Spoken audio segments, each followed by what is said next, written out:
Ah, howdy, howdy, howdy. What's going on? Keep pounding nation. Right back here on Blitzball Champ Gaming here on the U to the Tube and the Facebook. It's time for another Carolina Panthers talk live stream. I'm your host, Blitzball Champ Jason Ingram. It is Wednesday, September 11th of 2024. Hope everybody's been having a good week so far. I know we just hit the middle of the week, but hope everybody's doing well. I know this is 9/11. May we never forget. Um, but yeah, hope everybody's doing well and staying productive, staying busy, and just staying positive. So tonight, gonna be previewing the matchup, week two. Week two, the Carolina Panthers will have their first home game of the season against the Los Angeles Chargers. Of course, Carolina's coming off of a blowout loss to the New Orleans Saints.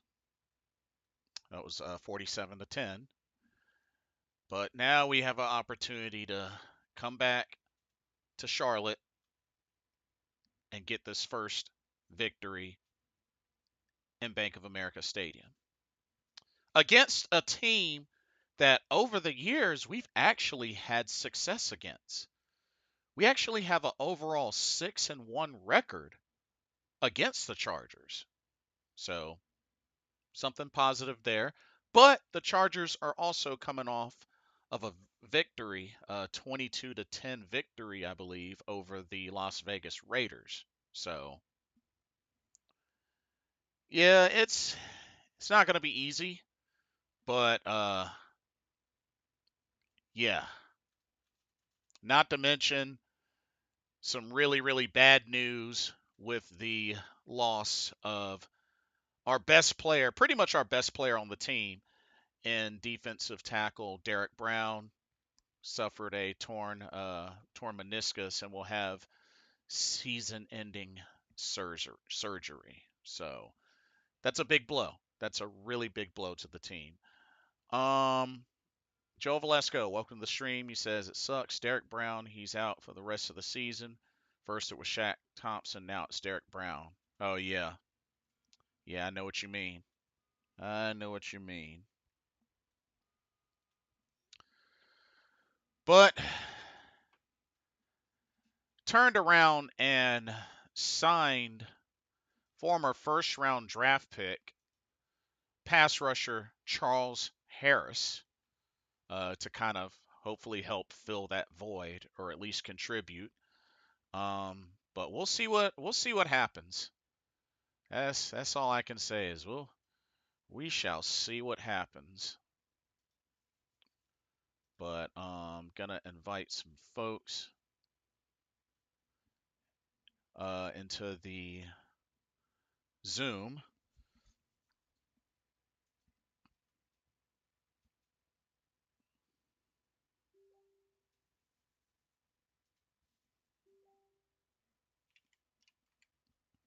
But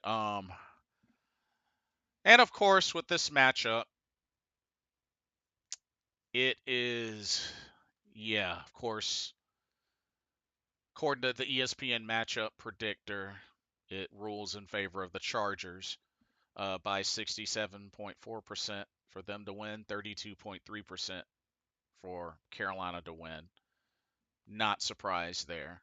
Um, you know, coming off of a really tough, embarrassing loss, I can honestly see why. Once again, the Carolina Panthers are the underdog. So, yeah, got a lot of work to do, and this will not be an easy game. This won't be an easy game. But hope for the best and be prepared for the worst. That's all I can really say. But Let's see. Corey will be on his way in shortly. Uh, a good number of notable names on the injury report actually for the Carolina Panthers. Um, Josh Nijman, Jadeveon Clowney, Damian Lewis, Robert Hunt, Johnny Hecker are all questionable on the injury report for Carolina. Um, for the Chargers, Hassan Haskins, Joshua Palmer, Jaseer Taylor, Joey Bosa, Alohi Gilman are all listed as questionable as well.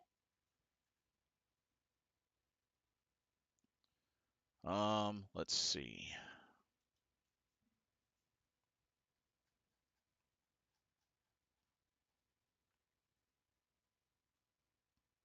Also, Tommy Tremble returned to practice as a limited participant, but he is listed as questionable. And Jadeveon Clowney didn't practice today due to an ankle injury, so that might raise some red flags.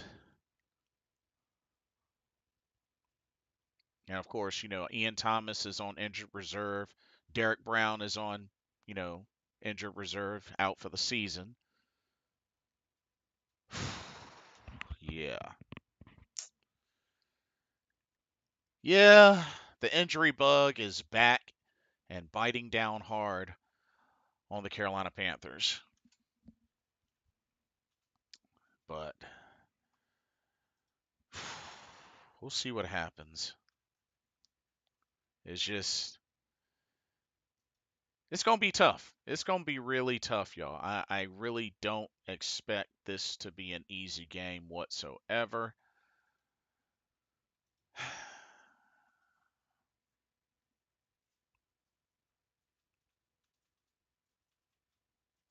Oh, and not to mention, I mean, going up against the Chargers defense, don't forget, not only do they have Joey Bosa, but they also have Khalil Mack.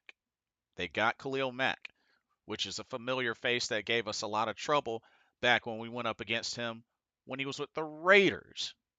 So, yeah.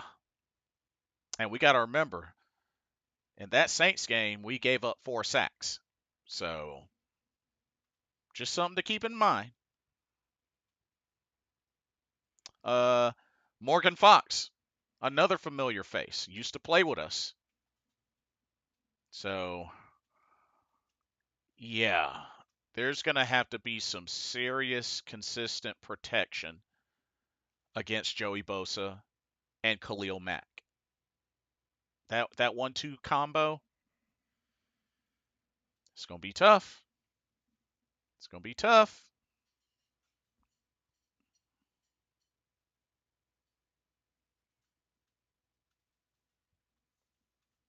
And there's another interesting stat. Check this out.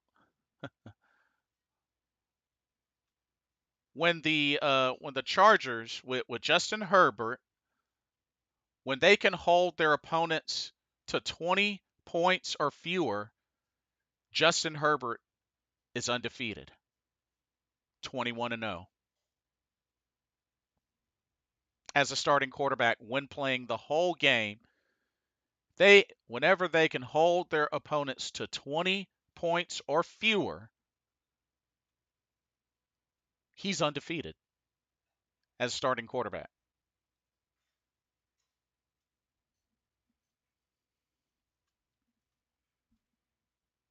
That's how you know he can lean on the defense. When needed, he can lean on that Chargers defense. Just saying, something to think about.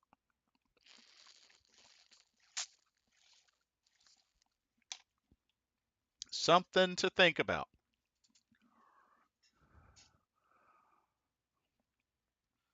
Um,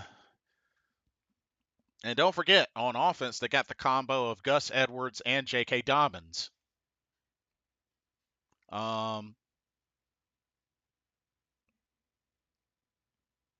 let's see. Oh, hey, what's going on? Corey made it in. Let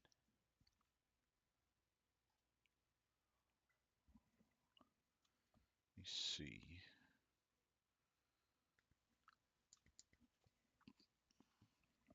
Can you hear me?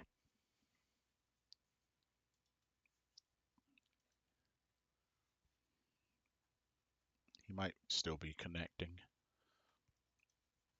Oh, let me see if he's still connecting.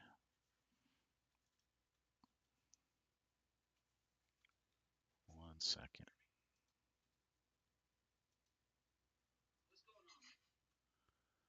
Okay, I can't hear you. So,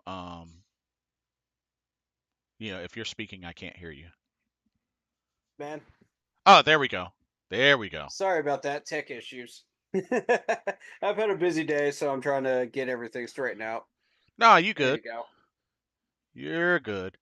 So I came in a little late. David Screw says, "What's up, guys? Keep pounding. We're coming off a major loss. Now let's go grind and keep pounding and get wins.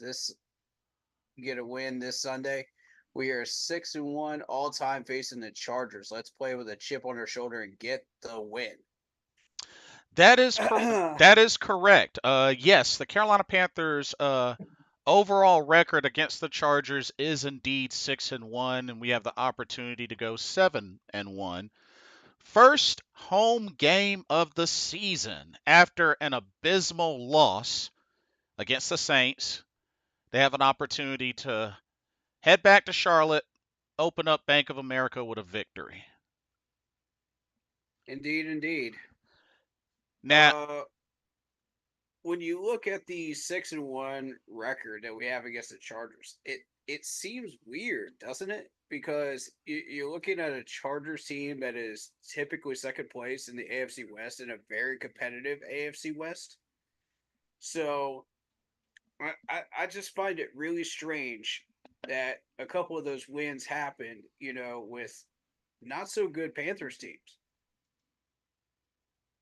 and not only that, but just I mean, looking back over history, I really don't even remember us playing against the Chargers 7 times. It's one of those teams that I mean Right. we rarely play against when it comes to whenever we go up against AFC teams. So I find it really interesting. Shout out Marcos Cash. He says, "What's up?" Um, Hey, Marcos Audio Cash. sound is echoing real bad. Yeah, I can't really do much about that. It's because I have to use this mic um, in order for him to hear me as well. So if I don't use the mic, he can't hear me on Zoom. So I apologize about the echo. I can't really do much about that. Let's see. Now, looking at this matchup, I found some very interesting info. So Yeah. we may want to keep an extra eye on the Chargers defense. And the reason why I say that is since Justin Herbert has come to the league and joined the Chargers, when the Chargers can hold their opponents to 20 or less points, Justin Herbert is 21-0, undefeated. Ah, Yeah, interesting. when they can hold opponents to 20 points or less, Justin Herbert is undefeated, 21-0. Wow. Yeah, when I saw that, I'm like, ooh, Hmm. ugh, ugh. That's a little scary. That's a little scary. And we only put up 10 points last week. So, yeah. Yeah, Your thoughts on that? I think Justin Herbert is one of those quarterbacks that is very, very dangerous, and it's a dangerous Chargers team in general. If you've gone back and look at the history of the Chargers, it's scary stuff. They've got weapons galore pretty much almost every year, and I think we're gonna have our hands full. Yeah, I have to agree. Glenn Davis, welcome to the stream. He says, I feel like the Panthers might have the Chargers number right now, but those numbers change every so often, which is a fair point. We also have to keep in mind leading that defense is the 1-2 punch of Joey Bosa and a face that we're very familiar with that has dominated us even on a different team in Khalil Mack. Y'all remember that Yeah. Raiders game? Khalil Mack, he had his way with us. I'm just saying. A combo of Joey Bosa and Khalil Mack that the O-line's got to go up Oof. against, Mm. especially after giving up 4 sacks. I, Oh man. just just something to keep in mind. We're talking 2 Pro Bowlers here. Indeed, that is true. Um, so something else that was brought to my attention by David Screws was the ticket sales, and I want to put that on screen. He was telling me that the basic seats, the nosebleed seats, were $180. Oh wow. Now, I want to call your attention to this because of the fact that during our Super Bowl run, Uh-huh. when we were going 15-1, I was paying $100 or slightly over for those tickets. Ah, okay. Yeah, so that's a problem. How many games did you go to that season? Four. Oh, you went to 4. I only went to 1, but okay. Um, yeah, sorry, having tech issues here, but I'm trying to get this to work. Cuz yeah, I went to the last game of that Oh, season it's not against that showing. that home game against the Bucks. That was the game I went to. Where is it?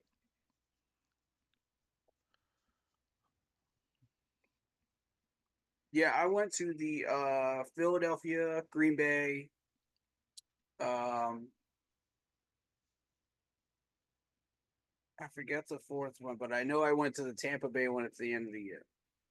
Oh, so I was there and you were there. Nice. Yep. Mm-hmm.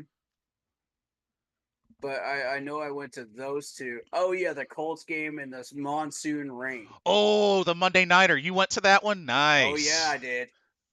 Nice. Yeah, I did. Okay, you can't see me on the screen for some reason. It's being weird. Try again. Tech issues galore today. Sorry. Yeah, take your time. Take your time. I don't know why it's doing this, but um, some days the software just wants to work with me. Some days it doesn't. Yeah, I know what you Anyway, mean. all right. So yeah, um, you got the nosebleed seats at $180 for the Kansas City game, and I forget which other one too. But Interesting. David, you want to fill us in chat, buddy? You're the one that pointed me out to this, and I'm showing it on screen because it's important for us to know about that. And the reason why it's important for us to know about that is the fact that remember the renovations that they're doing on Bank of America Stadium. Oh yes, yes indeed. Yep. The Yeah. second I heard $180, for tickets, and this is before service fees on Ticketmaster, I was like, this is exactly where this money is going. Like at this point, I connected the two immediately. Ah. And Mr. Tapper, come on, man. This is how you want us to pay for this? You want to raise the ticket prices Oh, looks like after we just had a 2-win season? looks like And then we Davis. just went 31. Yeah, we just suffered a huge loss to the Saints. Yeah. Looks like David says the Mm. Dallas Cowboys game. Oh boy, the Dallas Cowboys game and the Kansas City Chiefs game, and why these two singled out are because we know we're not winning these two games. So they jack up the prices, because people are not going to go to these games knowing we're going to lose. So, I mean, the vendor sales are going to be the same, all that stuff, but they have a very, very strong inclination that we're not winning these two games. Mm-hmm. So the prices get jacked up to way astronomical numbers to try to make up for it, and it's not going to work. Right, Mr. right. Tepper, it's not going to work. Um, I'm telling you right now. Shout out to Sonata number 8. Yo, yo. Hope you're having a good night, man. I am. Good to see you. Welcome. I mean, we could spend about a half an hour talking about the upgrades right now and how messed up that is, but I'm not going to do that. We don't have time for that. So, so another thing is, of course, as pointed out, we do have the overall series, 6-1 record over the Chargers. And I know it's been a little while since we played the Chargers. Last time we played the Chargers, we had Teddy Bridgewater. So it's been a while. Mm-hmm. Um, but as I said, looking at the defense, I mean, Joey Bosa, Khalil Mack, Morgan Fox. That's another familiar name, Morgan Fox. Yep. Mm-hmm. Um, you look, Certainly is. I mean, you look at the offense. They got the combo of Gus Edwards, J.K. Dobbins, who had a great game. Um, Lad McConkey, their rookie wide receiver draft pick, had his first touchdown in that Raiders game. And look who we've got playing center for the L.A. Chargers. Ah, oh Look who we've man. got here. Bradley Does that Bozeman. name sound familiar to everybody? It Yep, should. Bradley Bozeman. Man. We've got Slater. Slater's name should be familiar to you if you were following the draft. Rashawn So Slater. should so should Jemery Sawyer. Yep. Uh, let's see. Who else? Joe Let's Alt. and let's also keep in mind Rashawn Slater is a Pro Bowler. Yep. Joe Alt should be familiar to people. DJ Chark. You know, Oh, they picked up DJ Chark? indeed they did. Oh Lord. And they Interesting. got Jarrett Patterson at running back. Should Interesting. be third string. But keep an eye on him. If he gets any time, that's Yeah. And that J.K. Dobbins, Gus Edwards, because Gus Edwards, who used to play for the Ravens, that's a right. pretty that's quite a combo there. Oh, and another familiar face, Hayden Hurst. Yep. Mm-hmm. So we got some familiar faces for this upcoming game. Uh, And all of these players are going to come back to haunt us. yep. Mr. Gemini, welcome to the stream. Mr. Gemini, ooh, it's got a rough one here. Mr. Gemini says, if Bryce plays the same, is it time to find a new quarterback? I say it's been time. I really wanted him to work out, but he's trash. He ain't it. He hasn't progressed at all. Any feedback? Here we go again. Here comes the Bryce haters. Boy, y'all just love to talk trash when we lose games. But Eh, when we actually win games, y'all are silent as the graveyard. Well, We're doing this again, y'all. I think it comes down to, unfortunately, some folks have Y'all want to throw all the smoke at Bryce Young for that loss. And yet many people forget there's 10 other people on that offense. some folks have made up their minds though, bro. They are like, and they're pretty They clear think the about it. quarterback is the entire offense. No, it's not. Come on, bro. Uh, And I have to go into other people's streams and listen to this and read people's comments throughout the week, and I'm just like, I'm Mr. Gemini says it's not hate, it's reality. Oof. Well, your I perception of reality is different from mine, sir. I'll say this. I haven't given up on them yet. I need to see a little more. I need to see a little more. I need to see a little more. Mr. Gemini said he missed targets by 5 yards. Look, man, if you've seen anything of what I have as far as like his abilities, like you would not be giving up on him so quickly. Um, Blitz, I know you came with me to camp last year. You saw Yes. it for yourself.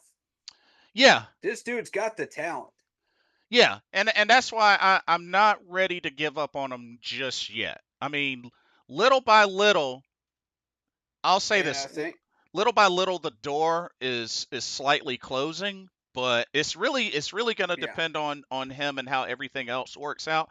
But no, I have not officially given up on him yet. and I think that's a smart call because if we can get him the protection he needs, we can get him the weaponry he needs, we can do all the stuff that he needs to succeed, then he will succeed. I believe that.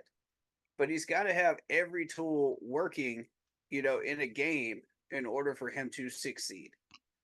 And that last game, everybody screwed up. Everybody, from top to bottom. Even the special teams screwed up. So you're going to sit here and tell me that game was completely Bryce's fault? Come on, man, please. Now, I'm not saying I'm not faulting him for the parts that were his fault, but you can't fault the entire offense on him. That's a little ridiculous. Mr. Gemini said he smiled when he threw that interception and he had protection on Sunday. Oh, just because he smiled. Oh, he smiled. That's what you're going off of? He smiled? Which I Man, please. which I remember they did show that like when they did the replay of that interception. I mean, but Yeah, y'all pick up on the most garbage stuff and try to use that as your whole argument. And it's so stupid, bro. um Marco says O line gave Bryce 3 seconds on average. Wide receivers open all day, but Bryce overthrows by 8 yards. Look, man, if you're going by the PFF grades on the O line, the PFF grades were garbage. That was not what we saw. Use your eye test. They were average at best the entire day. Icky was getting pushed around like a tackling dummy again. I'll give credit to Taylor Moton because 75% of that game he was actually doing what he was supposed to be doing. Except for the 25% where he stood there like a lawn gnome preventing Cam Newton from running. I mean, Bryce Young from running. My whole thing is, where are the audibles? Like, I saw guys creep up and there were no audibles, and like, No audibles. There were communication issues with the headsets, in quarter number one. You could tell that, because we had to call a timeout for that as well later in the game. But we were taking forever to snap the ball too, yes, I agree. and Bryce had to go over to the coach, talk to him, and try to figure out what the play was. You know, so a lot of that was Bryce calling those plays Mm. and just saying, okay, we're gonna have to make do today. And I don't know, they didn't mention it in any of the pressers, I don't think, but we knew it was going on because you could see the signs of it. Like, I don't know why they didn't just come out and say that. But people will use that as an excuse, to blame Bryce for all the stuff that's going on. They'll add that to the list and see that as just another excuse because that's what these people do. You So know, Speaking of the PFF grades, Mr. Gemini says the PFF grades were in the blue and green. What are you talking about? The pass protect grades That's were in the use your 80s. eye test, Mister Gemini. That is not what you saw on the field, was it? Stop lying to yourself. Stop using the PFF grade as a end all be all. Use your own eyes. Use your eye test. That is not what we saw. If you're being honest with yourselves, folks, that is not what we saw. That was Um, average at best. and what's really going to take it up a notch is, in regards to the O line, who they're going to have to be going up against. Of course, Joey Bosa and Khalil Mack, Yeah. which according to the injury report, uh I believe Joey Bosa is questionable, but he returned to practice as a limited participant. Um and actually DJ Chark is on IR. He's on IR currently. Okay. So Okay. so that's one thing. Um let's see. I think if you really look at it, what quarterback are you going to put in? What quarterback are you going to put in? Because nobody would have made a difference in that game. Not even Andy Dalton at his best would have made a difference in that game. Because if the O line, if we're actually going by the PFF grades, that's a lie. I have trouble respecting the PFF grade sometimes. I go against it heavily sometimes, and that did not pass the eye test. So you're going to try to put in a hurt Andy Dalton in there that's lost a step, that has been terrible all preseason, last year and this year. Oh, just because he won a couple of games, during the regular season, doesn't mean he's going to come in and make even a dent against that rough Saints defense. So you can't just automatically say, "Oh, well, let's bring in Jack Plummer," or bring in somebody that's on the practice squad. Hmm. You Uh know, none of yeah, these guys would have made a difference. Glenn Davis says, I don't think Bryce is Joe Montana or anything, but I don't think he's trash. I think his performance last week, maybe not this week, is a symptom of other problems. I would agree with that. I can Interesting. get on board with that. Okay. Um, Um, because for a West Coast offense, we didn't even see that many West Coast plays, and that was probably because Bryce was calling it. uh, Uh, what type of offense did he run in Alabama? What style? Remind me again. oh man, that's a good question. Because it reminded me of an RPO to a degree, but it wasn't totally an RPO. Yeah, I think you're right. Um, so David, And if you're trying to run college plays in the NFL, it's not going to work. I uh, mean, we've clearly proven that. David Screws was saying, the argument of switch it up, like if C.J. Stroud was here and Bryce was with the Texans, that Bryce would have been good with the Texans.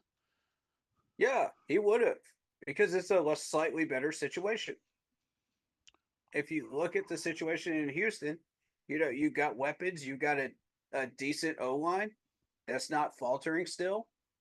Yeah, You got the money to spend to get weapons at wide receiver, and they've been doing it. That's why they made the playoffs last year. and And I think if you put CJ in here, he would fuck too. and let's also keep in mind, Texans are right back where they started. They picked up a close win over the Colts, and C.J. looked good. Yeah. CJ looked good, firing on all cylinders. Corey, question for you. Mr. Gemini says, did you go off the PFF grades when it was in the yellow and red? Not necessarily. I use my eye test as well. Okay. I look at both. I don't totally rely on the PFF. And if people are going to fault me for that, they can fault me for that. But I use my eye test too. And if it doesn't match up, it doesn't match up. I'm sorry to tell you, that did not match up. Mm. Anybody with eyes watching that game could tell that did not match up. So I don't know where they're getting these PFF grades from sometimes, but that it's questionable sometimes. It really is. Kevin McFarland. Wow, that's a name I hadn't seen in a while. Welcome to the stream. Hello, I'm just coming in for a few chats, but what was the unbelievable performance last week? Jeez, I know, bro. I know. It's, Mm, it's good to see you yeah, though. It looks like Marcos Cash. He pretty much has made up his mind. Bryce is not it. Yeah, yeah. I haven't gotten to my chat here. Let me see if I can read some of these. Let's see. Where are yeah. we at? Where are we at? Where are we at? Yeah, I got both up just in case because I got your stream going. Yeah, I just have you muted on YouTube. That's all. got it. Shout out to Corey and Jason, uh, David Scrusez. Hmm. Um, Isaiah Sazik says, just hope we come out with a fight this game. Yeah, I agree. As long as we're competing and we actually show up and we don't look like uh raw meat out there, for predators in the Right. league, then I think we're doing okay. You know, I don't expect a win over the Chargers. I really don't because of how competitive they are. But if we somehow get it, I'm happy with it. You know, but um, as long as we fight till the last whistle, that's what matters to me. I'm more focused on the long term. Where we end up drafting, what this long term plan is. How are we building this team up? You know, so the record this year is going to be what the record is. But short term wise, of course, people are going to complain and whine about it. But it is what it is. You know, if we miss the playoffs, we miss the playoffs. We're still set up really well to pick good players off the draft board this year. So no matter where we fall, that's going to help build this team up. There's a lot of people that just want to tear the whole doggone thing down already. After one game, Eh, it's just slow your roll, man. These are the same people every year. And I'm like, now if we were under the Matt Rule era and we were under the Frank Wright era, I would say, okay, yeah, fair enough. We've seen enough. Let's retool the whole doggone thing. Let's Um, reset the whole thing. But we're not. We're under the Dave Canellis era. Let's have a little patience. Let's see if we can work this thing out, man. You know, with all due respect to everybody that disagrees in the chat, I love y'all, but hey, sometimes we disagree. Kevin says it really seems like the standard is just completely different from past years. Certainly after 2017 with Cam Newton, our team is just not at the same level of performances. Yeah, so far, so far. I want to know why all of this hard work during practices and preseason and training camp is not translating. That's my question. I was asking it last week and I'm still asking it this week. Why is it not translating? And that's a good point, Corey, because and we were talking about this earlier. We have to keep in mind Bryce Young only had one or two series in the preseason and one preseason game. Remember, we had three preseason games, and we only saw Bryce in one or two series in that final preseason game against the twos and maybe the threes. And that's just not good enough. That's not enough of a look at the They ones weren't like ready. that. And it's like and I say this is because a lot of people, like if this continues, if this is the trend, a lot of people are going to look back at Coach Canales. Do you think he should have played the ones in all three games, even if it was a couple of series or whatnot? That's going to be an ongoing, continuous question. unless things turn around. But that's going to be an ongoing question. So It is. that's the thing that sticks out to me. Um, let's see. Kevin says a lot of players said training camp was easy. That is not a good thing. We need more serious players that care about the game. Uh, That's not what I heard. I don't know about that, Kevin. That's Um, not what I heard in pressers, man, and through the news media. So I don't know where you're getting that from. Mr. Gemini says, "Can you name any positives?" He got he, Um, he got the our touchdown of the game. mm-hmm, I mean, that's all I got. mm-hmm. Um, I could probably name. Oh boy, that's a tough one. Mm, I don't know, man. And that's fair. That's totally fair. Let's see. David says, well, Isaiah says we didn't look like the Panthers. We looked like kittens. Yeah, that is true. Yeah, Um, yeah. David says Bryce had one series, but his feet and posture were on point on Sunday. It was not this. This is my point. Not talking about the starters, talking about his posture in the pocket. Here's the thing though. Like, if that's the case, then, why did things turn out the way that they turned out? I mean, there wasn't really a lot of positives there, David. Like, that's the thing. There weren't really many positives.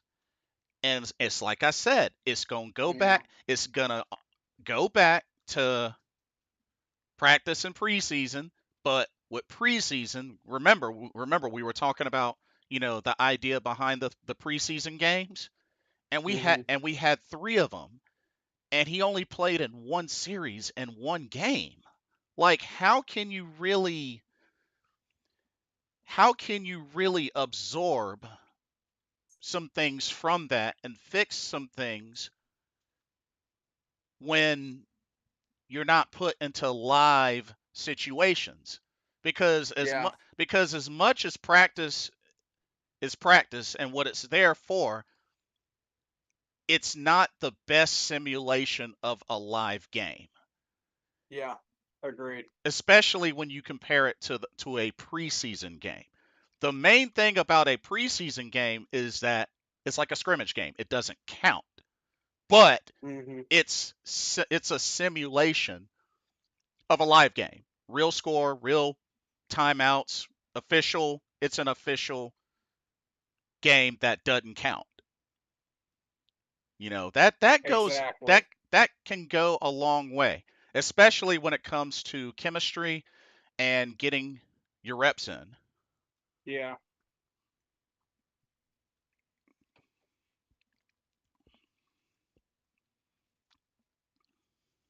I would agree with that. Marcos Cash says I've lost all faith in Bryce. I'm giving him 2 more drives and that's it. Bench him.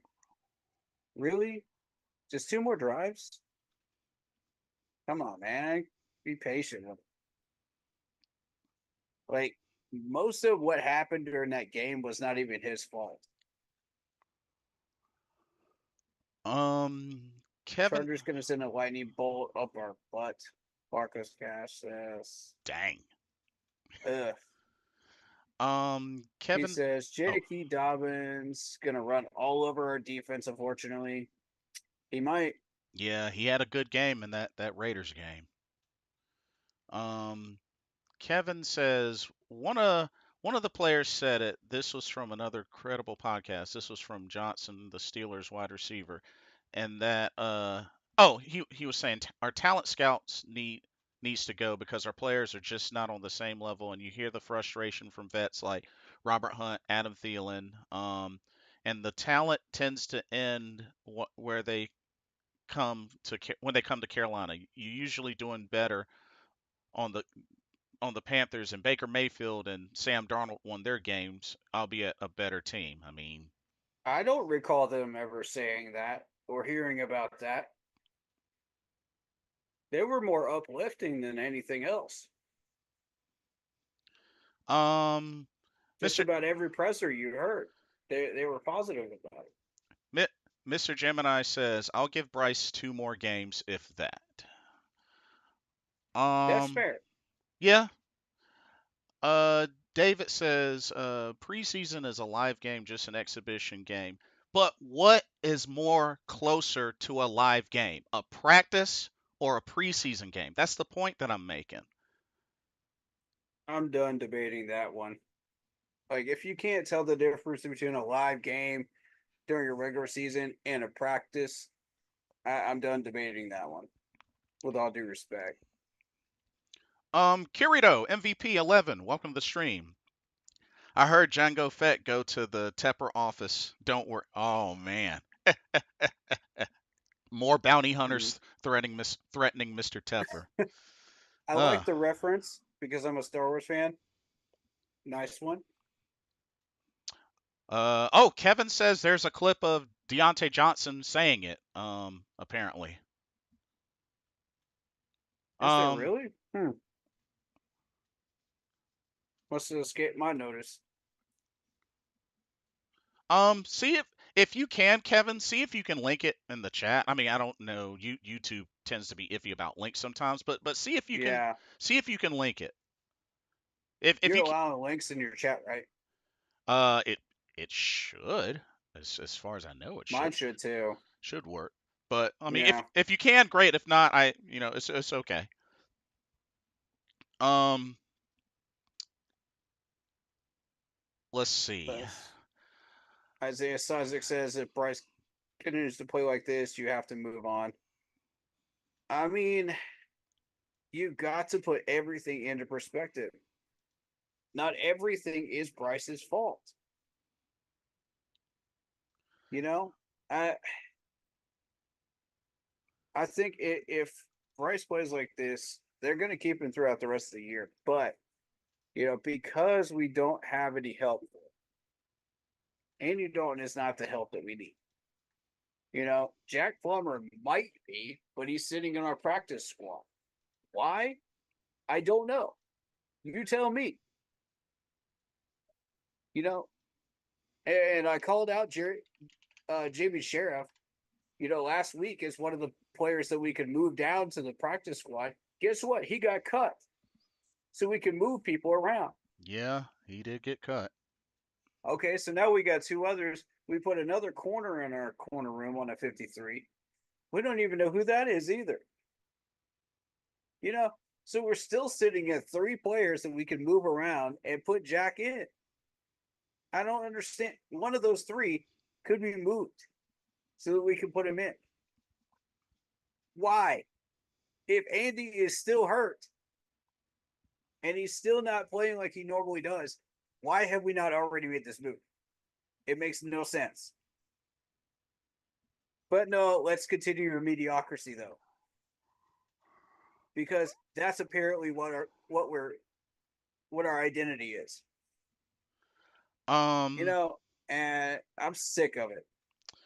Mr. Gemini says if we do draft another quarterback next year, who should we get? Evans or Ewers or Beck? Honestly, I haven't even thought about it. It's still I too haven't even looked at him yet.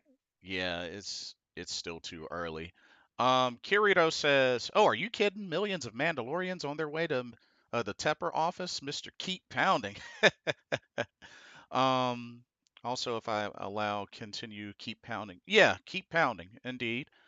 Um, Absolutely. uh, There's a few things they could all go up there for. that yeah, $100 that $180 seats, that you're pricing those cheap seats at for one. right, right. And also the turf. Again, I gotta call you out on it. This is stream number 6 now, calling this out. Stream number 6, Mr. Tepper. Man, you Change out the turf. ch- change it We're gonna out. get to 1,000, I guarantee it. Probably. You ain't lying there. Um, Mr. Gemini says, and we're not saying that it's all Bryce's fault, but we're not in games because of him, though. He looks lost out there, and he doesn't sense pressure and doesn't set his feet. He makes some good throws in here and there, but overall, he's trash juice. Dang. You gotta give him a chance, man. And With a full game of being able to be protected with the weapons doing what they're supposed to be doing, and with the running backs doing what they're supposed to be doing, the tight end protection doing what it's supposed to be doing, and our playbook working efficiently. Give him a chance to have all those things happen because they haven't yet. not only that, but there are a lot of folks out there that are pretty much deeming this season as Bryce Young's real rookie season. I know there's been a couple of analysts that have said that as well, which I mean, I get it. I The talking definitely. heads are going to say what they're going to say. We know who we are. Go out there and show them who we are. We prepared well. We set up well. We did all the stuff that we're supposed to do. Go out there and execute. It's really that simple. And I guarantee you, Dave Canales is saying that same thing in the locker room after that game. Go out there and execute. Don't let this game bother you. Go back out there and execute.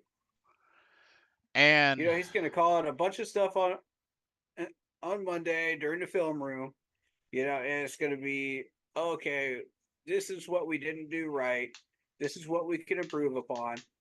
Let's go out there. Let's fix it in practice. Let's go and do this again. You know, um, that's that's how they approach this. let's see.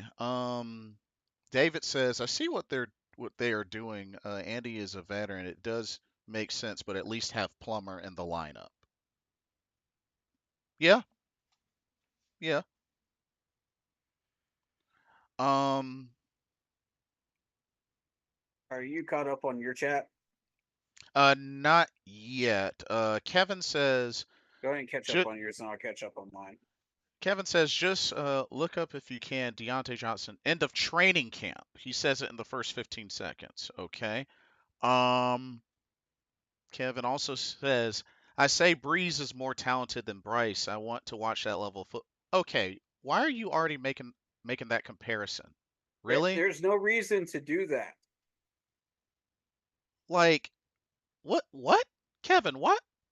Why is that even really? If you're expecting every quarterback that comes out of college at number one that's a Heisman winner to be like Drew Brees, then your expectations are way too high, bro. I mean, uh, Not everybody's going to be a Drew Brees. what's up with these comparing like second year quarterbacks to like long time? It's what? It's It's their high expectations of quarterbacks because they think that every first number one pick quarterback has to be like Drew Brees or a Peyton Manning or a Patrick Mahomes. That's what they're trying to infer. And your expectations are too high. Not everybody's going to be like that. Not everybody's going to succeed in the NFL. The chances of being that good in the NFL are very very low. It I'll grant you, you got generational talent, you know, but that generation is gone. They're all retired now. hmm. So I understand you're looking to replace that generational talent with more generational talent, but that talent pool is not as strong as the last few. Hmm. Let's be real. I mean, Um, yeah, you got Lamar Jackson, who was at the top of his game after that, you know, at that point. Yeah, you had Patrick Mahomes. Yeah, you had Justin Herbert. Yeah, you had a few of these guys, but it it's not the same. It's not the same, man. The talent pool is gone down. Rebecca Nice, thank you for the like. Um, Curito says if Bryce Young go to Seattle and sit behind Geno Smith for 2 years, maybe 3 years when Geno Smith Oh my retires. God, really? Bryce Young, new starter in Seattle, looks solid. Meanwhile, the Panthers are still bad. You know what? You know what? Let's get this out of the way. All the Bryce haters, all the people that don't like Bryce, get it out of your system. Go ahead. Go ahead. Get it out of your system. Um, Mr. Gemini says Mark Sherlereth, I hope I said that right, said we shouldn't be worried about a first round pick with accuracy. Um, I'm not even. Kevin says for the same height, Breeze has much better footwork um and oh, he was joking. Well, it's a bad joke. Um, Kirito says Bryce Young is solid high level IQ game manager. Why is Panthers ask Bryce Young be Patrick bleeping Mahomes? Huh? Exactly. He's not Patrick Mahomes. Thank you. Get that expectation out of your brain. He's not Peyton Manning. He's not Drew Brees. He's not Russell Wilson in his prime. No, he's Bryce. Y'all need to get those expectations out of your head. That's that delusional stuff, man. Just let Bryce be Bryce. That's why we fit an entire system around him. Now, It wasn't the opposite. I will say this though. If this doesn't end up working out, there's potential that one, like it was mentioned, draft a new quarterback. Two, if people, give up on Dave Canellis, or if they're done with him, that means get another coach. If a lot of this continues to happen, then and I know I was talking to David about this, they're gonna have to trace this up to the main top source and Mr. Tepper, because Yep. is it's starting to become a domino effect. Like, because my whole thing is, when you have that trend Mm-hmm. of bad coaches, trend of like certain players that were projected to be great and projected to make an impact, and they're not doing that here, Mm-hmm. but they're doing that elsewhere, then I'm sorry, that's a problem with the organization. Ultimately, a problem, a big, ginormous, Godzilla sized problem with the organization. And they're going to have to really do some deep, thorough examinations to get to the source of that. And I honestly think it ultimately points to Mr. David Tepper.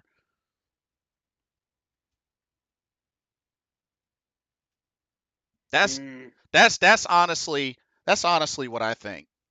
Mm-hmm. You're exactly right. At some point, you got to hold Tepper accountable. Yeah. It can't be just Bryce Young all the time. You can't be coming up with some player scapegoat all the time, people. Yeah. Eventually, you got to go to the top and ask yourself, why are we cycling coaches like we're changing water in our plastic cups at an event? You know what I mean? This is ridiculous. Yeah. And not only that, like, we got to look back at history. Yeah, Baker Mayfield, Sam Darnold, they're doing better on other teams. But ask yourselves, did did y'all or did y'all not? At least most people. I'm not going to specify names or anything like that. Mm-hmm. But did not most of us trash those same quarterbacks when they were here?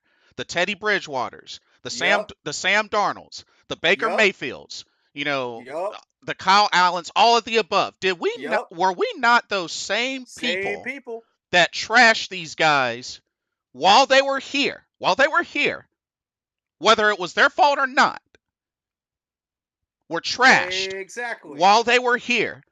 But yet, when they go elsewhere, now all of a sudden we miss them.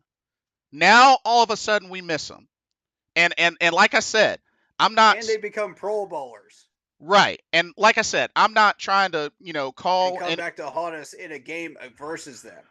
I'm not trying to call out any names or specify anybody, but Oh, there's a long list but did of players but at this point. I know I have been guilty of that when it came to Sam Darnold. I'll call myself out. He's an Yeah, example, you yeah, know? fair, fair Like on Sam Darnold. Yes, and then now same here. all of a sudden like some of us miss these guys. Like Yeah, we got to look back at what's the ultimate source. It's, it's got to go all the way back up to the top of the food chain, and the top of the yeah, food chain is David Tepper, because yeah. apparently he's not hitting on a lot of things. If this all continues to go the way it's been going, then he's not hitting on personnel. He's not hitting on um, players. He's not hitting on coaches. Yeah, If he's not hitting on all of those, he is ultimately the problem. And unless he gets addressed, none of that is going to get fixed. he's been the problem since day one. Like, He's honestly been the problem since day one. Look, this we're talking about the guy who moved training camp out of Spartanburg, South Carolina when it was doing just fine. Tried to put it in York County, screwed up York County. We're talking about a guy that throws a drink on an opposing fan during a game because he's pissed off that we're losing, acting like a 10-year-old child. And now he wants to change up Bank of America Stadium for stuff that we don't even need. Half of it we don't even need. For what, $1.4 billion would it be? This is the same Tepper we're talking about, folks. yeah, Wake up. yeah. He is the problem. Oh, not to mention the turf, which I'm calling you out again, Mr. Tepper, for that. I'm I'm just saying something ultimately has got to give. And Like, now he's charging $180 for the cheap seats without the service fees? Oh, no, no, no, no, no, no, no, no, no, no. Mr. Tepper, no. When you were charging, when our management under Gettleman was charging about $100 per seat during the 15-1 year, y'all want to pull this nonsense? Okay. We'll see how well that goes over with fans. Some people will still pay it.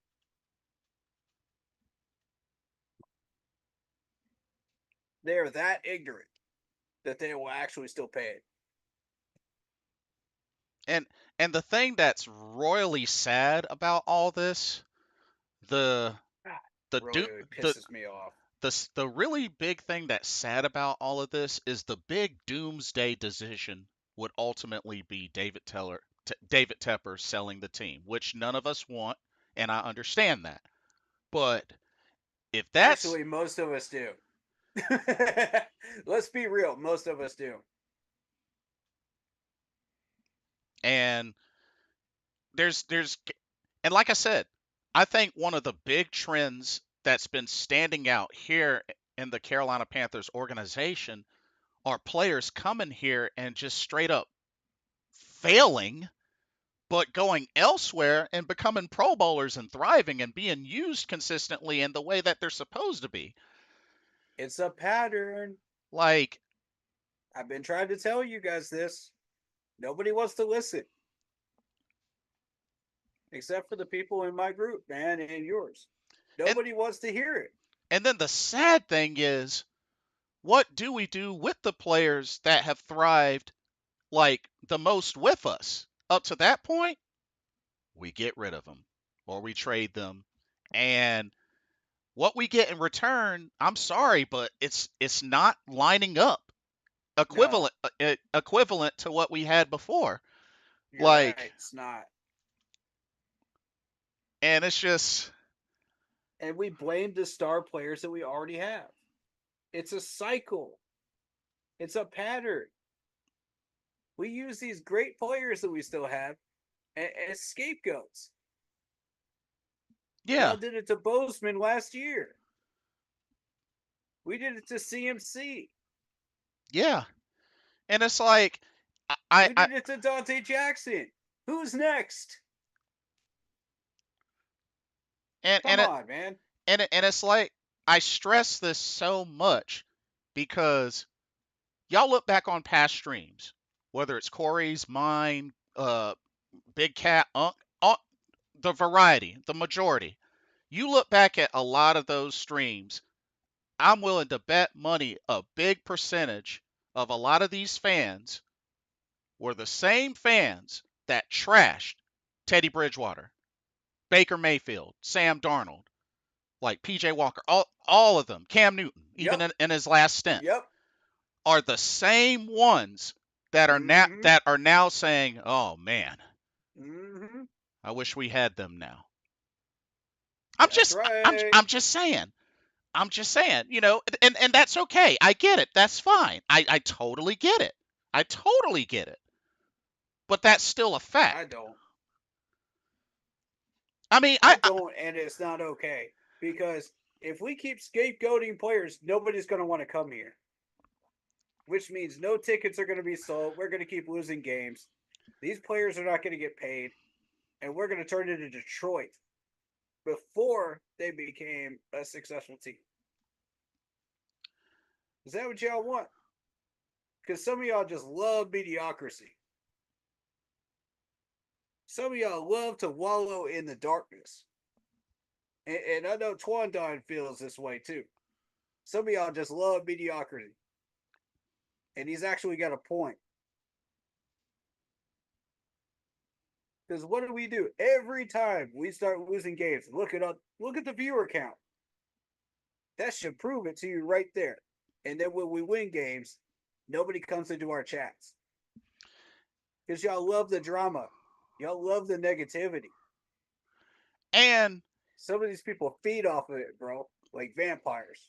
there's something else I want to address as well because I believe Marcos Cash mentioned it. I think David Screws mentioned it about Yeah, How Frank Reich wanted C.J. Stroud, and the whole thing was David Tepper overruled that and wanted Bryce Young. Here's my thing with this. Yeah, and you know what? I'm gonna call it out. If I get backlash for it, so be it. But when the heck are these general managers and coaches going to grow a backbone and not let the owner overrule a decision that's supposed to be focused and done by the personnel that specializes in the scouting, in the drafting, yeah. in the talent? David Tepper That should have had no business overruling any decision like that. Period. I facts, don't care if he's the owner. I don't care facts, if he's the richest owner in the entire planet. facts. You're He paying for these guys to do a job. the fact that that happened Stop interfering. the fact that that happened so easily, where is the backbone? That's all I'm saying. Where is the backbone from these GMs, from these coaches? Like, yes, I understand Mr. Tepper shouldn't have been interfering, but where is the pushback? Like, There's none. in all honesty, think about it. If you were in that situation, you mean to tell me? And like I said, I get it. He's issuing out paychecks. I get that. But you mean to tell me if you were in that position and you got somebody that you're under or that you work for, that's the owner, that clearly doesn't seem to know anything about good scouting and talent and whatnot, and wants to overrule your decisions when you've done your homework, you've done your scouting, then it just goes to show there's no backbone. I mean, I hate to say it. Mm, yeah, I would agree. I mean, I can kind of buy the argument for like half a year that you're trying to keep your job because you just got it, you know? So I did defend Scott Fitterer on that one for a little bit. But after a certain point, like the talent is not lining up, you know? And that's after 2 years, you know. Where do you draw the line as far as like where that stops being an excuse, you know, Exactly. and starts being the reason for us sucking Exactly. as a team? You have to draw the line somewhere. I'll allow for a little bit, but you've got to be patient, you know, for that and allow the talent to develop. Okay, well, we did that. The talent developed, and it still sucks. Now what? Who's getting the blame? Somebody's getting the blame here. You know, it's got to be somebody that gets the blame here. I'm But I think if we go through another 4, 5, 6 games of this year, somebody's getting fired I hate to say it, but yeah, you're right. because David Tepper is not going to put up with this. He is the most impatient owner in the NFL. It's been proven. Not to mention, I'll also say this: if it comes down to this, and we unfortunately got to get a new coach if things don't turn out well for Dave Canales, how long that might be. When it comes back to the coaching search, he better not be involved. I'm sorry, but Mr. Tepper better not be involved in that Yeah, I agree. because it'll just be more evidence that he really doesn't know what he's doing, and we can't have somebody Yeah, meddling we in the important affairs that don't know what they're doing. we call him Mister Metal, the meddler. You know, and he's got to stop doing this, bro. Like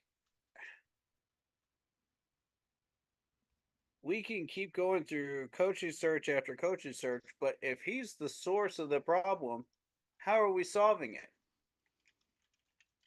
You know, like you can't just kick the owner out just because oh he's hiring bad coaches. You know, he's got to do something that gets him in a lot of trouble, like Jerry Richardson. You know, Yeah, so I mean, yeah, 3/4 of the ownership doesn't like him. You know, and was already jealous because he was the richest person in the room, or right, third richest right. in the room. I think it was third richest, if I'm not mistaken. But still, I thought it was second, point but being, okay. yeah, second. Yeah, Either I thought way, it was second, but yeah, go for it. point being, if you're going to be a rich, spoiled gentleman like that and act like a 10-year-old, yeah, the ownership's not going to like you. Yeah. Interesting point from Kirito says Blitz. Do you see why Nick Saban left the NFL now? Uh, Actually, Nick Saban left partially because of the reason of the college system changing right. and the portal. Yeah. I mean, he had an okay first year with Miami, and then that second year was just yeah. But I mean, it could just be one of those that he just thrives better in the college system. Yeah, yeah, Nothing wrong with that. Nothing wrong with that. yeah. Chip Kelly was that way, you know, with Oregon, and Yep. you know when you try to bring that system up to the NFL, it just doesn't work. But if you take it back to the college system again, what do you know? Top 10. So it's just right back where he left off. So I mean, not all college coaches are set up to succeed with their systems in the NFL. Now, let me ask y'all this, and this is for everybody. What are they saying about Dave Canales lately? That he's the quarterback whisperer, which is understandable. Geno Smith, Russell Wilson, Baker Mayfield, a lot of evidence there. Now, he's got Bryce Young. If he can't, if he's unsuccessful in sowing into Bryce Young and help turning things around, whether it's, this year, I mean, since this is his first head coaching year, or, if he makes it another year or whatnot, then do you put the blame on Bryce or do you put the blame on Dave Canales? Rice for not listening to him because he's had success with two lesser quarterbacks, Baker Mayfield and Geno. That's when it's time to replace. Any Anybody else?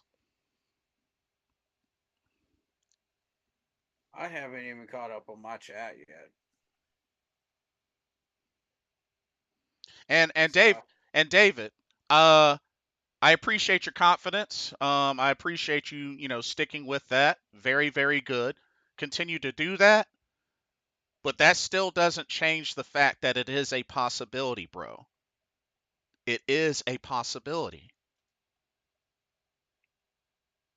I'm just saying.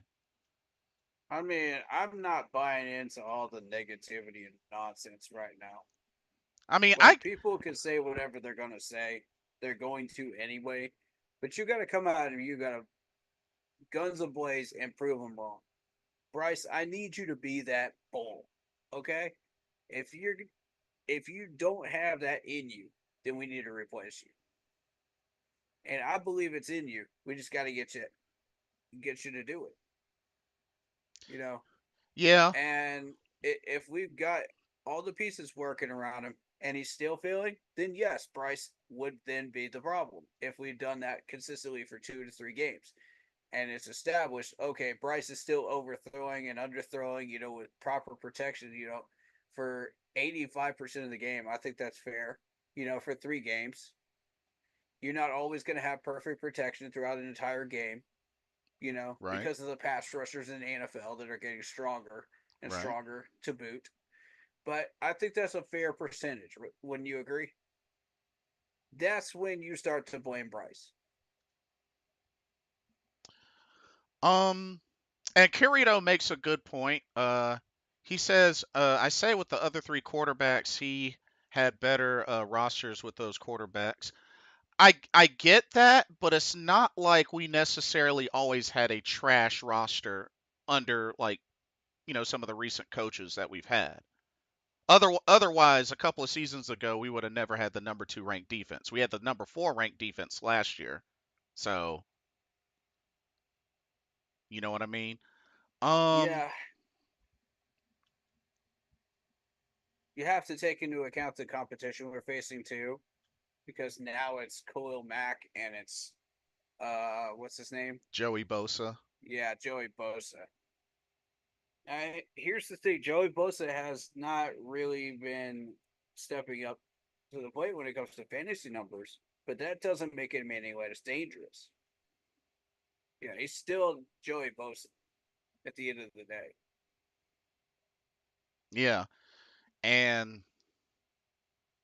and going back to you know, the better Carrito's comment with the better rosters with those quarterbacks. I mean, you got to Mm-hmm. remember there has been a history of some quarterbacks that have excelled even with mediocre to trash teams. I mean, look at Mm-hmm.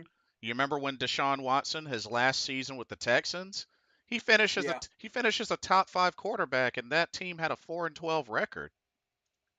Well, part of that was Deshaun Watson being the talented quarterback that he is, and he finally dug that out of him with Yeah. all the nonsense going on around him. You know, there's a lot of negativity, and there's another lawsuit on him as of this week, by the way. But still, this dude has the talent. I personally watched him on the field as the Clemson Tigers, so I know he has the talent. He's won a national title. He's done what he did. The numbers and set records in Clemson. So he Indeed. comes up to the NFL.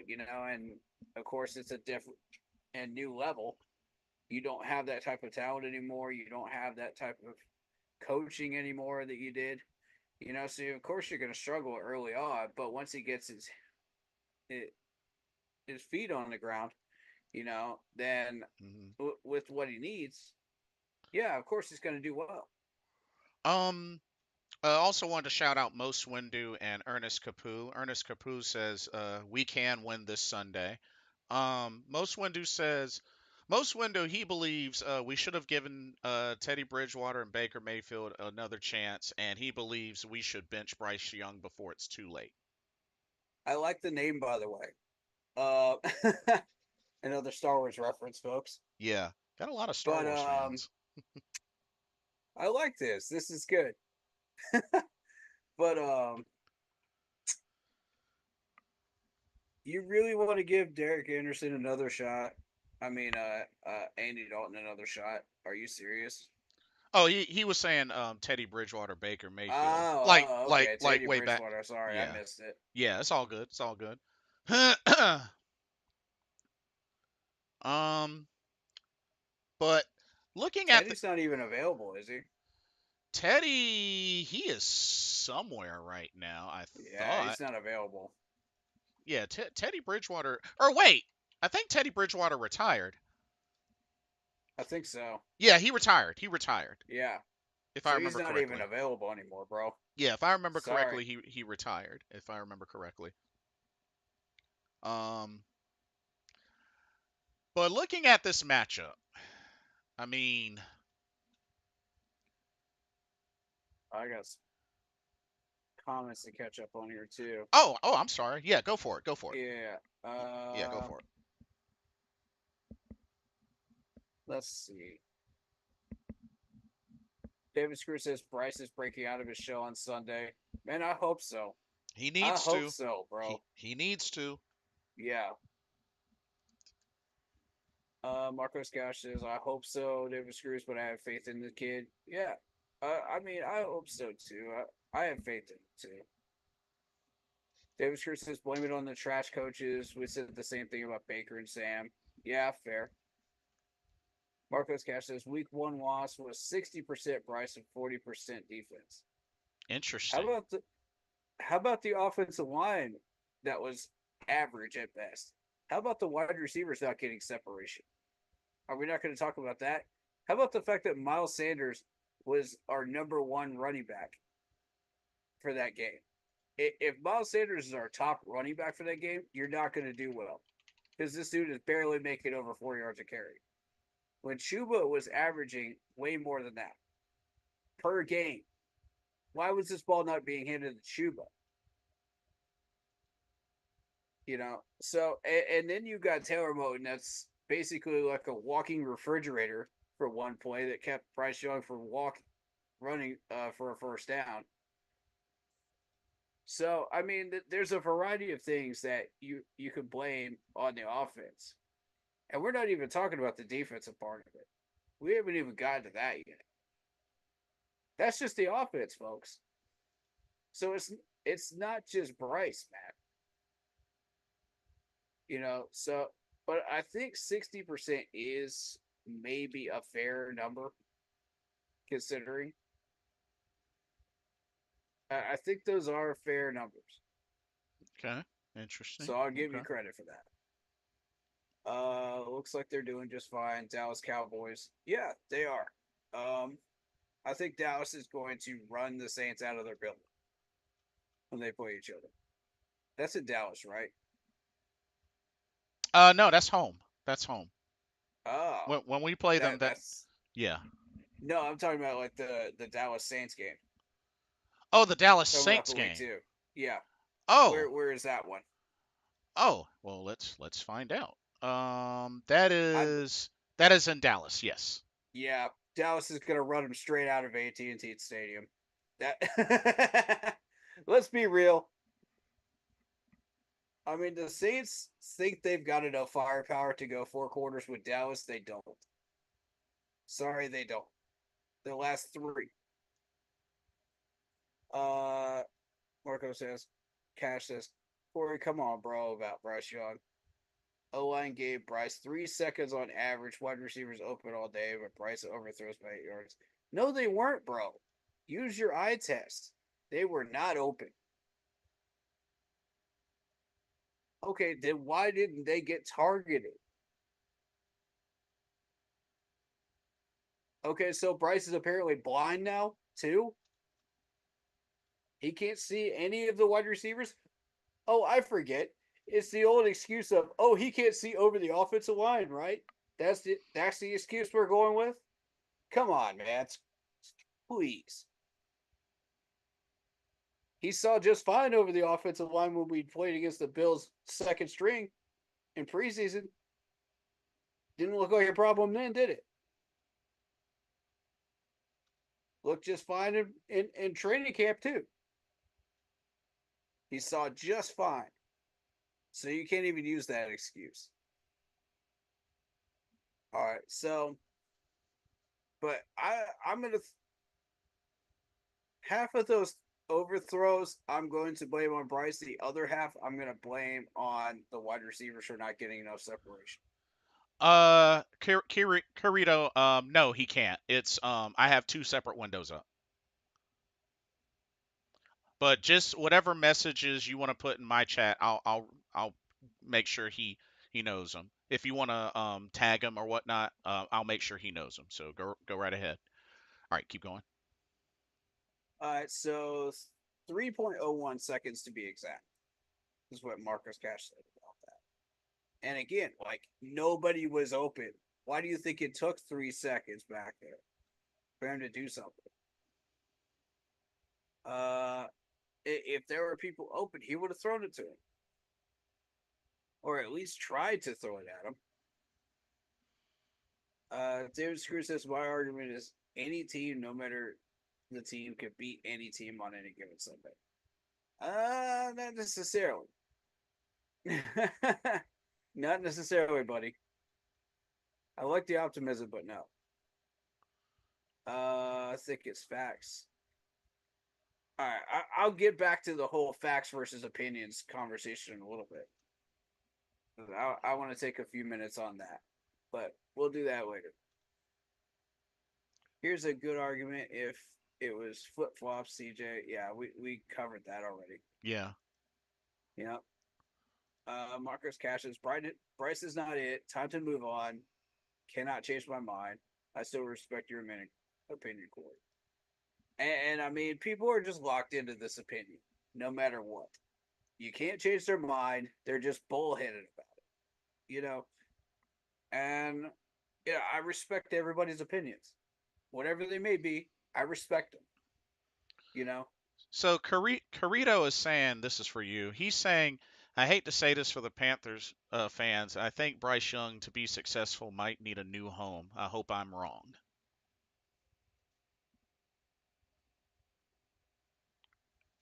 So so I'm not ready to say that yet, but sometime down the line, if we can't get it together, then you know I'm not going to disagree. It just depends on what happens next. Um, there was an argument a while back by one of the streamers that say some of these star players should go somewhere else, because of the fact that we're just not going to do anything here, and they'd be better suited to go somewhere else, and find better homes somewhere else and more success in their careers. And, you know, for a little bit, I didn't disagree with that because of the fact that we had Matt Rule in here and we had Frank Wright, you know? yeah. So, I mean, that argument was made during that time period. It's not being made now, but it will be if we continue to keep this downward spiral. So I just wanted to point that out and give respect to the people that actually pointed that out and said that. And the only other thing, Carito, I mean, that might be the case, but at the end of the day, that doesn't fix our problem because that just ends up being another piece of evidence of someone not thriving here and going somewhere else and thriving, Correct. which we've had that problem a lot. So Mm-hmm. All it does is add pieces to the machine and the list yeah, exactly. that are going to take advantage of us during games against us, and they're about to do it again. So I'm telling you, even the kicker took advantage of us 2 years ago. Even the kicker took advantage of us and beat us that we let go of. Our own kicker. That's the point I'm trying to make, man. It's gotten that far down the list, folks. That's just sad. That's just sad that we can't stop this turnover rate that is just continuing and it's starting to pile up. um, Carrito says for you, Corey. To be honest, if the Panthers want a quarterback that could make this better, they should have traded for Kyler Murray because he can run around, make things happen with his leg. Another thing to keep in mind, we're not a quarterback away from being at the big dance, Carrito. Exactly. I don't understand why people think that this is the mentality, of the Carolina Panthers. It's not. It's not at all. We are several pieces away. Several. As I've said before, this is a marathon, not a sprint, and this is year one of a 3-year process. Year two, we might get enough pieces, following the Lions' blueprint of their 9-7 first year, and then 10-win season the next year, 12-win season next year, and a NFC Championship appearance.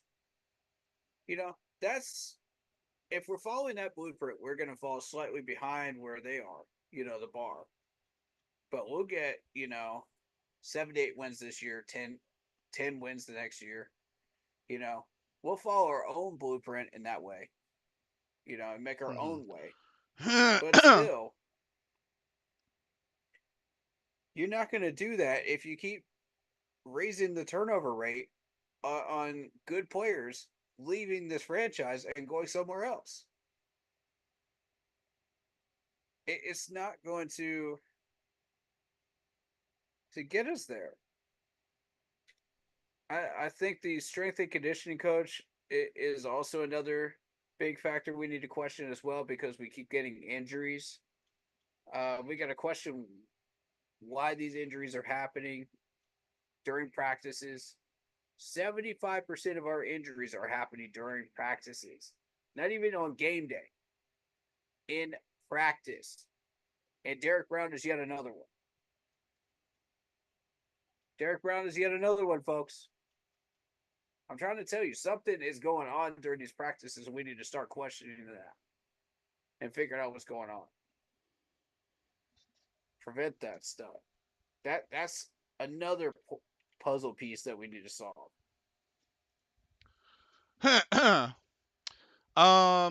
Kirito says, by the way, I'm not saying that they're a quarterback away. I'm just saying this because that David Tepper kind of wants Bryce Young to be Kyler Murray, same height, but Bryce has better arm and Kyler has better legs.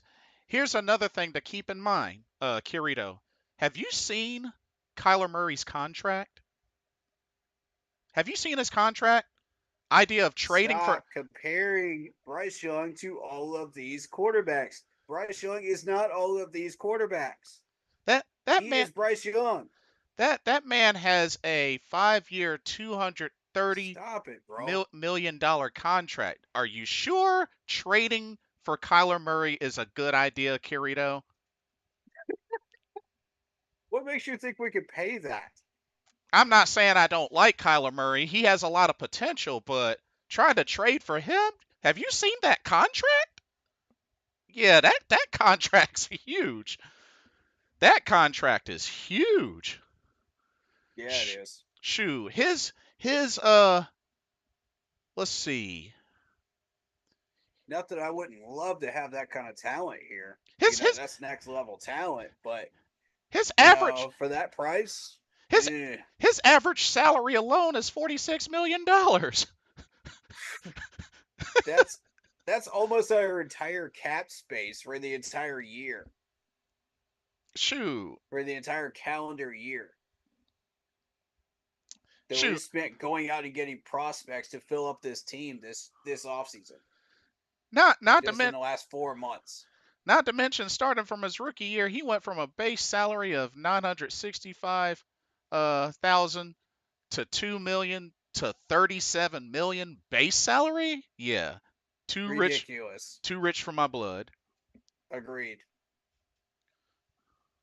Okay. David Screw says, I think Dave Canales will help this team in the long haul. I agree. Marcos Cash says, the wheels on the bus must go round. On the bus go round and round. Bust in all caps. BUST. Ugh. Okay, I'm not even going to address that. Dang. David Screw says, CJ would have struggled here. Agreed. Under the same offensive line and the same weaponry in the same situation, yes, he would have. It would have been reversed. Would you say CJ Stroud was a bust if he was here? Yep, facts, facts. Any quarterback that we bring in here, doesn't matter who it is, bust. Cam Newton, bust. Teddy Bridgewater, bust. Sam Darnold, bust. Y'all know exactly who I'm talking about because every single one of y'all called these players out and said bust. Look where they're at now. Yeah. Cam Um. Newton almost got us a ring, bro. Kirito says, I'm not saying trade for him right now. I'm saying on draft day before getting Bryce Young. You do also remember that he started the season off on the pup list and he wasn't activated until November, right? So he wouldn't have even been ready to play at that time, Kirito. Yep, He wouldn't have even been ready to play. yep, Not until November. man. All these players are busts though. But look where they're doing on other teams right now. Every single one of them you called a bust. Every one of them. Y'all just keep getting proven wrong, and it's not about who's right and wrong. It's about keeping these players here in Carolina so that they don't come back and haunt us later. I don't care who's right or wrong. What I care about is can we retain this talent and use it? Right, right. Stop making it about you. That's egotistical. And half these people that say this stuff are egotistical and they will never admit that they are. And I'm not trying to say, look in a mirror, blame yourself type stuff. No, I'm just saying you're egotistical. I'm calling you out for what it is. I'm calling a spade here because it is what it is. Y'all keep doing this year after year. And it's hurting our team, bro. Don't y'all realize with the thousands of subscribers that everybody listens to, that's what the management sees and they say, okay, maybe we should listen to that. They come down to here to our little corner. They see the 500 subscribers and they don't pay attention to what we say half the time. And yet they follow the trends of everybody that's saying, "Oh, this player's a bust. This player's a bust. Get rid of him. Get rid of him." And then when they finally start listening to us and they start doing stuff, oh, rah rah rah rah rah rah. It can't be this. It can't be that. They come up with a bunch of excuses why these players are not doing what they think they should be doing. And they try to compare them to all these like legendary players and pros and everything else. They're not those players. They are who they are. Yeah. And as David mentioned it, how big of a blow is it with Derek Brown being out for the season? I think it's a fair blow. It's a sizable blow, but it's not a gut wrenching one. You know, I think that it's next man up. I Right. like our defensive tackle room so far. I think we can get somebody in there that can handle business, but it's not going to be Derek Brown, of course, to that caliber, but they'll get the job done, for most of the game. It's not going to be, oh yeah, Derek Brown busting through the offensive line to get a tackle for a loss or a sack out of your backup defensive tackle, but they'll get it done. So it sounded like Kirito was saying that he thought originally the Panthers were going to draft Anthony Richardson when we moved up to the number 1 pick, and he had Bryce Young actually going to the Texans. Which I'm sure many different people had many different picks. Just know that for the most part, Bryce Young was projected to go number 1 for the most part. Yeah, if he doesn't go here, he's going to go somewhere else. And as far as AR, the numbers support exactly what I said, around draft time. This dude is a long ball thrower. He doesn't have the skills so much in short and medium range. And once defenses start figuring that out, they put all their players in the secondary to stop these deep balls. Hmm. They take people out of the middle because they know he can't throw it there. Hmm. So what you're seeing is an increased workload from the running backs, Yeah. and a possible check down tight end. No. No. Ernest. No. No. Ernest. Ernest Capu. No. Stop. No. No. No. Nope. Nope. Nope. Nope. All right. Keep going. But honestly, that's AR is exactly who I thought he was, and he's proving it in that most recent game against the Houston Texans. If you look at the numbers, that's a low scoring game, and it's not necessarily because of the Houston defense. It's more so AR just not getting it done because he doesn't have that ability. So I think you're going to see that throughout the year, um, as time goes on. The NFL has figured him out. Hmm. I called this out day one before he was even drafted because I saw it during the combine. And I read it in the scouting report before I even saw it in the combine, and the combine confirmed the scouting report. So I was like, okay, if that's what we're looking forward to in Indianapolis, you guys are in trouble. Plain and simple. I warned y'all ahead of time, and now it's come to pass. So they went out and they got wide receivers that were deep ball threats, and they sort of neglected the short game. They got a slot receiver, they got a couple of slot receivers, but it's not they're not talented guys. You know what I'm saying? As far as like what everybody else has in the league, Hmm. they're about average. And the indie coach, to his credit, thinks, okay, we could do something with that still. You know, we can make something work here. And as a result, these guys only get like one catch a game because AR's trying for the deep ball because that's who he is. Right. So I just Right. wanted to point that out.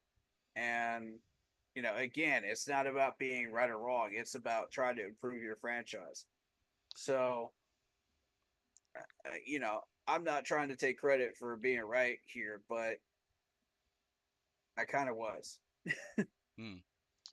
So, going back into this matchup, the Chargers offense. I mean, I got a lot more here, but we'll get to them. the Chargers offense. I mean, they opened up with not a whole lot of yards from Justin Herbert, but also protected the ball. I mean, 17 of 26, Yeah, 144 yards and a touchdown. Was only sacked once. So I mean, you This is know, a strong offensive line that we're looking at here. yes, and that's gonna be a big issue, being that, and one of the things that pointed out, being that we only had one sack in that first game, Mm-hmm. courtesy of Iku Leota, and now with no Derek Brown. Now we did bring in Charles Harris. Hopefully he, can help that line out. But now we're gonna have a challenge with the Chargers O line. I mean, having Rashawn Slater, having Zion Johnson, having Bradley Bozeman, a familiar face, Trey Pipkins the third, like, and that was one of the main things that the Chargers beefed up in the offseason. I also want to point out Alex Leatherwood. Alex Leatherwood. Yep, at right tackle. Oh, okay. Yeah, this dude's a 6'5", 3-year veteran from Alabama, 312 pounds. Big guy. Started 17 out of 21 games in his career. 17 games with the Raiders, 4 games uh, he was active in with the Bears. Uh-huh. So, Oh, excuse me. And's a young guy, only 25 years old, and he was a first round pick, 2021. So yeah, good call. I totally forgot about that. oh, okay. Derek Brown got hurt during the game. I apologize. I didn't know that.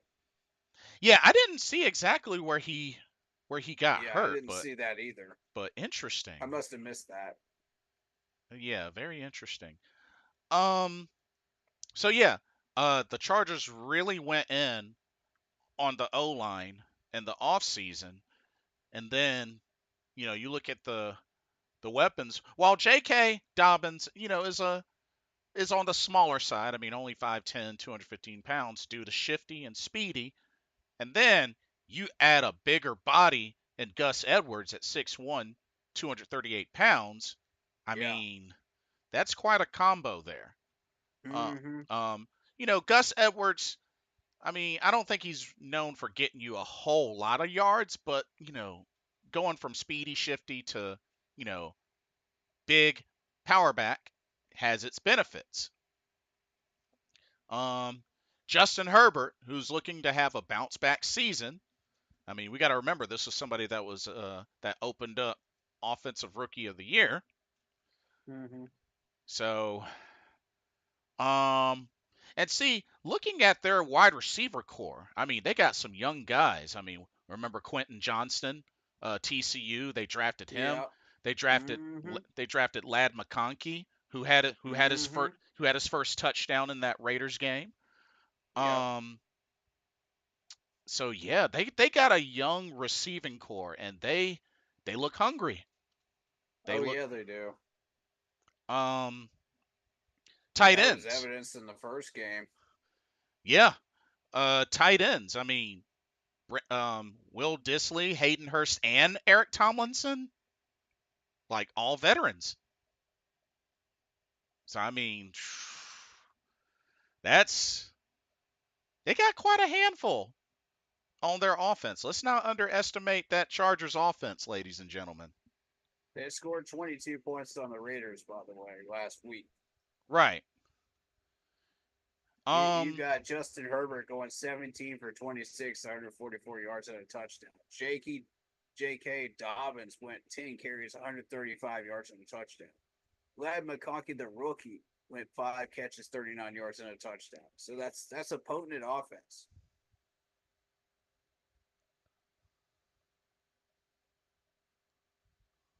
So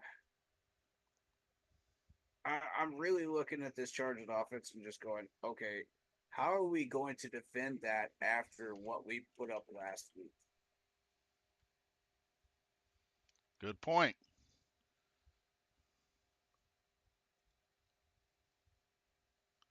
This is Um. again a Chargers team that is competitive and in second place every single year, Yep. right behind the Super Bowl champs. um. Oh, Kirito says if you want to beat the Chargers offense, you must do three things. Your safeties and cornerbacks need to win their one-on-ones on man and zone. You need the linebackers contain the running backs, and lastly, make Justin Herbert run out of the pocket. Hmm. Okay. That's a good idea. So- I think when Herbert's out of the pocket, he's not as good as when he's in the pocket. He's more of a pocket passer than a throw on the run guy, but he Mhm. can do both. So you have to watch out for both. Good point. Good point. But taking away his targets is the best option. If you can cover his targets, and we had coverage issues last week, so I want to see that those gaps close up. I want to see us stop using the zone defenses and the garbage that we were using. Let's focus on closing those gaps. Marcos Cash says three corner blitzes and not seeing it to call the proper blocking is 100% on the quarterback. Okay, well, first of all, you can attribute some of the blocking calls to the miscommunication because of the headset. Secondly, you know, these guys were not set up to succeed anyway. They were not doing what they're supposed to be doing, not proper footwork, not proper hands, and it was obvious during that game. You could tell. So, I mean, these were corner blitzes that should have been picked up by Miles. That's point number three. Miles Sanders could not block a beach ball when it came to blitzes. And if he continues that trend, we need to get him the heck out of there and put in somebody that can. Yeah. Because we got about what 5, 6 running backs right now. We have an overabundance of running backs. You mean to tell me nobody in this running back room could pick up a corner blitz? Come on, man. Not buying it.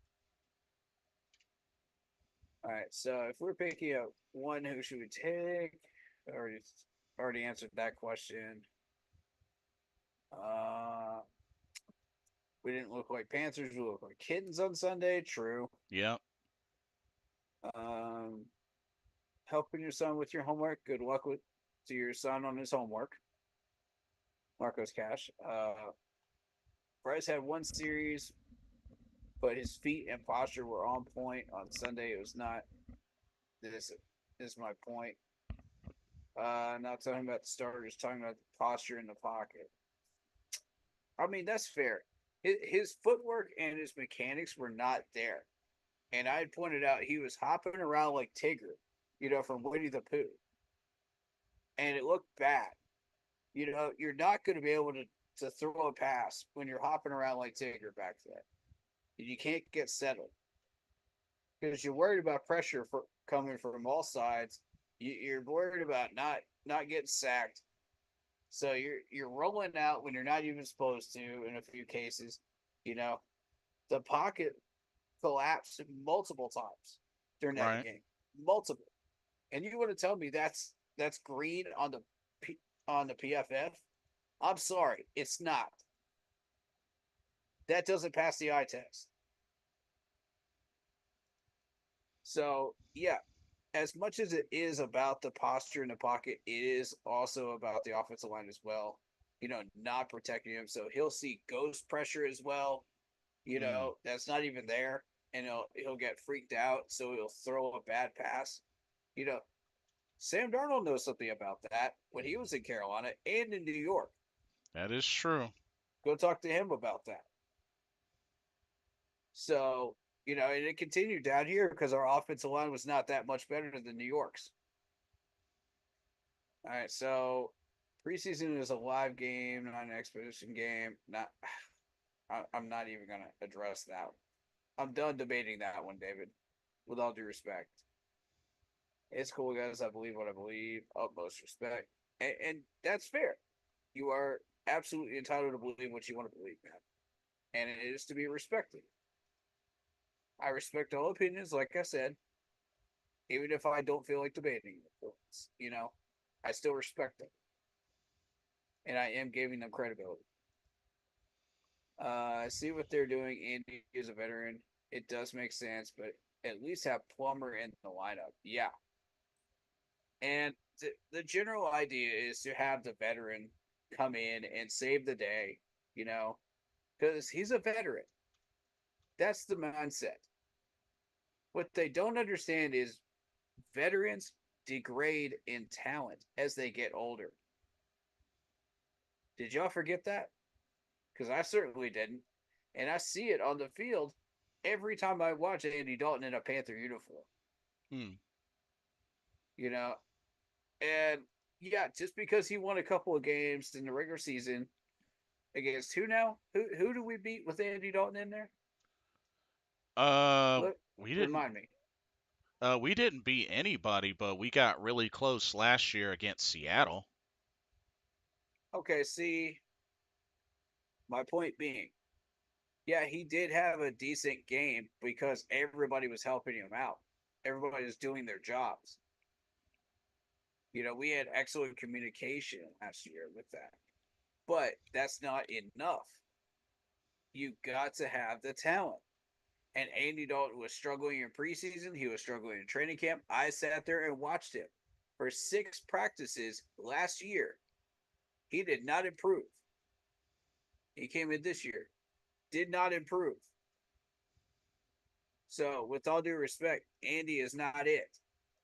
Just because he's the resident veteran does not mean he is the winner of solving all of our problems. We tried that before, folks. Remember?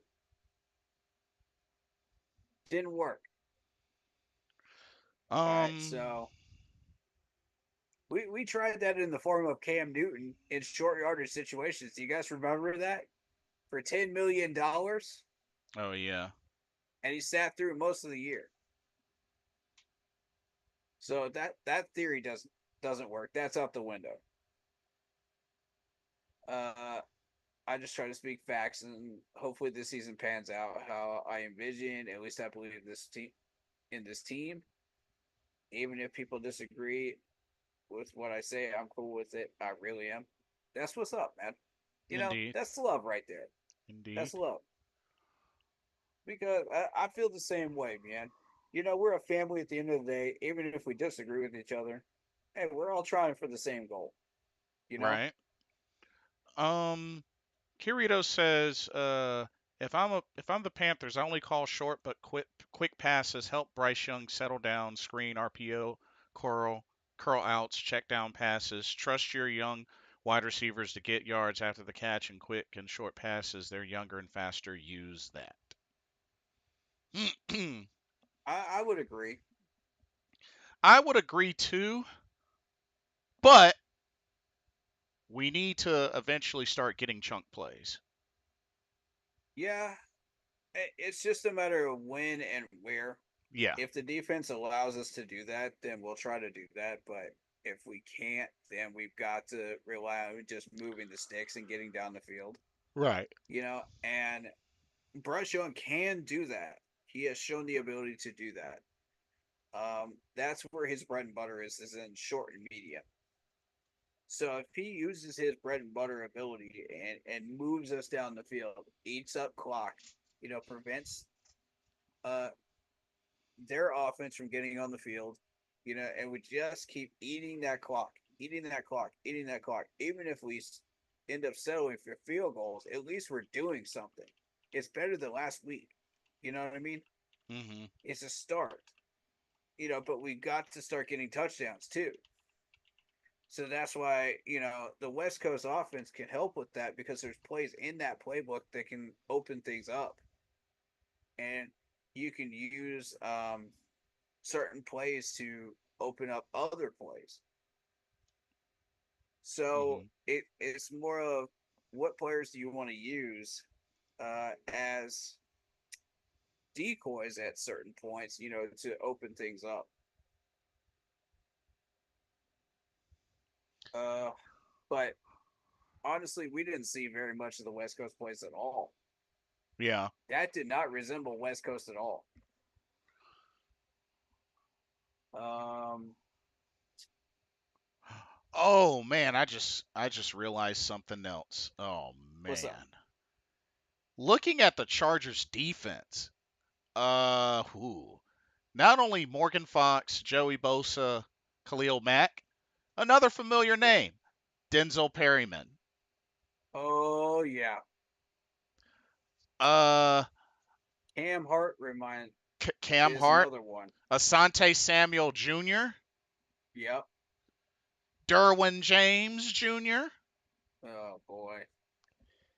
Yeah, Bud Dupree. Mm-hmm. Uh, yeah. Justin Eagleby. Justin Eagleby was the guy I wanted us to draft Hmm. because he was multifunctional. You know, he's a defensive tackle and a defensive end. That dude would have been a great multi-tool in our depth chart, but we Whew. passed up on him, and it's a doggone shame. I think he would have been a great Panther. But let's see. Kirito says, look back at 90 at Alabama. 95% of Bryce Young throws were short and quick passes, and trusting his wide receivers get yards after the catch, and at work. That The, is true. that is true. That is a good. Some of that can translate to the NFL. Some of it can't. Yeah, some of it, some of it. Um, but yeah. Heat Also, three says, I think New England can beat Seattle. I think possibly. Yeah. I'm sorry. Continue. um, and also looking at the injury report for Carolina, um, some notable names that kind of stood out. Tommy Tremble was limited, so we'll have to see if he can get good and healthy by Sunday. Johnny Hecker questionable. Both of our guards, Damian Lewis and Robert Hunt, questionable. Mm, Apparently, Jadeveon Clowney is questionable due to a ankle injury. He didn't practice today, mm. That's another one in and practice. yeah, and Yosh Nijman is questionable as well. So, a couple of notable, Neiman's been questionable since the beginning. yeah, but hopefully Damian Lewis and Robert Hunt will be good by Sunday because we're gonna need them.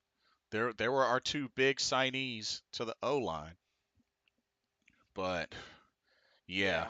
we're gonna need as many folks healthy as possible against that attack from Denzel Perryman, Joey Bosa, Khalil Mack. Whoo wee. Yeah. Um, I'm afraid this might be in one of those games that Sandy, well, I'm used to calling them San Diego, but they're LA now. yeah. That the Chargers might get back one on us, man. Honestly, I'ma keep it real. I don't think we're gonna do quite enough to win this one.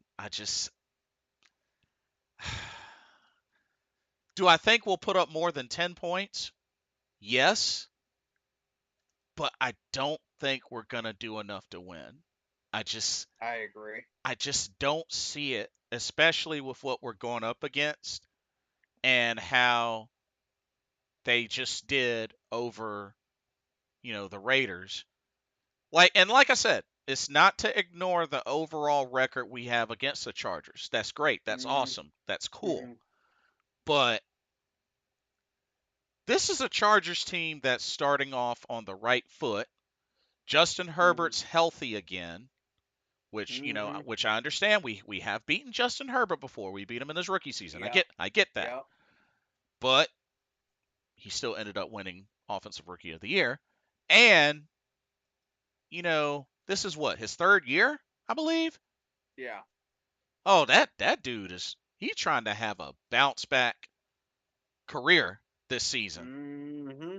So, like I'm thinking dude's going to be rather hungry, and with the additions that they've made uh, in the off season, I just and I know we're going to be at home. I know we're going to be at home, but I don't know. And then you got to look at our defense as well. I mean, our defense severely dropped the ball in that Saints game. Yeah. So, Kirito says the goal should not be winning. The goal should be improvement, even if that means scoring only 14. Bro, you play to win the game. The great Herman Edwards, you play to win the game. You play to win the game, Kirito. If you're I not, don't think it's as simple as that anymore because you've got teams that have become dynasties. How did they become dynasties? You've got to uh, sometimes take L's where you build your team up to become a continual winner. yeah, and I understand that, but you go out there and you play every game 100% on the line, no matter what. I I want to see that attitude out there, whether we win or lose.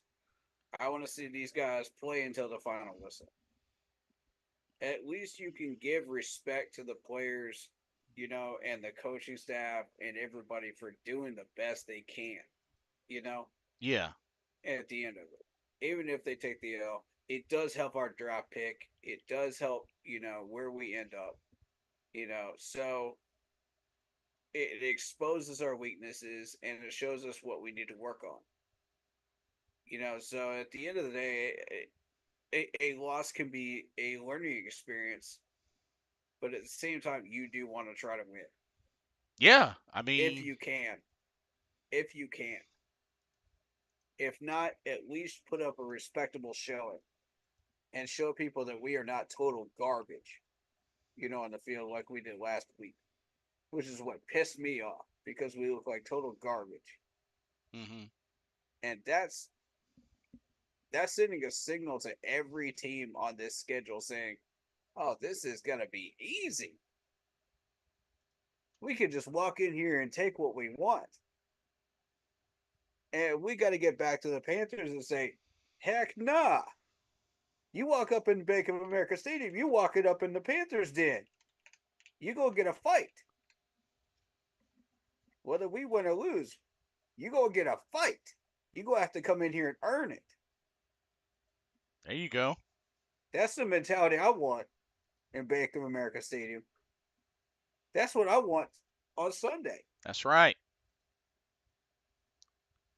Now, just because I didn't project us to win doesn't mean we can't come in there and act like predators Right. and Exactly. attack dogs and say, "Nah, y'all go have to come in here and earn every inch that you get. You want this win? Go take it. Take it Agree. from us. Earn Agree. it." Agreed.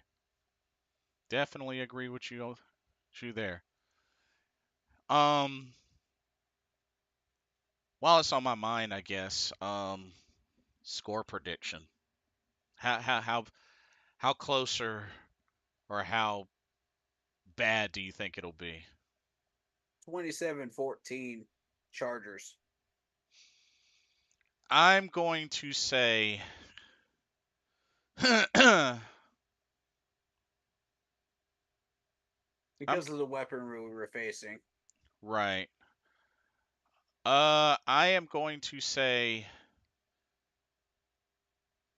24-14 Chargers. I think we get 2 touchdowns. I think we get 2 touchdowns as well. I think we do put up a fight. I'd be maybe arguable 17, but we got to move down the field. We got to get it. Yes. But the rest of the game, we're going to end up just Carolina Panthering. You know what I mean? Yes. And with the talent that they have, we can't afford to be Carolina Panthering. You know, Right. it's just, this is not it. if we want the Panthers to be different this year, and we want to live up to the hype that everybody's been talking about of these players that we get every year, nobody's buying into the hype. Everybody says, it's the same old Panthers. It's just new faces, new masks on the Scooby Doo characters for a new season, right? Right. We've seen this before. We've seen these episodes. It's different character situations. It's different scenery, but it's the same Scooby Doo villains each week. Dang. And if we don't start proving that we are not the same Scooby Doo villains every week, then who are we? Right. We're just another guy in a mask, another villain in a mask that everybody loves to hate. It's never going to change until we decide we want to change it. Right. Right.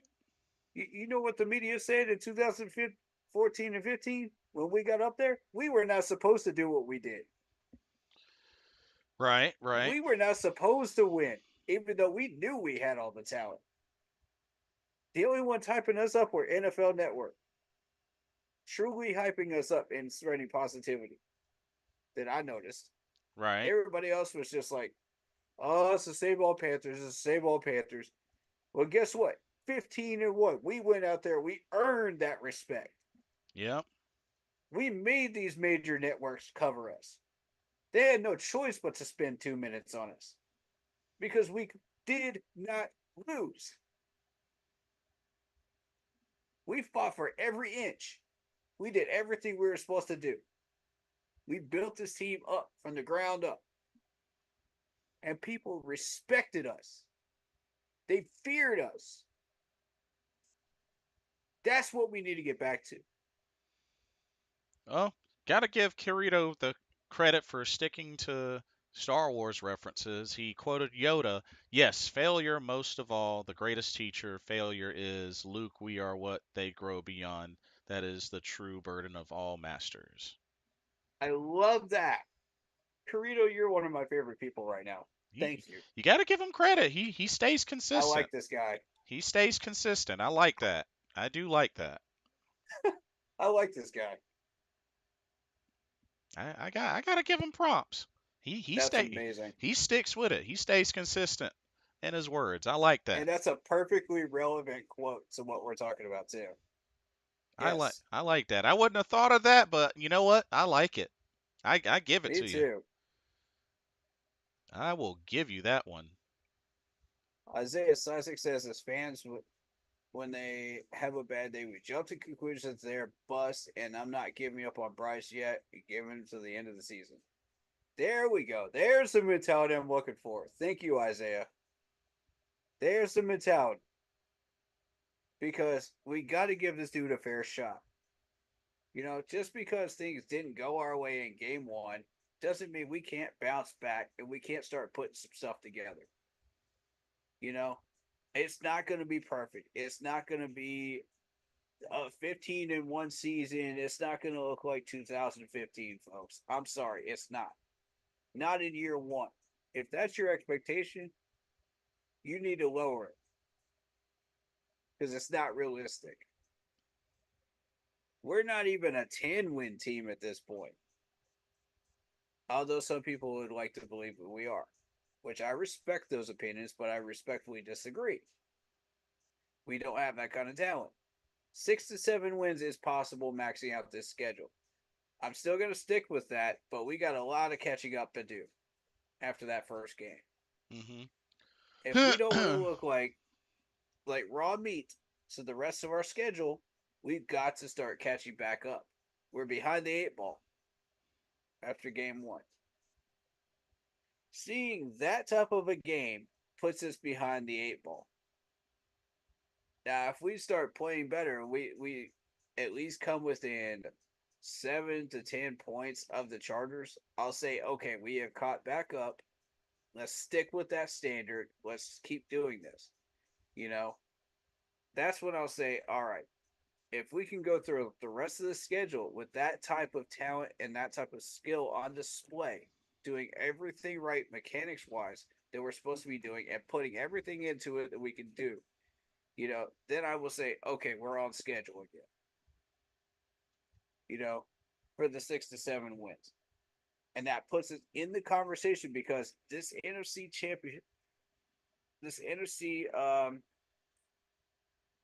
group has not changed.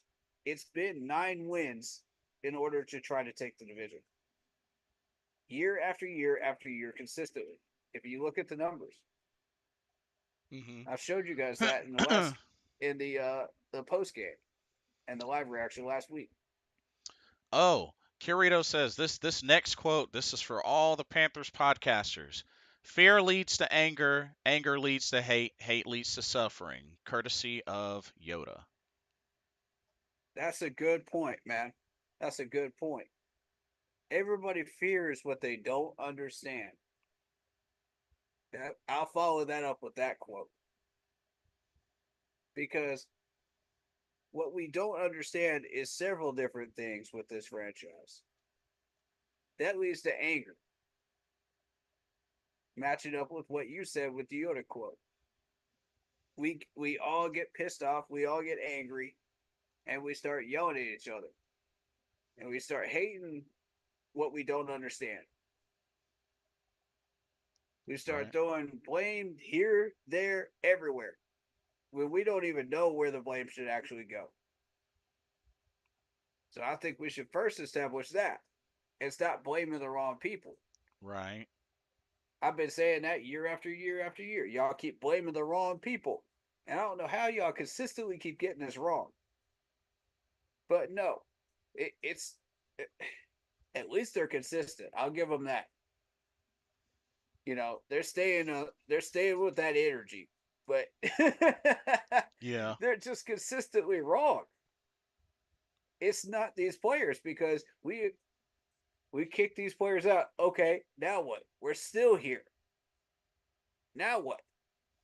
We can keep doing this year after year after year, and it's still putting us in the doghouse. Now what? Yep. Uh, Well said. Well said. and suffering is the result. Yes. It's the result every single year because we do not change. What is the definition of insanity? Doing the same thing over and over and over and expecting different results. This team is dealing with a classic case of insanity, and we Yeah. refuse to admit that we're insane. Quite insane indeed. Uh, hashtag Tepper sell the team. I agree with that. Everybody else Shoot. agree with that? Keep keep messing around. That just might happen. Shoot. I agree with that. I think most of the fan base echoes that right there. David Screw says if CJ Stroud was drafted, he would have been the same problems as Bryce doing coaching, and people would call CJ a bust if it was reversed. Yeah, you already said that. But you're absolutely right. That's a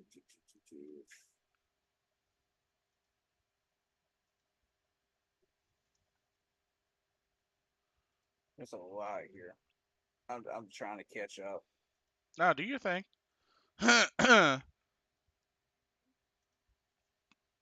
Marco Sanchez, not at all. Frank Wright wanted Stroud, and we would see a completely different product in the field. Nah, I Mm, disagree with Marcos nah. Cash. We'd see the same exact thing. Yeah. All y'all would hate on CJ Stroud, and it'd be the same doggone thing. And I don't understand how y'all aren't seeing this. Okay? It's not about the quarterback, it's about the system. The system was trash. Frank Wright had no system. Every time people say, "Oh, Frank Wright's system," in their conversation, I just laugh at him. I go, what system? What system? The dude had no system at all. Yeah. Like, what system? Show me a system. Explain that to me, because I'm lost here as to what we were doing with that year. No, Mr. Gemini, I did not watch the debate. Corey, did you? Nope. Nope.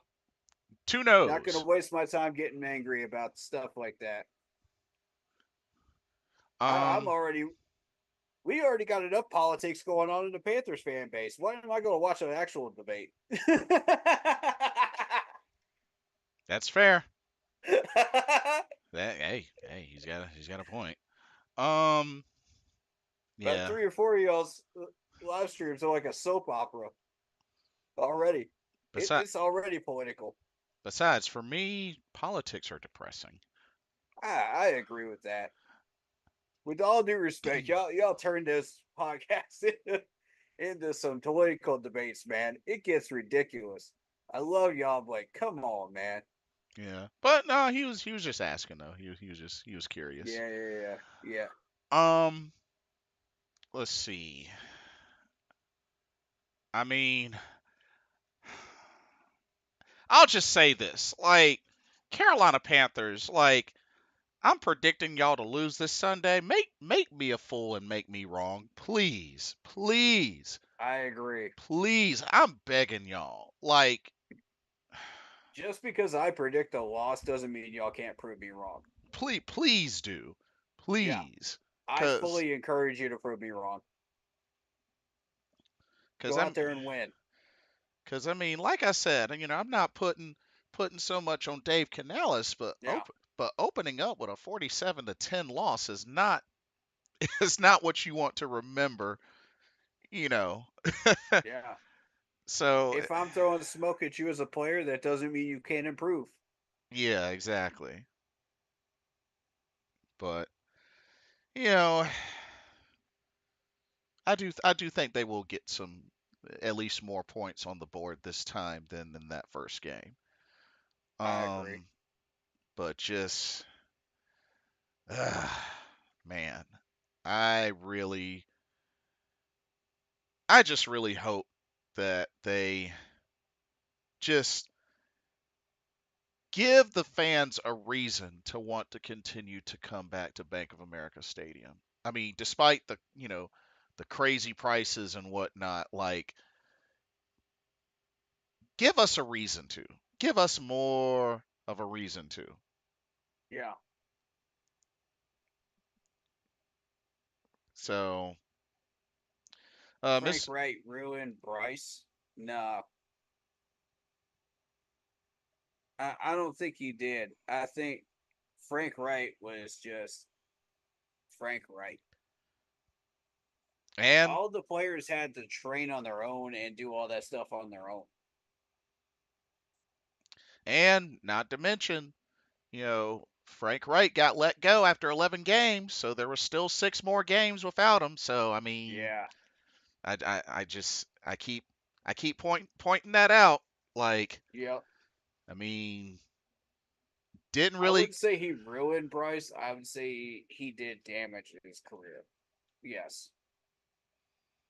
because I mean, the only other notable game that really stood out in a big positive way for Bryce was the Green Bay game, and we still didn't even win that. So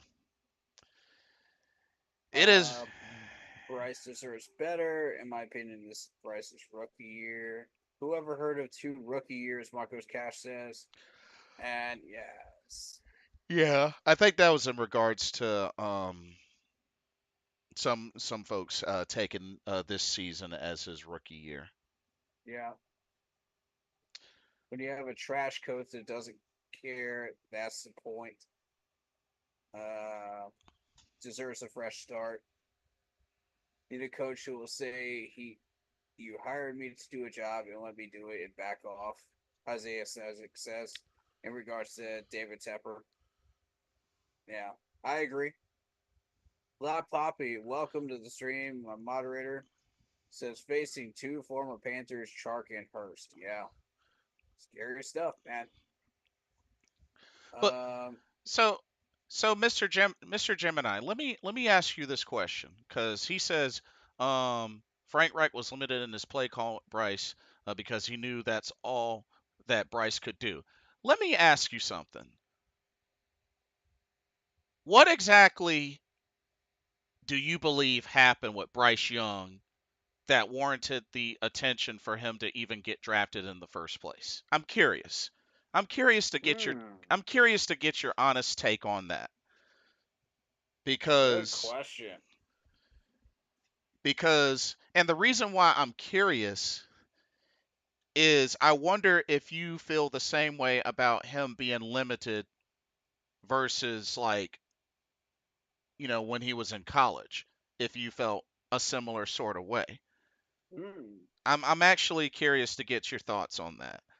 And the good question. and the only reason why I say that is because I understand that, and this is a tree that I'm gonna keep kicking. I understand that not every Heisman Trophy winner translates well into the NFL. I mean, there's evidence of that.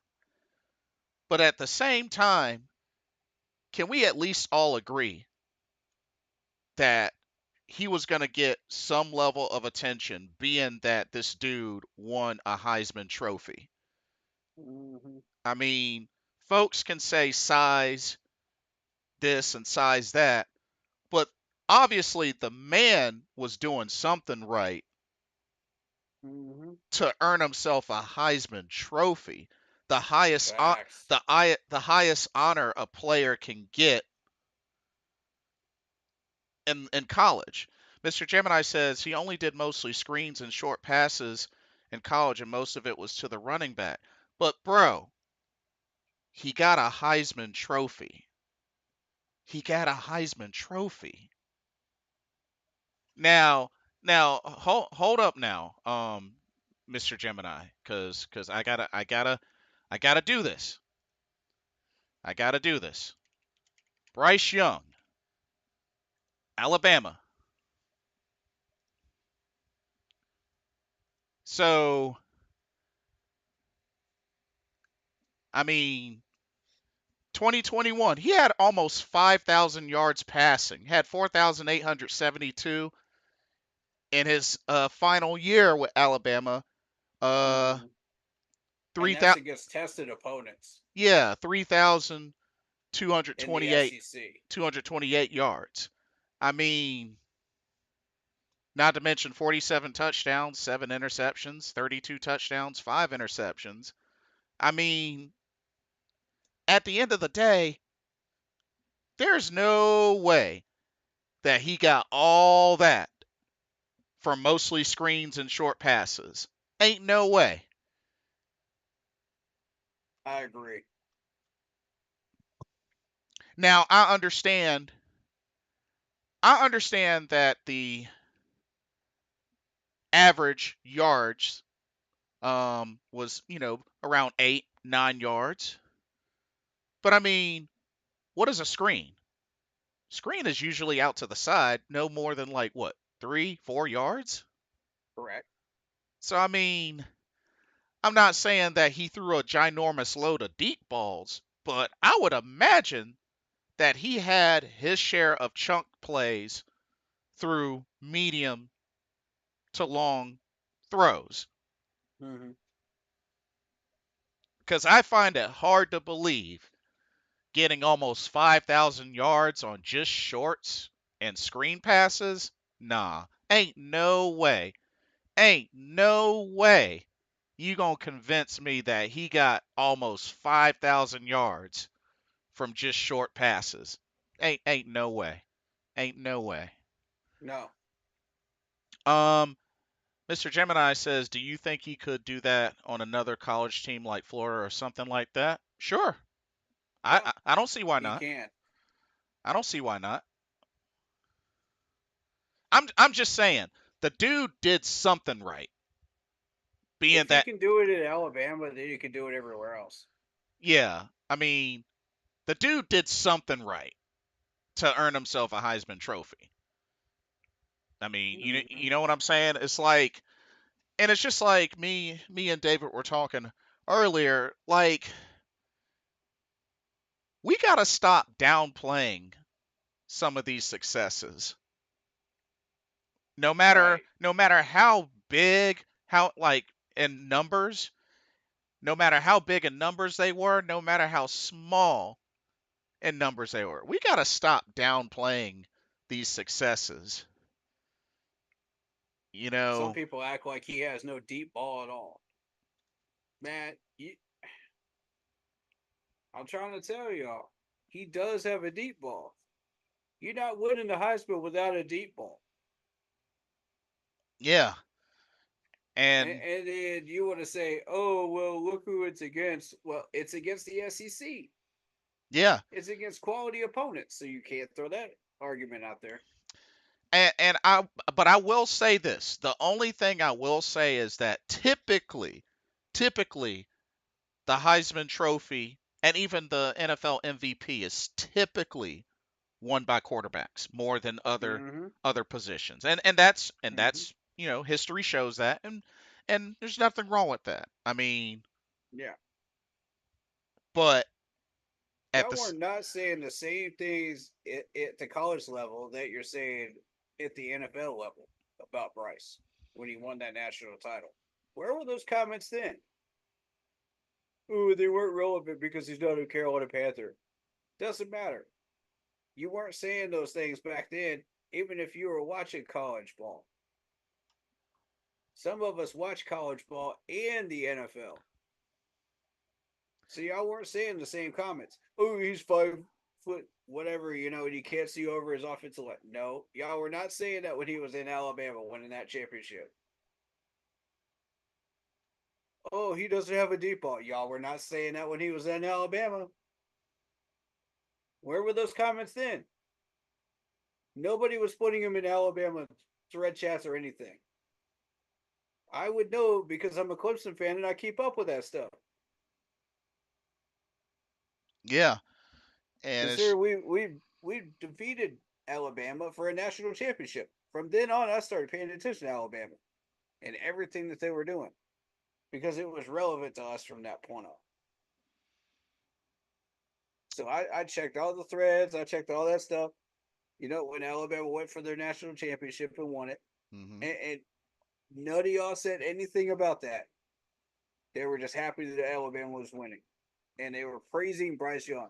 Imagine that, praising Bryce Young for his actual accomplishments and saying you did good. Do y'all remember when y'all were trashing Cam Newton and then nobody came in and said anything positive about Cam Newton? Not a single thing when he actually started doing good. Yeah, he shut y'all up, didn't he? Guess what? Bryce Young is going to do the same thing if you give him enough time and enough weaponry and enough protection in the right system with the weaponry doing what they're supposed to be doing. He's Yeah. going to shut y'all up again.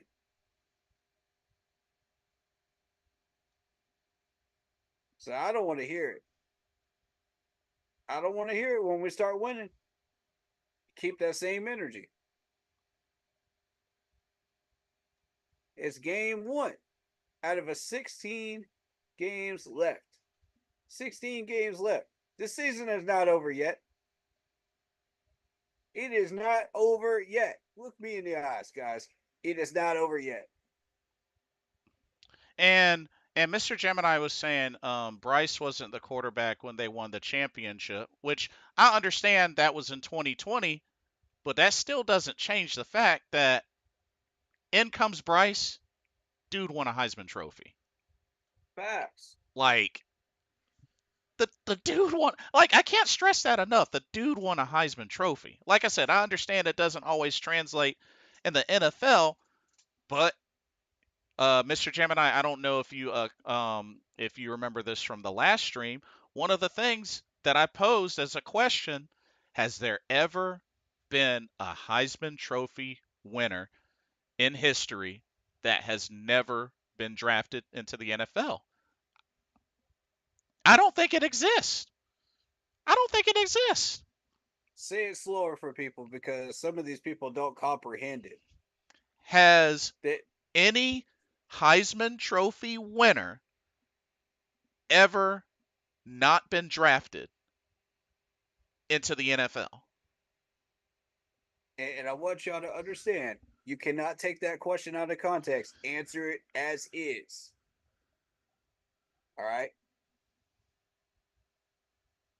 Yeah, you know, I mean, why The co- answer is no.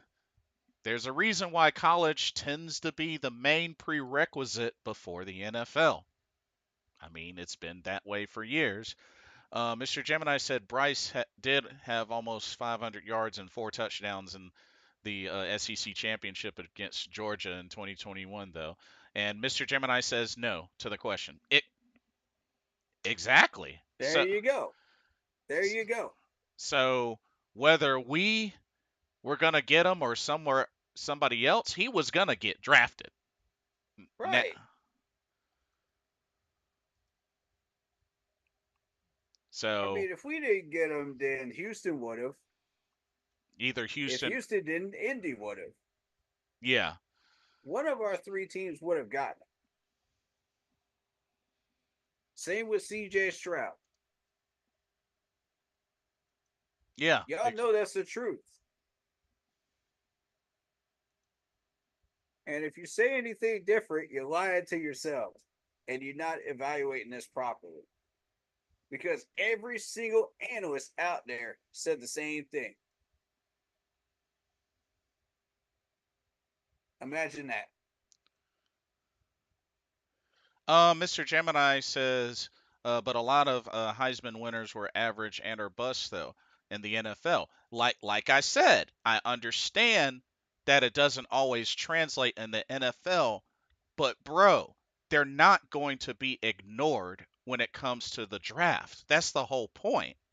Yeah, and they're not going to be Drew Brees, Peyton Manning, or all of these elite quarterbacks that you're expecting them to be. They I'm are who they are.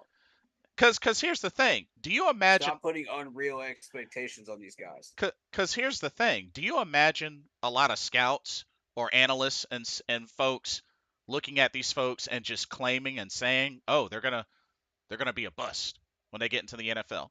No, like they're praising them. They're like, "Oh my goodness, they're Exactly. they're declaring for the draft. Oh man, what teams need a quarterback? What teams need you know what teams could thrive on this person?" That's what they're talking about. Ain't Exactly. like I mean, if they end up being busts, it's usually after we see how things go. It's not before that. Like, I mean, you won't know until you see them in action in the big leagues. Mm-hmm. But Heisman Trophy winners are not just going to be ignored when it comes to draft time. Right. That's just impossible. That's Agreed. impossible. And and just with drafting anybody, you're taking a risk on them. You're taking a chance on them. You know, but having a Heisman Trophy under your belt tends to stand out a little more than somebody that doesn't have one. I'm just saying. I'm just saying. Yeah. It No. it it tends to No. stand out a little more. It's a resume builder. Yeah, that's a pretty big mark on your resume. It's a Marcos pretty Cash says Bryce is broken. Oh well, he had potential, but his confidence is shot. No, he hasn't. No, he isn't. He is not broken. Y'all need to stop that. Just because we had one bad game this year does not mean this man's confidence is shaken. I David mean, Screw says, I think Dave could fix this. I think Dave is honest and not fake and owns up to his mistakes. Dave will not be unsuccessful. I agree. yeah. I hope he won't. I really hope he won't. And like I said, I mean, is his confidence shot? It might be damaged, but like I said, it's too early. Mm-hmm. it's still too early. Marcos Cash says, "Don't forget that Canales was the quarterback coach of Russell Wilson." Fair Right. point. Yes. So that's three. That's three quarterbacks. Um, and also Ken Dorsey is the quarterback coach of Deshaun Watson. So I'm interested to see where this goes. Uh, and if you don't know who Ken Dorsey is, he was the quarterback coach of Cam Newton during their Super Bowl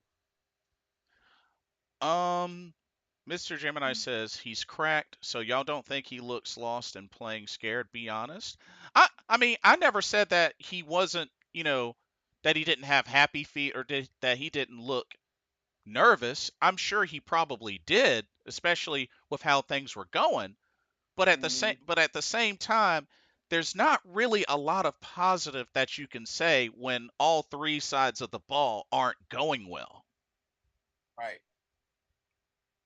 Like Exactly. all three, Mr. Gemini, all three sides of the ball weren't going well. It's kind of hard. Everybody was playing like trash. Like There it's was maybe half a dozen people that I could call out that were playing pretty well, but the rest of them play like trash. Yeah, And they know they've got more skills than this.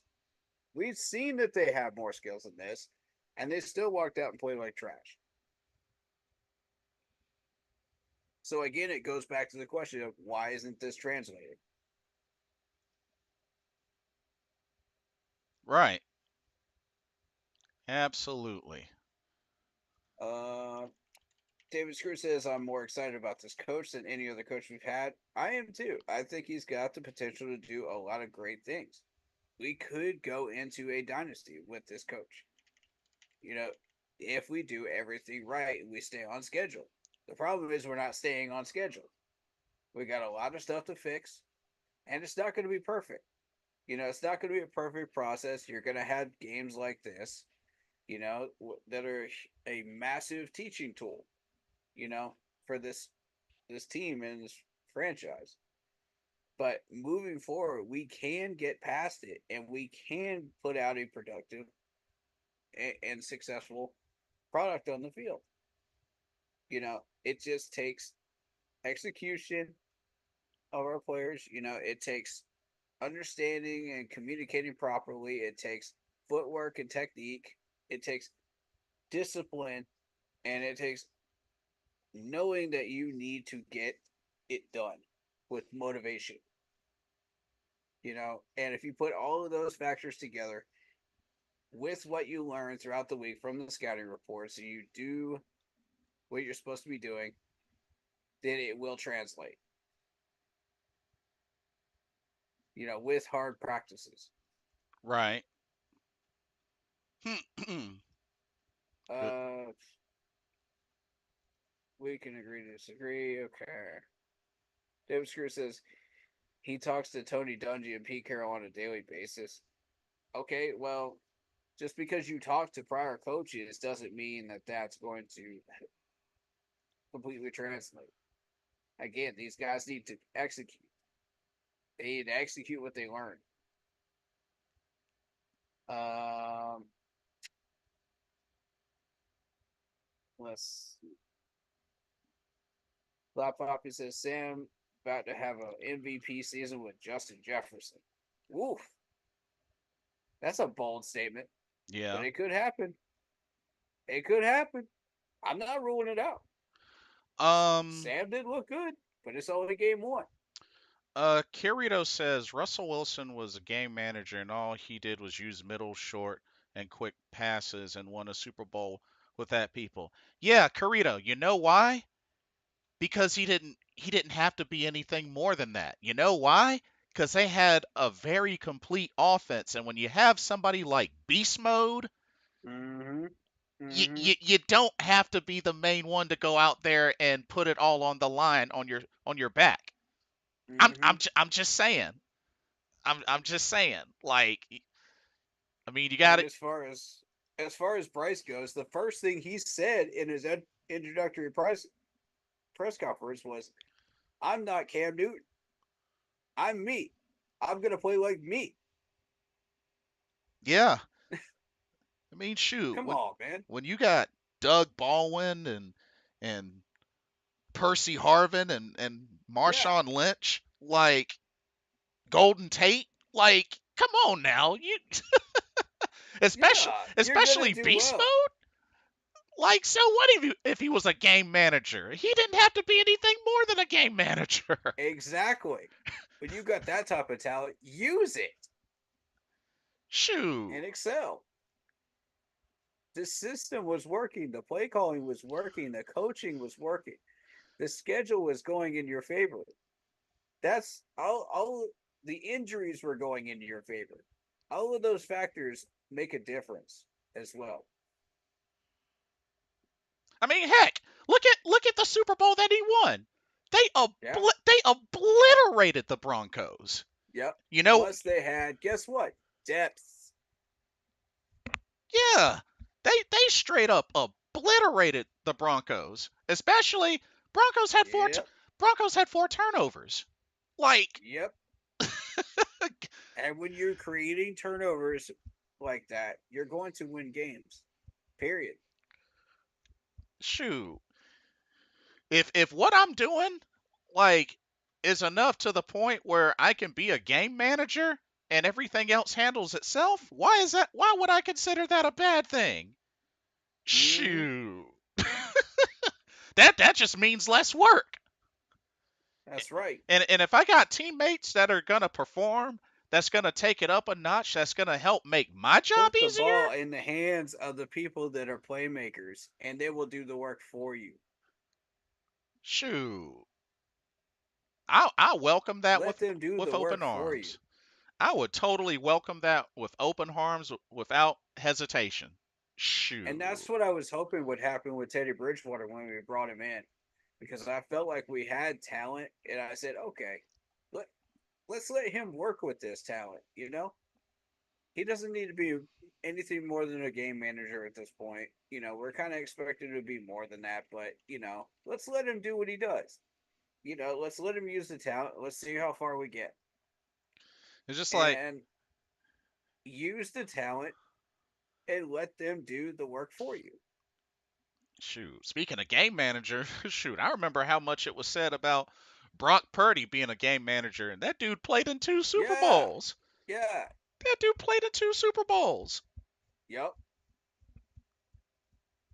So He shut Cam Newton up on that one. I'll tell you that.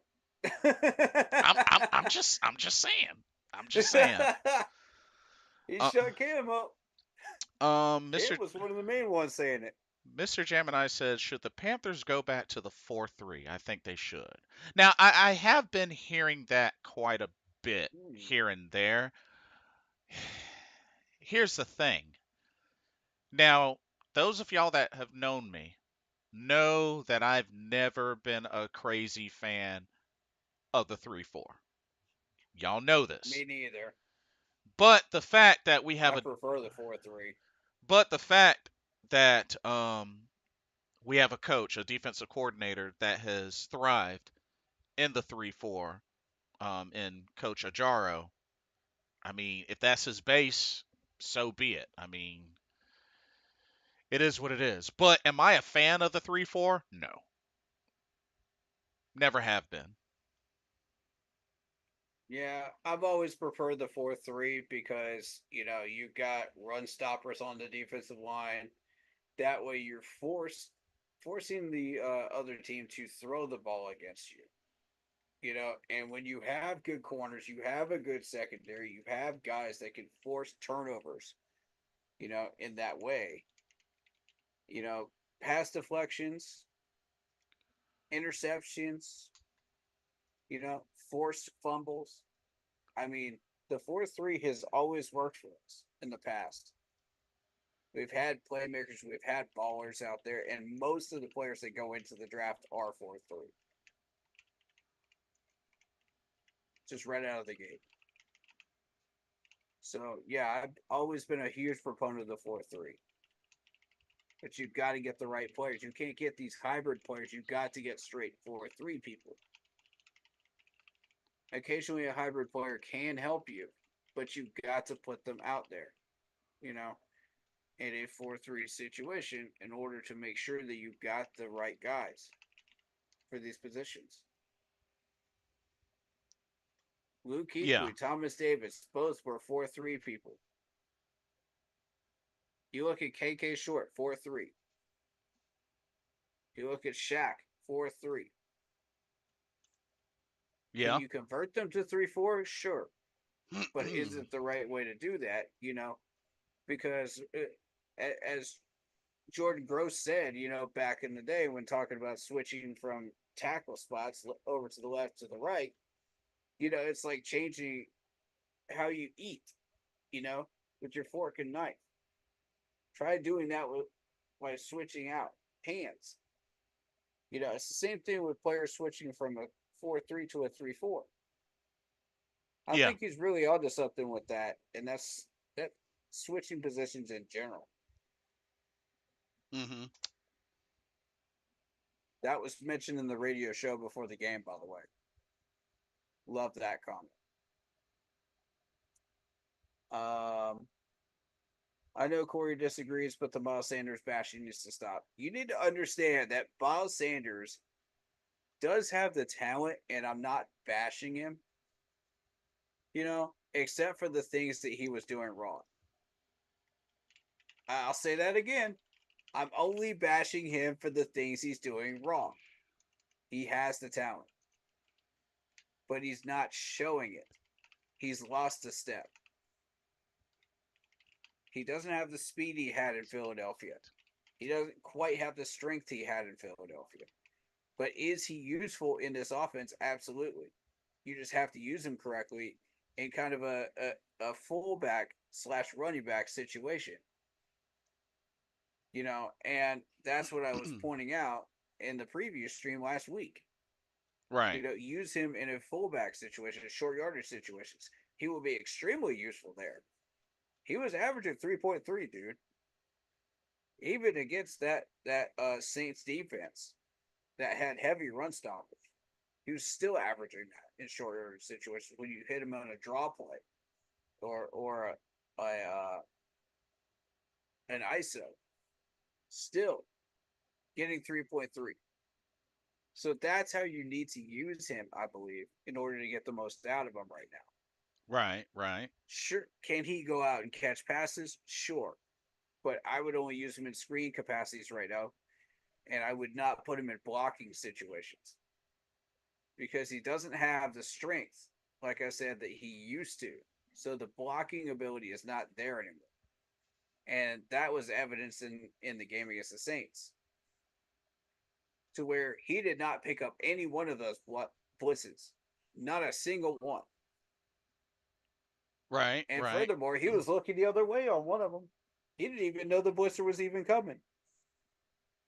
I mean, pay attention, Miles. Come on, man. You're better than this. Show up, man. The only reason I'm giving you so much tough love and so much smoke is because I know you got more awareness than this, and I know you got more strength than this, and ability to take care of business. I wouldn't be showing this tough love if I didn't care about you, man. I know you got this in you. So go out there and do it. David Screw says this man was in a Super Bowl. Keep in mind, Win Canales can get this man up to speed. Yeah, yeah, and I'm not saying that he doesn't have the talent. Like I said, it's just he's lost a step, and you've got to use him in where he is now. You know, not to the capacity where you think he should be, but to where he is now. Meet him where he's at on his level of talent. Dallas will expose the Saints. Yes, they will. Yeah. Uh, Because I mean, you got to remember, a lot of folks are saying that Saints deep down aren't really a good team. yeah, they're a 9-win team at best. I'm still saying that. That's enough to compete for the division with our division at 9 wins. Competing for division title every year. Um, David Screw says, I agree with Marcos Cassidy. He overthrew them. The players were wide open. And sure, I am blaming Bryce again for the mistakes that Bryce made at the times when he made them. I'm being fair here, folks. Mm-hmm. Yeah, I am throwing smoke at Bryce, just like everybody else, but not to the degree that everybody else is. I'm blaming him for what he is actually responsible for. I'm not making up excuses for him. So I want people to understand these are not excuses from this point forward after bashing the man. These are reasons why he was not succeeding. Please understand the difference, folks, because you're going to hear from everybody else on everybody else's stream. Oh, these are excuses. Oh, he's, you know, and they're confusing the two. They don't understand the difference, and that's why you hear a bunch of BS from everybody else about Bryce Young being 100% responsible for this or that. It's like, come on, man. Y'all need to quit. Y'all need to quit this. There's 10 other people on that offensive line at Yep. any given time. Do they not exist? Are they paperweights? No, they're not. They're just as responsible for his lack of success than anything else. A whatever it was is a sum of all of its parts, right? I forget what the quote is. A mm, whole is only the sum of its parts. ah, Something like that. Y'all know the quote. Y'all know what I'm trying to say. A quarterback can only be successful with the weapons that he has. right. He can't just walk in there with like subpar weaponry and subpar offensive line and expect to win. That's not how that works. Some of y'all need to understand that that's not how that works. Y'all can't just blame Bryce Young when that doesn't happen. All right? And you set your expectations way up here, expecting him to be some Cam Newton wannabe, or a Peyton Manning. He is not that. He is only who he is. I'll continue to say that, man, until it's any less true. Did he overthrow players? Yes, he did. Did he throw picks? Yes, he did. He was responsible for that. I'm not saying he ain't. But y'all need to quit trying to make this man more than what he is.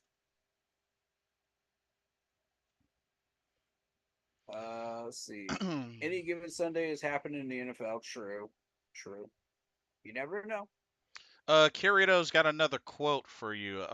For when someone is hating on Bryce, many of the truths that we cling to depends on your point of view. By you. Uh, mm, Yeah. And it's mm, subjective. It's subjective. Some When you're using the eye test, some people are gonna see something and other people are gonna see something else. yeah, I guess that's yeah, I guess that's And they're valid. gonna Yeah. be bullheaded about it, because that's how this fan base is. With all due respect, that's how y'all are. You know it is. Don't deny it. Don't dance around it. You know it's true.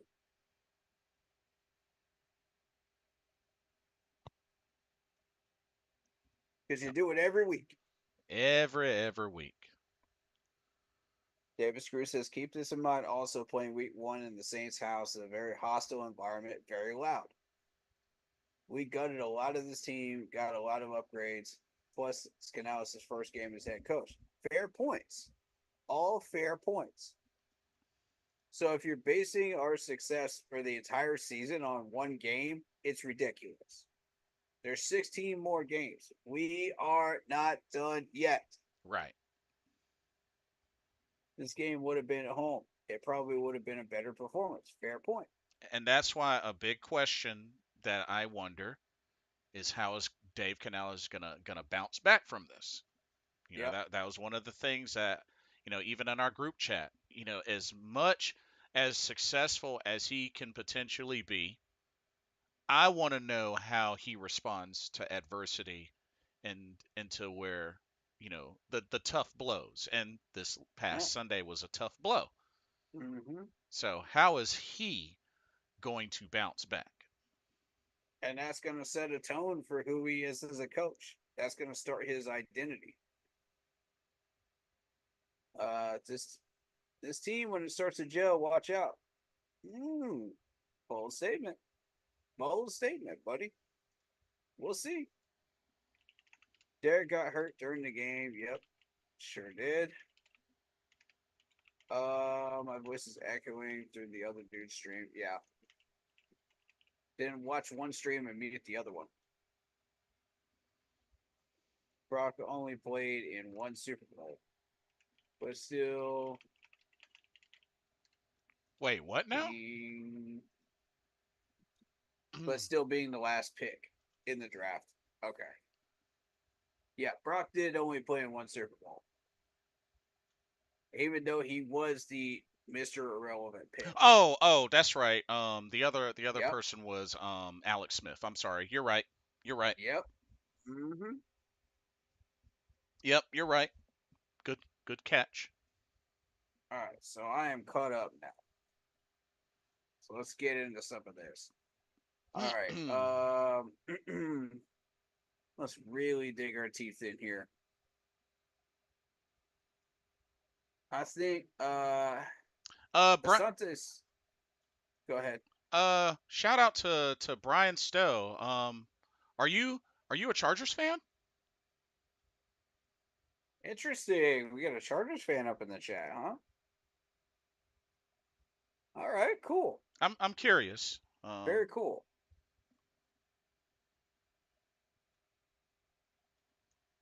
Yeah, I was a big supporter of the Chargers when they had Norv Turner and Ron Rivera back then.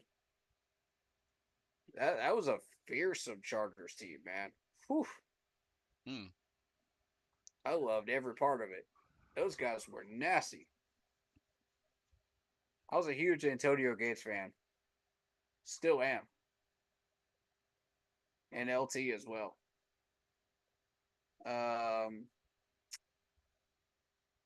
so let's kind of get into this. Asante Samuel Jr., if you really look at him, he was famous for his time in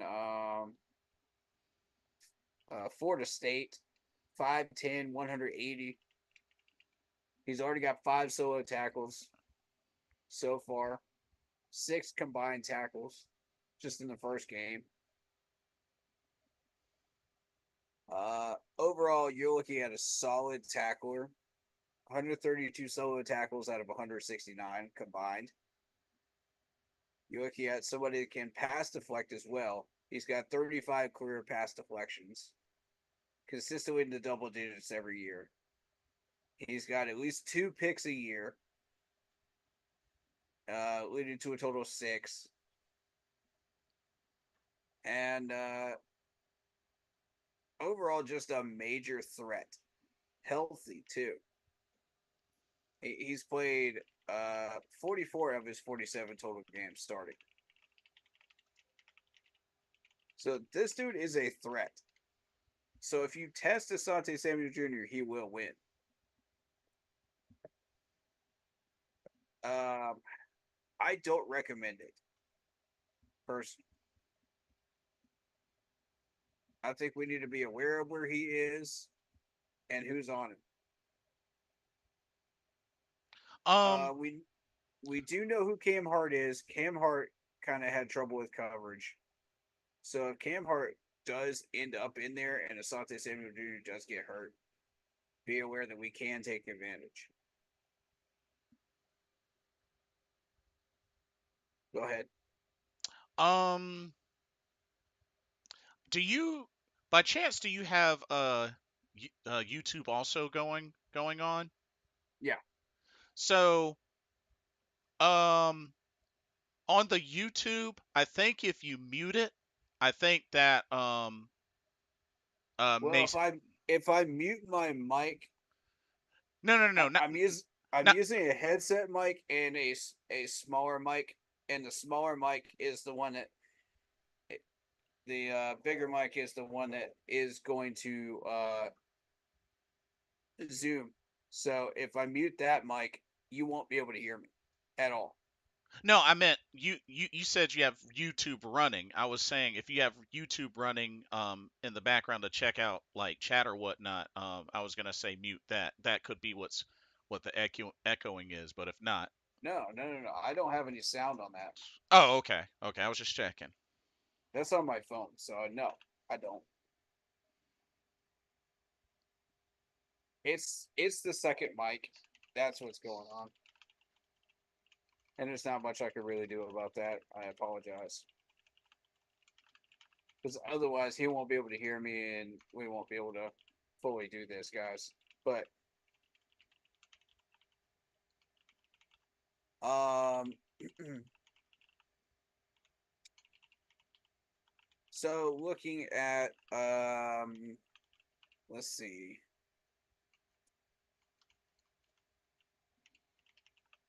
Let's look at Denzel Perriman since we're on the defense.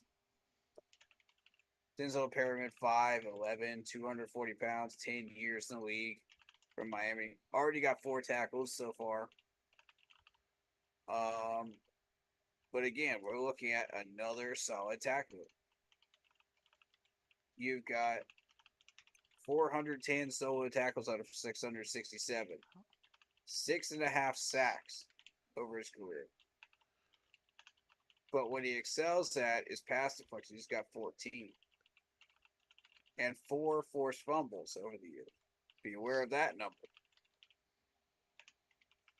Uh,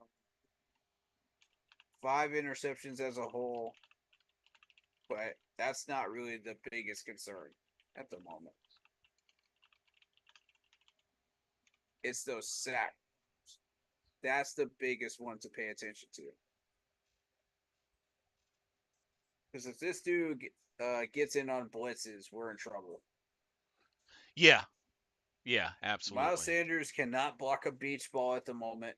I invite him to prove me wrong, but right now he has not been able to block any blitzes. So I need you to start stepping up, Miles. If you're going to be back there in the backfield, block these guys. Okay?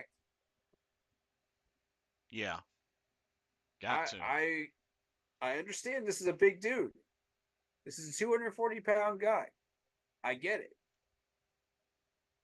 But, you're big enough to at least hold your own for at least a couple of seconds and buy Bryce a couple of seconds. That's all he's going to need to roll out, and do something. He's probably not going to stay there in the pocket. But this is a veteran right here. A very, very good veteran.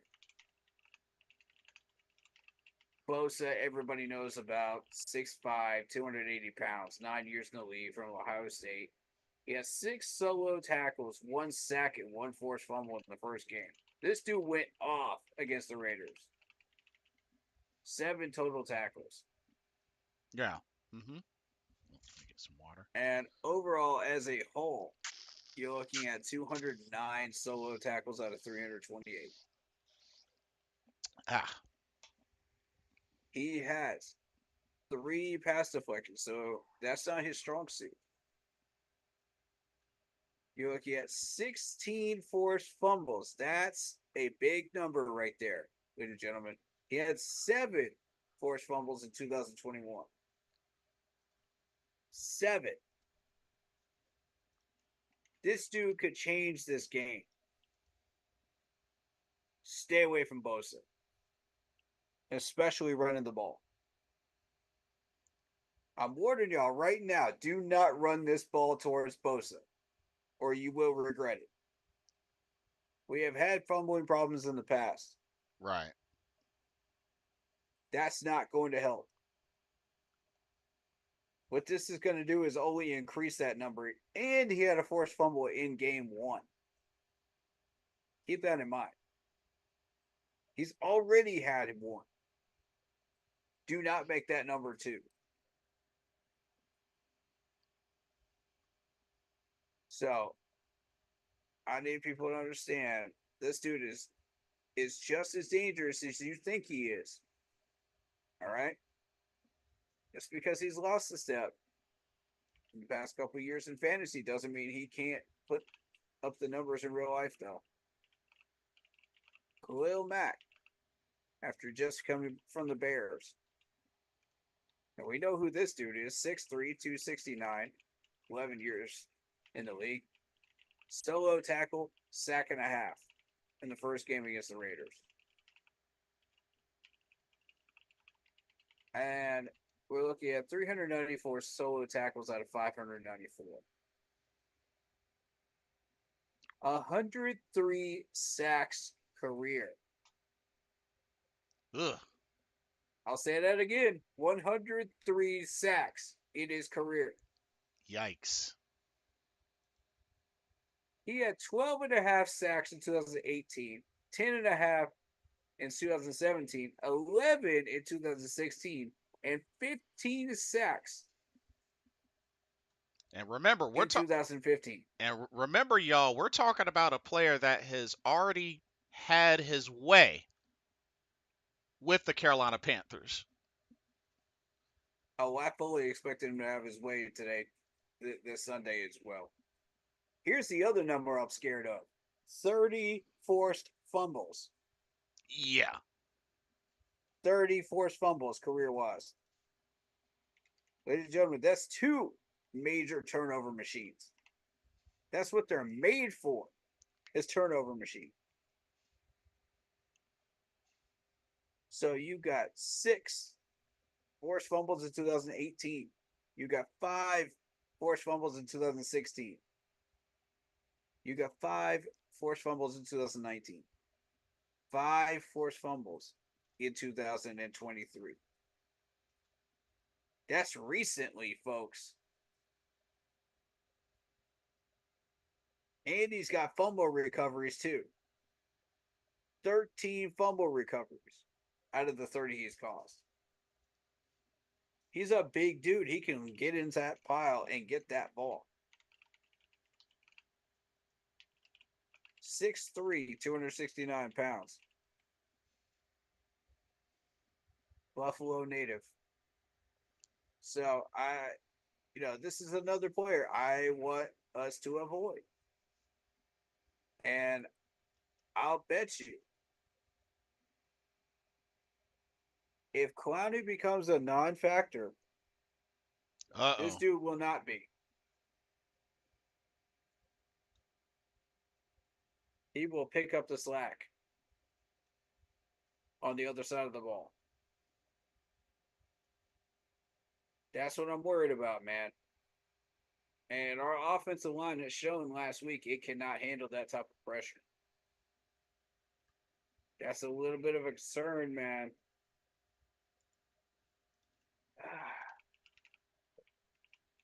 I'm not asking us to check either one of these 2 players. What I'm asking us to do is slow them down. Do not put those run plays near these 2 gentlemen. Do not. Because I guarantee you, these guys did not get those forced fumbles from passing situations. After the receivers had the ball. No. These are defensive linemen. Yep. They took them right out of the running back's hands. Plain and simple. Robbed them. Right. All right, so Denzel Perryman. We covered Denzel Perryman. All right. So who else do we want to cover? What's the Eagerby? Did Justin Eagerby play? No, he did not. Okay. Still a rookie. But watch out for that dude, Matt. Let's see. AJ Finley is another one I recognize. Yeah, AJ Finley's been in the league for 2 years. 6 foot even, 188. He hasn't been in games per se, but he did get a forced fumble Oh, when he was ugh. in. Duly noted. Yeah. So keep that in mind.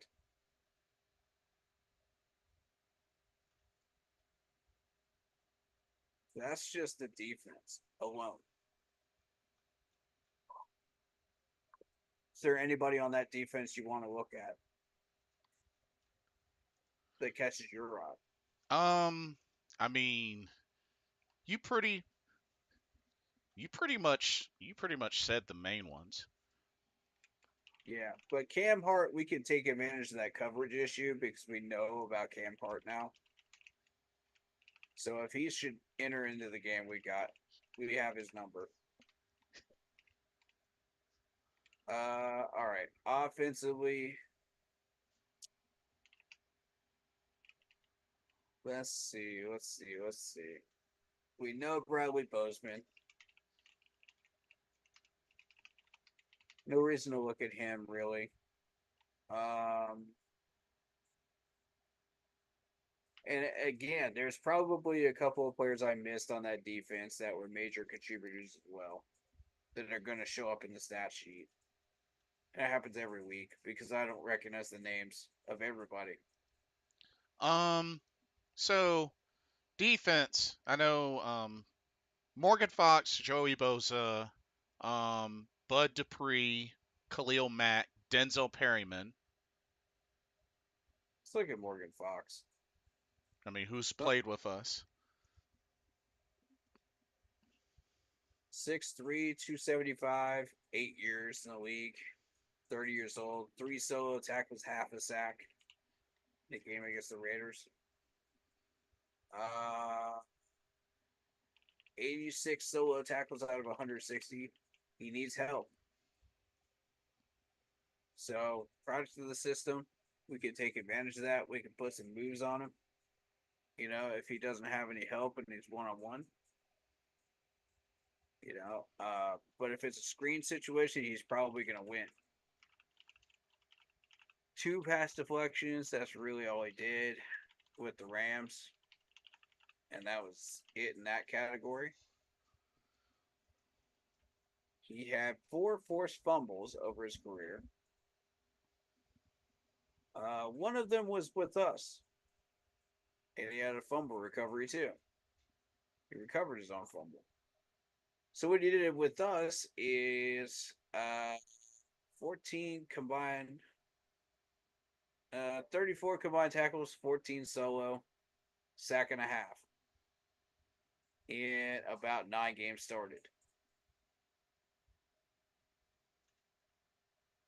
Okay, wow. Yeah,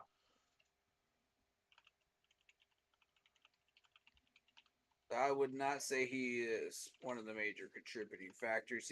He's more of a product of the system and one of the gear cogs. Um,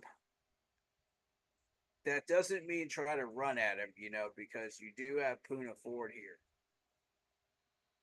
And Puna Ford is 5'11", 310 pounds. This dude will shut you down. 2 solo tackles, one pick during the Raiders game. 8.5 sacks over his career. 6 pass deflections. So we need to be aware of that. Um, let's see. 94 solo tackles out of 193. So again, he needs help from his counterparts. 1 pick, 1 forced fumble. Hmm. And interestingly enough, the 1 pick he had in his career was against the Raiders just this past Sunday. He has had no picks before that. So I'm not so much concerned about the forced fumbles either because he only had the one in Seattle. But you never know any given Sunday. Any one of these guys can become a contributing factor of a turnover. Yeah. Fair. at any one point that is not previously showing. But history has shown these guys are not doing it so far. So you got to kind of trust that to a degree and not expect it. But then again, your job, if you're a head coach, your job is to expect the unexpected and try to prepare for the unexpected as well as the expected. Um,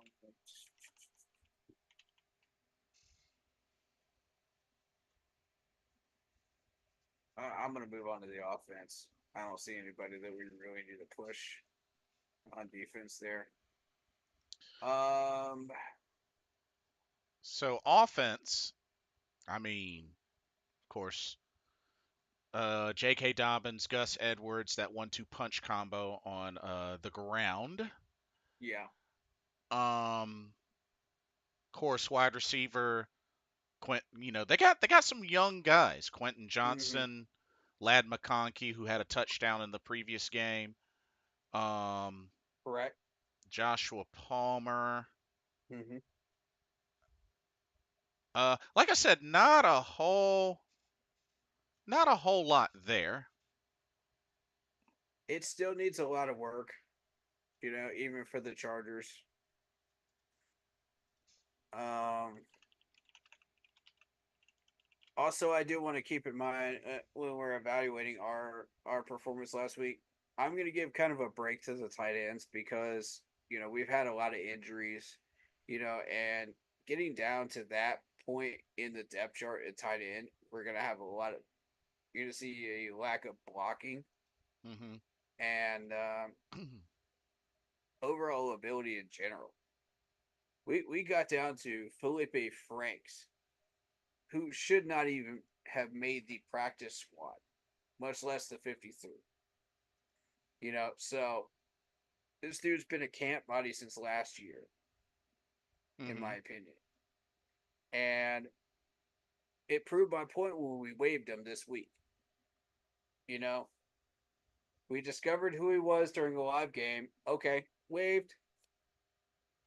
It's just like, what? Why didn't you waive him when we were building the 53? That's my whole point. You got enough tight ends already. Why do you need to go down to that point? Plus, we can find somebody on that free agent list that's better than Felipe, with all due respect. I like the guy personally as a person, but as a player, just doesn't have the skills. With all due respect towards him, and the people that support him. Uh-huh. I'm a big promoter. I'm a big believer in uplifting players, as people, not just as players. So, if I say a player is garbage, then I'm just talking about your skills on the field. You can improve those. That's not an overall outlook of who you are. You might be an awesome person off the field. You know, you might handle yourself really, really well in press conferences, but on the field, you just don't have the skills. So that's where I'm coming from when I say that stuff. It's not a personal attack against you. It's just saying you got a lot to work on if Right. you want to get back to where you would need to go. So, Felipe Franks, skills wise was garbage. And everybody knew it, in the coaching staff. Yeah, somehow he made the 53. I don't know how. It just baffles me. These types of moves just baffle me. Kirito says, played basketball in high school. I was praised about being the adult in the locker room.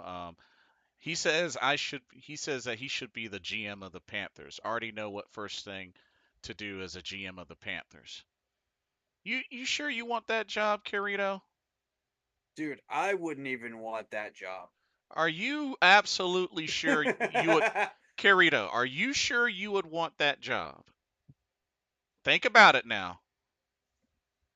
I don't. I wouldn't even want that job. Dude, I wouldn't even want that job, and I'm actually qualified to do half the things that they're doing right now. I could walk in there and do them right now.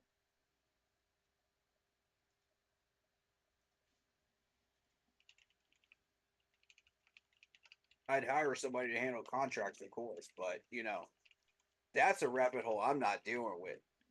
Uh-uh. Y'all can have fun with that. Just tell me who has good contracts, who doesn't. I'll go from there. You know. But yeah, there are a good handful of things that GMs can do that that are responsibilities that I could probably walk in there and do. Carrito says I'm not going to deny it. he says he's a hiring he's he says I'm a hiring a therapist for coaches and players, and I would kick the owner out in every meeting. Well, I mean that's one positive. Yeah, I give you Yeah, that. I yeah, mean, yeah, yeah, yeah, common sense nowadays. Common sense with David Tepper, anybody would kick the owner out. So I give you that. yeah, I give you yeah. that. But a job with that load of responsibility, it's not meant for everybody. That's for sure. I mean, I look at me as a pro wrestling fan. As much as I love pro wrestling, I would not want to own like my own promotion and run everything. That Right. like on paper it would be cool, but it is not as easy as many may think. Oh yeah, it's very complicated. And it takes a lot of intelligence, it takes a lot of skill, and sometimes some luck. Yeah. I mean, if I was given the opportunity, I would do my best, of course, but Yeah. yeah, I'd be very nervous. But I um think anybody would be, you know. To have that kind of power, if you know what you're doing with it, fair enough. If you don't, you're yeah. And a lot of people think that they're couch GMs, and a lot of people think they're couch head coaches. And they think they know what's best. You know, and I look around at some of the comment sections. I think if half these people were actually given that type of power, they would run us into the ground. We'd be in so much debt because they think it's Madden. You know, where they can just rack up debt, get all these players without consequences, do all this nonsense that you could do in Madden, but you can't do in real life. And then once the consequences come home to roost, if you actually had that power in real life, you're going yeah. You shoot, can't be going in front of this fan base after that point because they will fire you in 0.5 seconds. shoot, if it was as easy like that as in Madden, I think every last one of us would have general manager jobs right now. My goodness, man. It I would be chewing you out and spitting you out. I think we would all have jobs. If it was that easy, Right, shoot. right. And I actually understand half of what a GM actually does, and I could do some of the things that they're doing because I have a business degree. I actually understand accounting. I understand, marketing and advertising. I understand, you know, how to evaluate these players, using the eye test, not just the PFF. You know, I understand a lot of the things that these guys are doing in GM jobs. Now, do I want that power? No. No, I don't. That is too much responsibility because the heat that comes on you when you fail is immeasurable. Look at Marty Herning. Look at Gettleman Yeah. when he fell. You don't want that kind of heat, bro. You don't want that kind of smoke. Nah. Sit back and enjoy being a fan. As YouTubers, we take a lot of heat when we're wrong. But at the end of the day, we're just people behind a camera and a mic. Anybody could do that. But a GM job, that's taking it 1,000 times higher, responsibility wise, and what you have to do.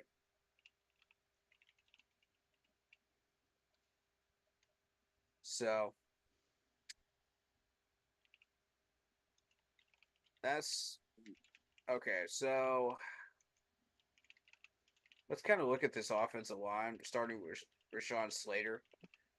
Uh, I heard rumors that a lot of people wanted us to draft Slater during the time that we were doing the draft. Do you recall that? Because Northwestern guy, 6'4", 315 pounds. This was 4 years ago. It was the same year that we were a pick away from getting Panay Sewell. That's correct. Yeah. Yep, same year. And we And still the we Lions and we got Sewell and we a still had pick a before we were and, able to pick. and even after that we still had an opportunity to get Rashawn Slater because he was still available for a little while. That's correct. And a lot of people still wanted us to get him. And we didn't. So, I mean, overall, he's been a solid offensive lineman, but, not getting any accolades as of, as of yet in the 4 years that he's been around. He started all 17 games last year. He started 16 games in 2021. But in 2022, he only started 3 games.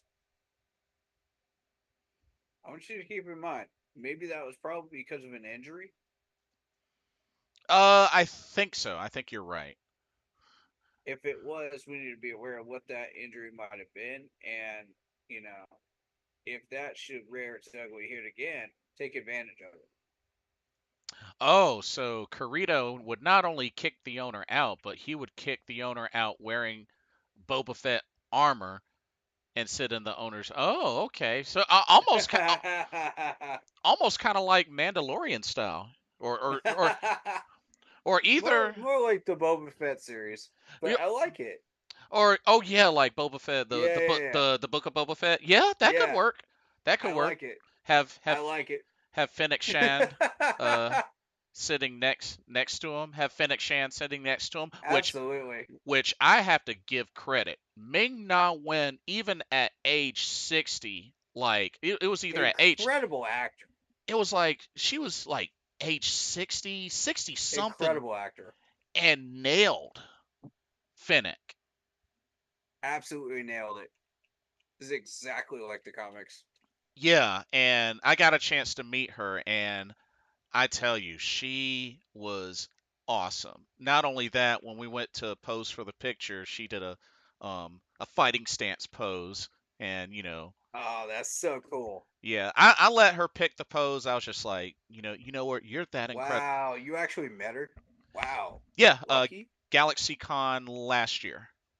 Oh, Yeah. wow. Oh, dude, I'm jealous. when she was announced as a special guest, I was like, yeah, she's top priority. They had Chuck Norris up there in North Carolina when I was up there.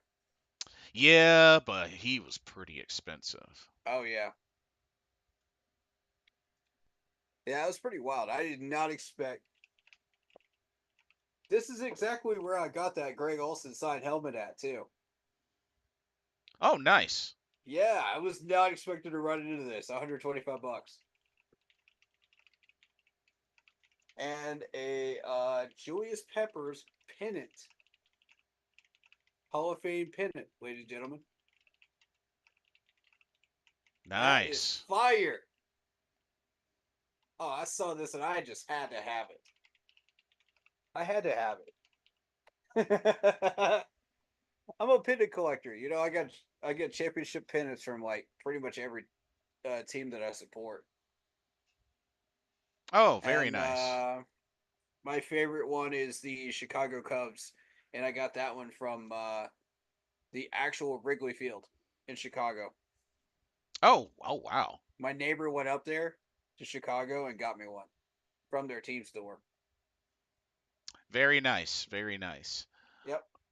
Um, and it's interesting, Kirito, you mentioned that because I really enjoyed the bond and the established trust between Boba Fett and Fennec Shan. Yep. Especially after he, saved her life. But yeah, And you can kind of translate that to the team here and say, we got to have an established trust between your quarterback and your wide receivers. You got to have an established trust between your quarterback and your offensive line. You got to have an established trust between the coaching staff and your quarterback. You got to have an established trust between the quarterback and the tight ends, in order to make it work.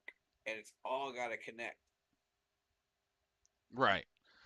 So, oh, Ming Na when she was 57 Wow. when Book of Boba Fett 57, Oh, man. Crazy. and she did all those scenes and stunts and such. Like that is crazy.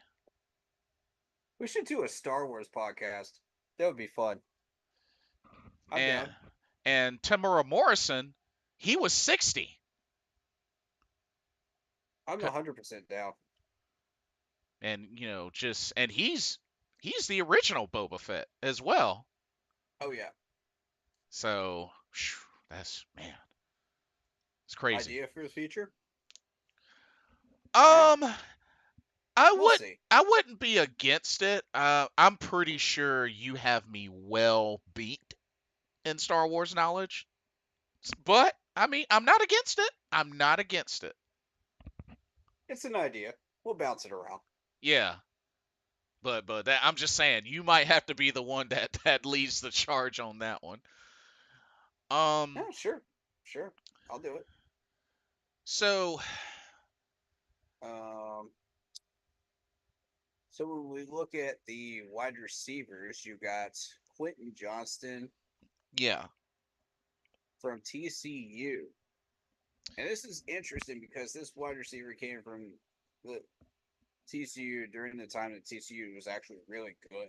correct. 6'4", 215 pounds, 23 years old. So far, he's got 3 catches, 38 yards against the Raiders.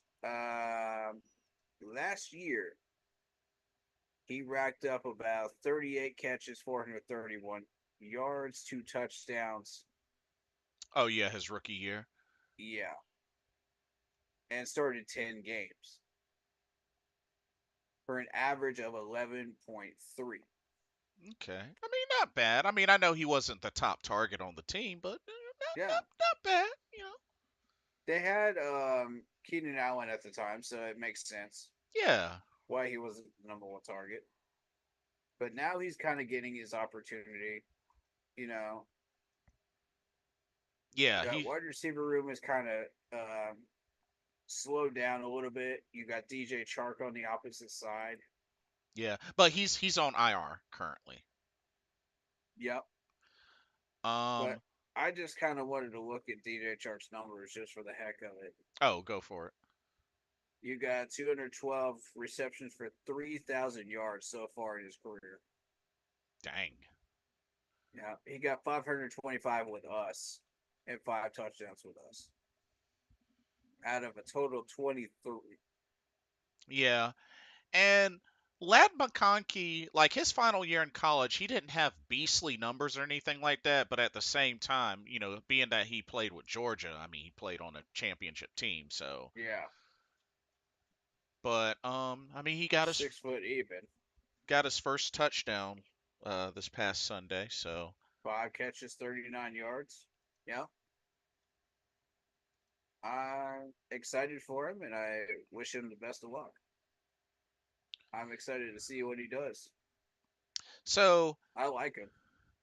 So, I mean, when you think about it, bro, you look at this offense. I mean, average age is like mid 20s or lower. So it's like Mm-hmm. there's a good number of young talent on here. Now, I mean, there you got your veterans that stand out. Don't get me wrong. I mean, you got your Gus Edwards, you got your Eric Tomlinson, you got your Hayden Hurst.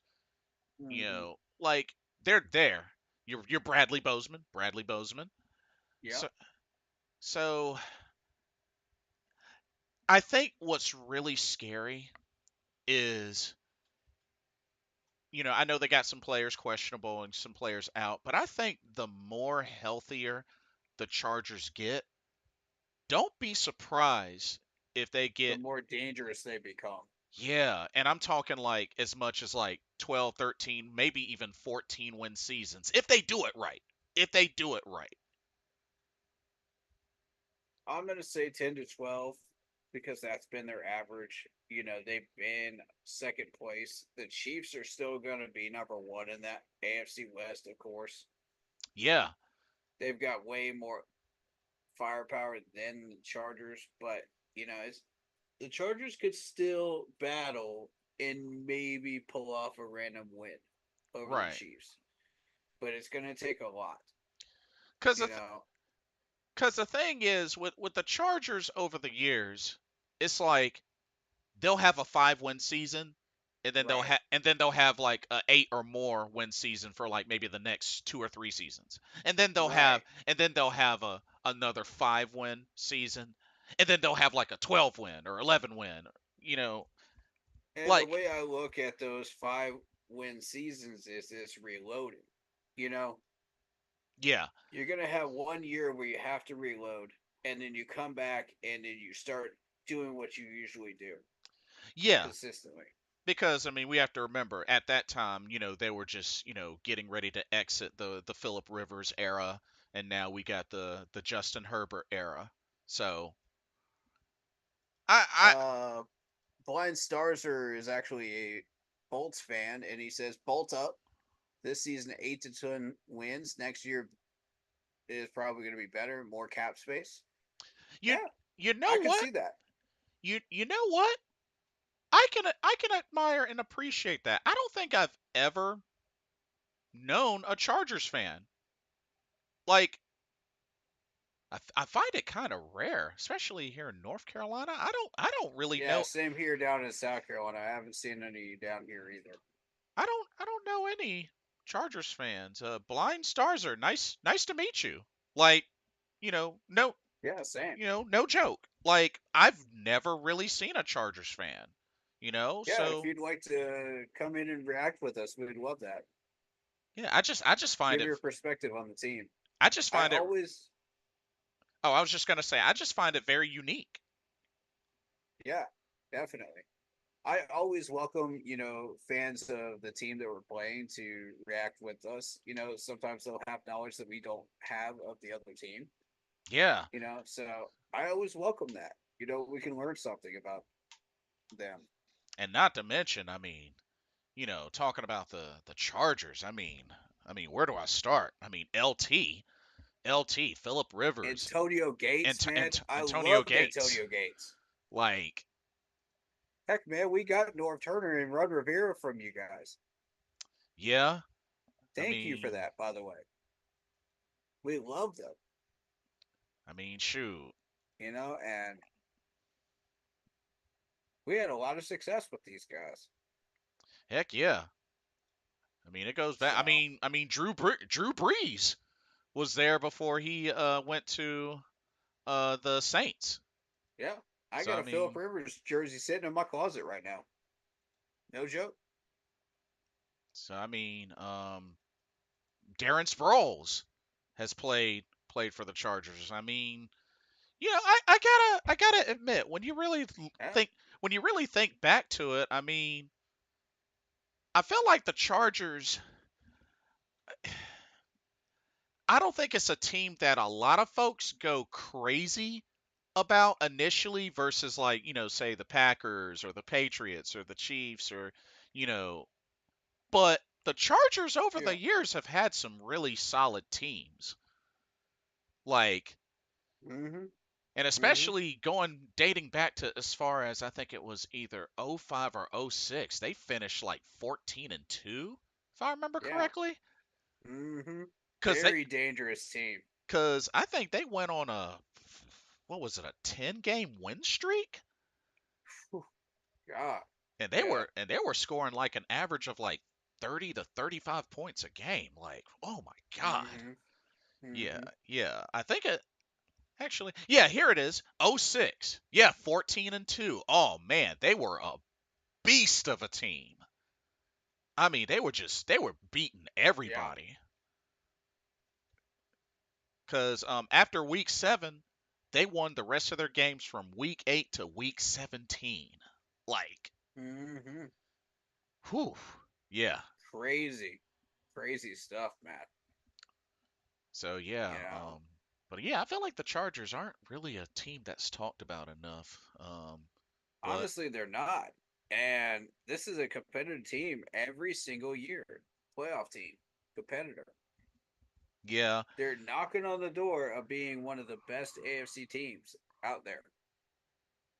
Every year they're knocking on that door, man. And they surprise somebody in the wild card round every year. yeah, that much is true.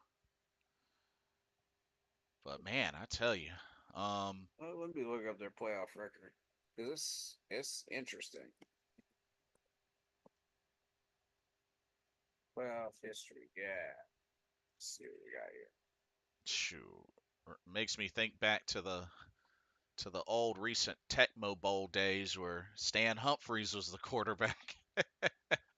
Oh Now, man. here's the interesting thing: when you look at the advancement of the Jacksonville Jaguars, they came within 1 point of the Jags.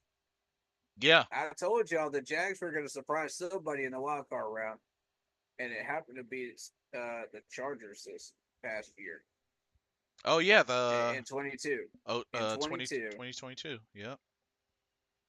yeah, I warned y'all about the Jags, man. I warned y'all. So Uh they surprised the Baltimore Ravens in the wild card round, and everybody knows the Baltimore Ravens when they fight for a wild card and they get a wild card round, they are dangerous, right. especially in their own building. And they beat them in their own building. Look at that, 23-17, back in 18. Yeah, exactly. Um and just looking, I figured I'd humor myself. Looking at the Chargers schedule this year, it's not that well, it is competitive, but there's some games on here. I mean, they got us, they got Pittsburgh. I could see, them doing a little something something to Pittsburgh. Kansas City now, the two matchups against Kansas City, those will be tough. Oh yeah, Um, and which one of they them? may be able to get one of those, but Yeah, probably in their own building. yeah, the one in Kansas City, that's actually a Sunday night game. Yeah. Um, they got to play Denver twice, of course, which I think they probably have a good chance of sweeping Denver. Uh, Yeah. They got to play Arizona. Arizona is on the comeback, but they still got a ways to go. Oh Uh, yeah. they got the Saints. They got the Browns. Browns have been kind of struggling. Mm-hmm. Um, they got the they got the Titans. They got the Bengals. Uh, Falcons and Buccaneers. yeah, Falcons, Buccaneers. Patriots, Saints. Saints, and Raider. Honestly, Chargers have a good shot at making the playoffs with their schedule. I would agree. Like, I honestly think they have a shot. The only thing is they have a very early bye week. Their bye week is week 5. Yeah. So that might be a disadvantage, but Maybe I mean, the game I could see being a trap game for them most likely is going to be the Baltimore Ravens week 12. Because this is when Baltimore is starting to crank up. You know what I mean? right. I think if they can perhaps split with Kansas City, I think they got a good chance at making the playoffs. Yeah, If because they they'll beat the Raiders twice. They'll beat yeah, the Broncos twice. yeah, Although the Raiders have been known to be feisty and possibly take one. So you got yeah. to be careful. But I think if they can do that and at least split with Kansas City, I think they can be a very dangerous team in the playoffs. But If you're a Chargers fan, watch out for Jacksonville yet again. I'm telling you, watch out. yeah. But since we're at it and it's almost getting to that point, shall we do score prediction or not score predictions, win-loss predictions for the other upcoming games this week? Sure, sure, sure, sure. Let's Uh, do it. Alrighty. Um What you got for me? so starting tomorrow, the Thursday nighter, the Bills at the Dolphins. Ooh, that's a tough one. Both are 1-0. That's a tough one because if you consider um, And what each team did yeah, last week, yeah, Josh Allen got off to a great start. and the Dolphins actually beat the Jaguars, which is a playoff team, Yeah, playoff competitor. So they finally broke past the hump of beating a competitive team, right. you know. And last year, if you look at last year, they were not able to do that. Yeah, and Tyreek Hill had a great game too. 130 yards receiving and a touchdown. Yeah. Um so who goes 2-0? Oh man, this is a tough one. It is. Because the Bills did not beat the Cardinals easily. It was only 34-28. So Right.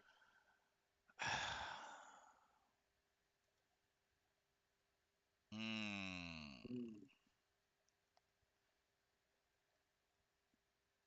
I'm Bills kind of took a step back in a yeah. way because the Cards don't really have that much.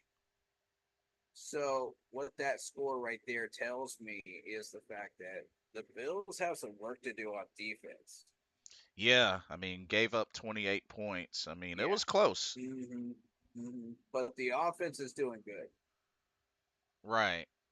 Not to mention, the Cardinals went into the second half with a 17-10 lead. So,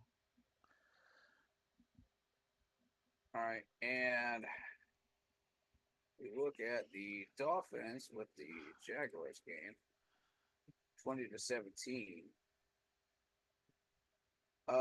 Yeah, the Dolphins didn't score much, but look at that defense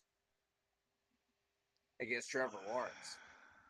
A healthy Trevor Lawrence and a healthy Travis Etienne, right. and all the weapons that they have in Jacksonville. So my whole thing is that defense is going to win them the game. What the Miami defense? Mm-hmm. So, Because the Bills defense needs work. so you're going So Miami? if Tyreek Hill can get open enough times like he did in this past game against the Jacksonville Jaguars, which Jacksonville has a pretty decent defense, Mm-hmm. you know, and Tyreek Hill still managed 7 receptions for 130 yards and a touchdown off. Mm-hmm. So if he can go off like that again, and Tua could put up numbers like that, 23 for 37, 338 yards and a touchdown, Mm-hmm. Miami should win that game. Yeah, I'm going Miami as well. Yeah. You've convinced me. You've definitely convinced me. So, If that Miami defense plays like they did last week, that should be a win for Miami. right on. All right, But anything can happen though, so we'll see. so that's the Thursday nighter, and then we get into our Sunday 1 p.m. games. Saints at Cowboys. Cowboys. Definitely going Cowboys. Saints will hang on for 3 quarters, but that'll be it. Fair enough. Once they hit that Cowboys depth, that's it. Yeah. Yeah, that's good breakdown. Um Buccaneers at Lions. I've got to go. Oh boy, hold on. Because now, if the Lions were playing like they should be playing, what did they do last week? They Okay, they they won. beat the Rams 26-20. Yeah, they won in overtime. Okay, see that offense is doing what it's supposed to be doing. That's a division game, and they took care of business. So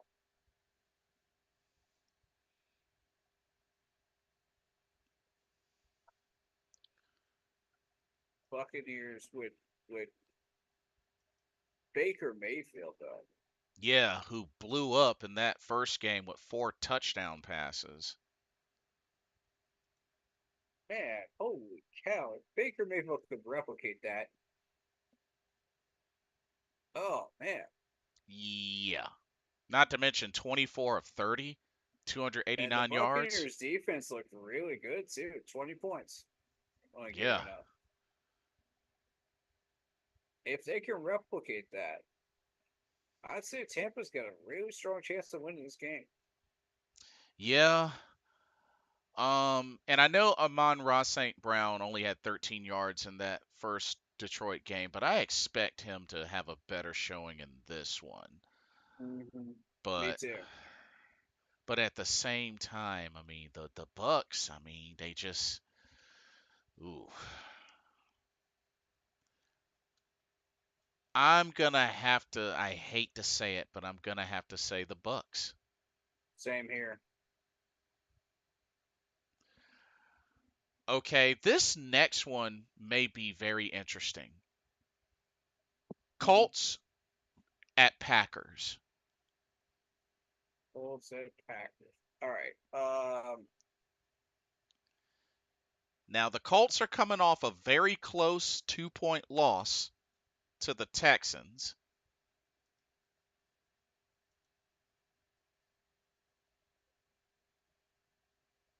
And Green Bay is just coming off a close loss to the Eagles, Yeah, 34-29.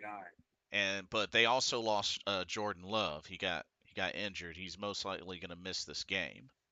Ooh. Who do they have as a backup? Let's find out. Oh, Malik Willis. Malik Willis. Okay. Um,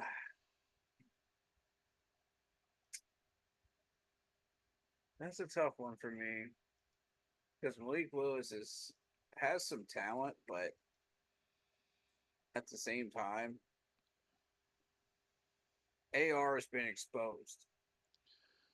Yeah, and that defense did do a little something. I mean, forced 2 interceptions from Jalen Hurts.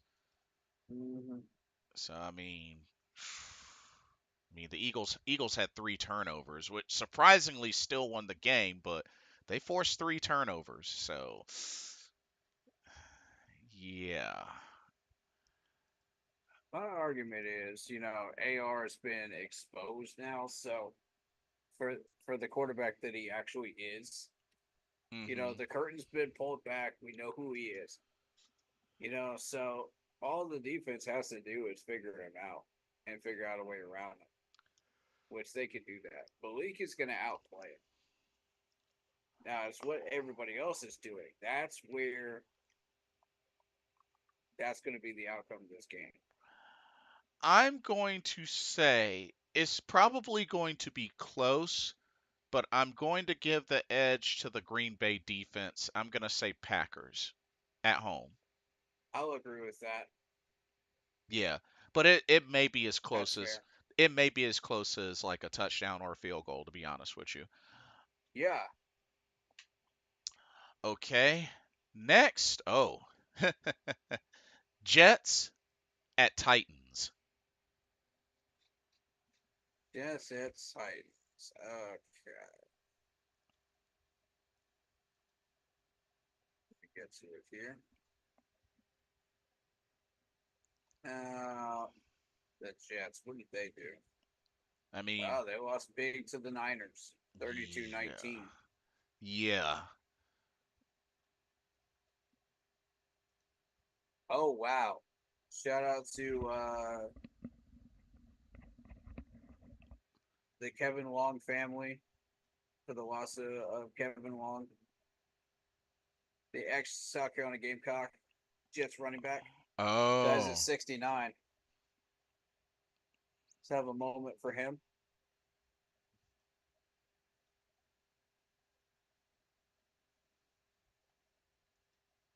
Thank you.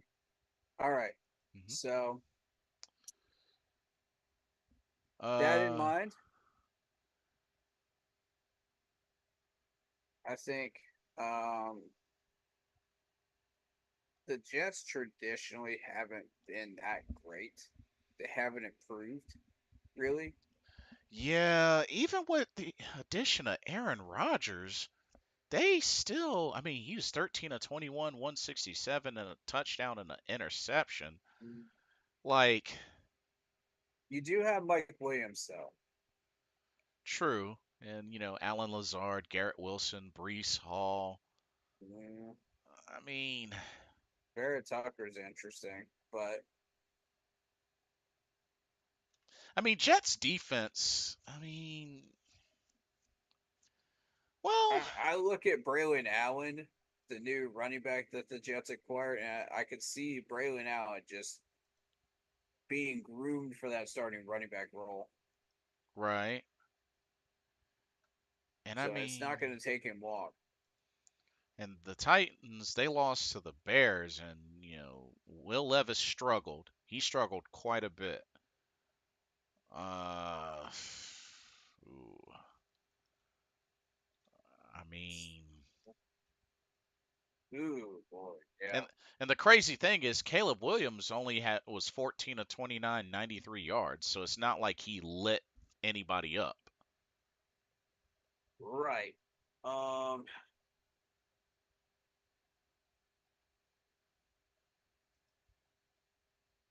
But I'm waiting on Calvin really to start ripping it up, man.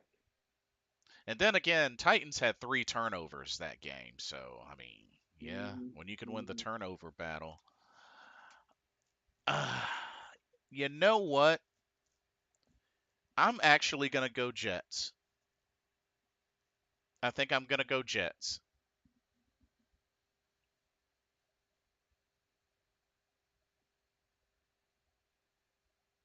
Let me see this again. 19 points. This one could get close, actually. You think it could get close? It depends on how well Will Levis does with the weaponry he has. DeAndre Hopkins is still hurt, right? Or is he healthy? DeAndre Hopkins. Let's find out because that's actually a good question. That's my dude, man. If Hop, if D Hop is healthy, man, Um, says he's that's gonna. active. Ooh, this is where things get interesting. Because then again, you have him, Traylon Burks, and Calvin Ridley. Oh yeah, Tyler Boyd. All Actually, right, dang that. Well, that's gonna force these secondary people to focus on one or the other, and the one they don't focus on is the one that's gonna hurt you. oh yeah, I forgot. The Titans did get Jamal Adams, and they have Quadri Diggs. Yeah. Uh, you know what? It probably is going to be closer than we think, Mm-hmm. but I'm still gonna give the slight edge to the Jets. Just a I slight mean, edge. You thinking about going you tight? do have Trevonder Sweat. You do have Quandre Diggs. You got Legarius Sneed Mm-hmm. for the Titans defense. These guys are nasty people, man. Yeah. You And I would not be surprised to see them make a major impact in that game. So you Uh, think you're thinking Titans? I think Titans by within 7 points. Ooh, okay. Okay, you're going I Titans, think I'm it's going going to be Jets. close, Matt. But the Titans have traditionally won games like this Mhm. recently. Mhm. If you date it back to that 23, Yeah. And they won games like this. and Will Levis will have a chance to bounce back. So, hey, I can dig it. Well, we shall see. Should be good. Should be really good. Um, Yeah, the Titans actually beat Cincinnati last year. yeah. Uh, Yeah, they beat let's see, they beat Miami. They beat Jacksonville as well, right. and they won in overtime against the Chargers. So I Yeah, mean, this is a feisty team that can sneak up on somebody with the right. weaponry they have, and they added to it. So be careful. Um, but yeah, good breakdown. So you're going Titans, I'm going Jets. Yep. Okay. Now it's about to get even more interesting. 49ers at Vikings. While I like the Vikings' weaponry, it's still not enough. Yeah, I got to go Niners. and against that Niners defense, I don't know if Sam Darnold can. I mean, Sam could do some damage against the Niners defense, but it won't be enough. yeah, I'm going Niners as well. Okay, Seahawks at Patriots. Now, here's the interesting thing. If you look at the Patriots' first game, they actually did win that one Yeah, they pulled a fast against the one Bengals. on the Bengals. So, I mean, that Patriots defense has gotten real feisty. Hmm. They held Joe Burrow to only 29 throws Right, and no touchdowns. But they've got some holes in that defense as well because Zach Moss was able to get 9 carries on him for 44 yards. But they left Jamar Chase open. Six yeah, receptions, 62 yards. and So you can't do that. Jacoby Brissett didn't really get much. I mean, 15 of 24 for 121 yards. I mean, if anything, Ramondre Stevenson Yeah. was the cornerstone of that offense. But That was really good defense all around if you look at it because stats wise.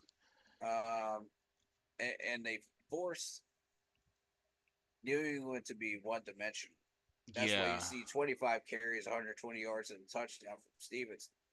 Yes, he right, does have that talent, but you force them to go one dimensional. Look at Hooper's numbers here: 2 receptions for 31 yards, right. and that's what's going to be interesting in this game. Can Seattle create that one dimensional New England offense and I replicate that like Cincinnati did? I know they got the close victory over Cincinnati, but honestly, I just think Seattle has a little more, and I think with what they can do on offense and defense, I mean, New England may do a little something something, but I don't think it's enough to seal the win. So I'm gonna go Seahawks. I'm going to agree with that. I mean, New England can't limit Tyler Lockett. They're not going to limit DK Metcalf. They got to guard one or the other, Right, and the other one is going to hurt them. and don't forget Jackson Smith Jigba. McNigny, yeah, Yeah, one of those three is going to hurt them, no matter what they do, because they got to put one of them one on one. exactly. And So don't forget, you've also got Lavisca. yep, Laviska Shenault. Yep, he's in Yeah, Seattle. so that's a fourth option, and Pharaoh Brown at Right. backup tight end. So they've got some weapons. And even if Geno goes down, you still got the North Carolinian, Sam Howell. Yeah, that is true. So That he's is got some true. talent too. Can't So sleep this on that. offense is not going to slow down. It's going to Right. keep going. Well said. Um. Oh, this next one. Division game. The Giants at the Commanders. Okay. Uh, I want to immediately go Washington, but they did lose again. Yeah, but they did not lose as bad as the Giants lost to the Vikings. Correct. Correct. I've got to go with the Commanders. Yeah. That I, defense is feisty. yeah. Like Although Baker went off on that defense, it is better than that 37 points they gave up. yeah, And not they know they are. not to mention Daniel Jones got sacked 5 times in that Vikings game. So yeah, I just Washington knows their defense is better than what they should in yeah. that Buccaneers game. They just have to come out there and play like it. Yeah. You're going to have some coverage issues still, but if you come out there and play well, you shouldn't have a problem. Yeah. I think main thing with Jaden Daniels, you just don't turn the ball over. Right. Jaden is the problem. Yeah. And he had 2 rushing touchdowns. So I mean, he's a dual threat mobile quarterback. But then again, it Yeah. didn't really help that the defense gave up 4 touchdowns to Baker Mayfield. So You um got Austin Eckler to throw to, so, y- know, yeah. make use of it. But I'm gonna say the Commanders. Yep, same. Same. Okay. And we both were in agreement that Chargers beating Carolina. Unfortunately, hate to say it. Yep. Um the Browns at the Jags. This is an interesting one. If Watson fails to produce again for the second week in a row, that Jaguars defense will eat him alive. Um I know the Browns very talented. I mean, after all, I mean, they got last year's coach of the year and Kevin Stefanski, who's a two-time coach of the year winner actually. Um uh Browns got beat up by the Cowboys, but I mean they've got talent. yeah. A I lot more talent than they showed in that first game. So don't I let that score fool you. I am going to say not by a lot, but I think Jacksonville will escape with the victory, but barely. What you think about that? Uh, um. Oh boy, that's a tough one. Yeah. Jacksonville did beat the Dolphins. No, they lost to the No, they Dolphins. That's lost. right. No, Yeah, they by lost. three. Yeah. By three. So in allowing a team that has struggled to beat a major divisional opponent to beat you like that in the first game is not a good sign for the Jags. Um, however, they do have a lot of talent as well. Right. I'm gonna say for now, I think Jags Jacksonville. Okay. because of that defense. If Watson fails again, Trevor Lawrence will outperform him, Right. and that's going to be the difference maker. Alrighty. Raiders at Ravens. Because it's early, that's what makes this an interesting game. I'm gonna go ahead and say Ravens. I think they bounce back from that tough, close loss to the Chiefs. I think they get back on track. I'm going Ravens. Yeah, the Ravens have a lot of talent here, and the Raiders yet again are staying stagnant, losing to the Chargers, Right. staying in third place like they usually are. Staying in their lane. Which I mean, if you're a Raiders fan, you're like, don't stay in my lane. Don't stay here. Don't stay stagnant. Do something. You know, you got more talent than this. Why are you still here? You know, they thought Derek Carr was the problem. Nope, it's not Derek Carr. Newsflash. You know, you bring in Gardner Minshew. Right. Gardner Minshew. Why? The last time this dude was relevant was in Jacksonville. That was a long time ago. I mean, come on, man. I don't see.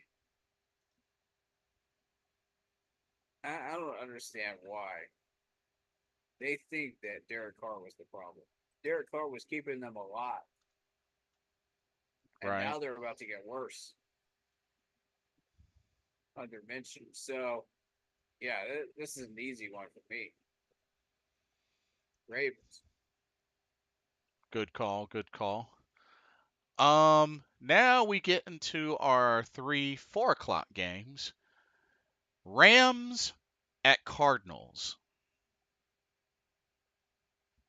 Now, here's the question I've got for Arizona. Do you believe that this team is better, is as advertised, when they played last week, or is this overinflated? That's a good question. They came very close, but wasn't able to beat the Bills. Uh, Are people overanalyzing Arizona? I think this game may be closer than we think. I mean, Rams coming off an overtime loss. I mean, at any given day, Matthew Stafford will light it up. Um, Mm-hmm. although they just recently lost their receiver Pika Nukwa to IR. So Interesting fact for Rams fans: the NFL ratings record for that game against the Washington Commanders of 21 million viewers. ooh, wow. Yeah, so that's interesting. Yeah. Um, I am going to say,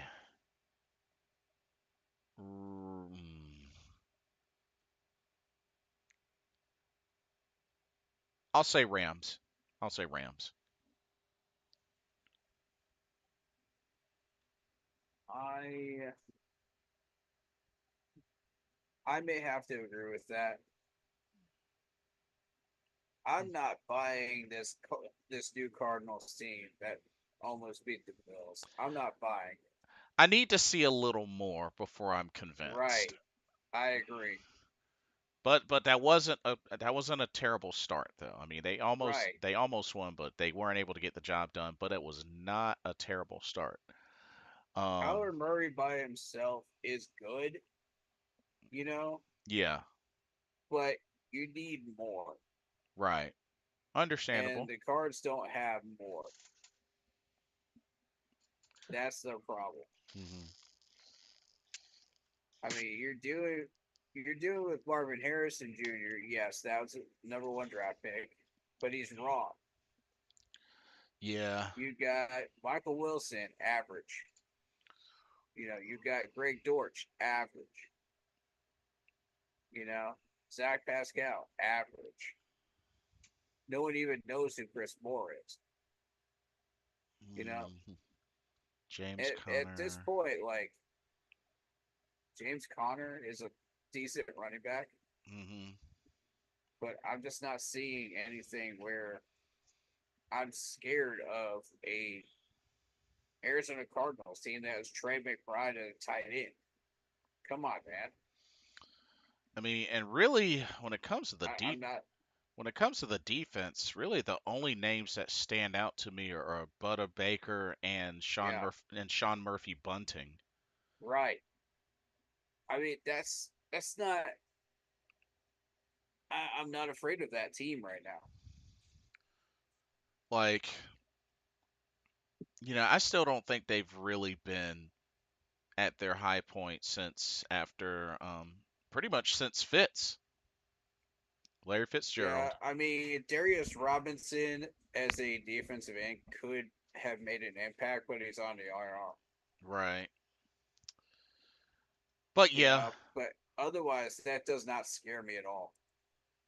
fair enough. Fair enough. So both in agreement, Rams. Yep. Okay. Now it's about to get interesting again.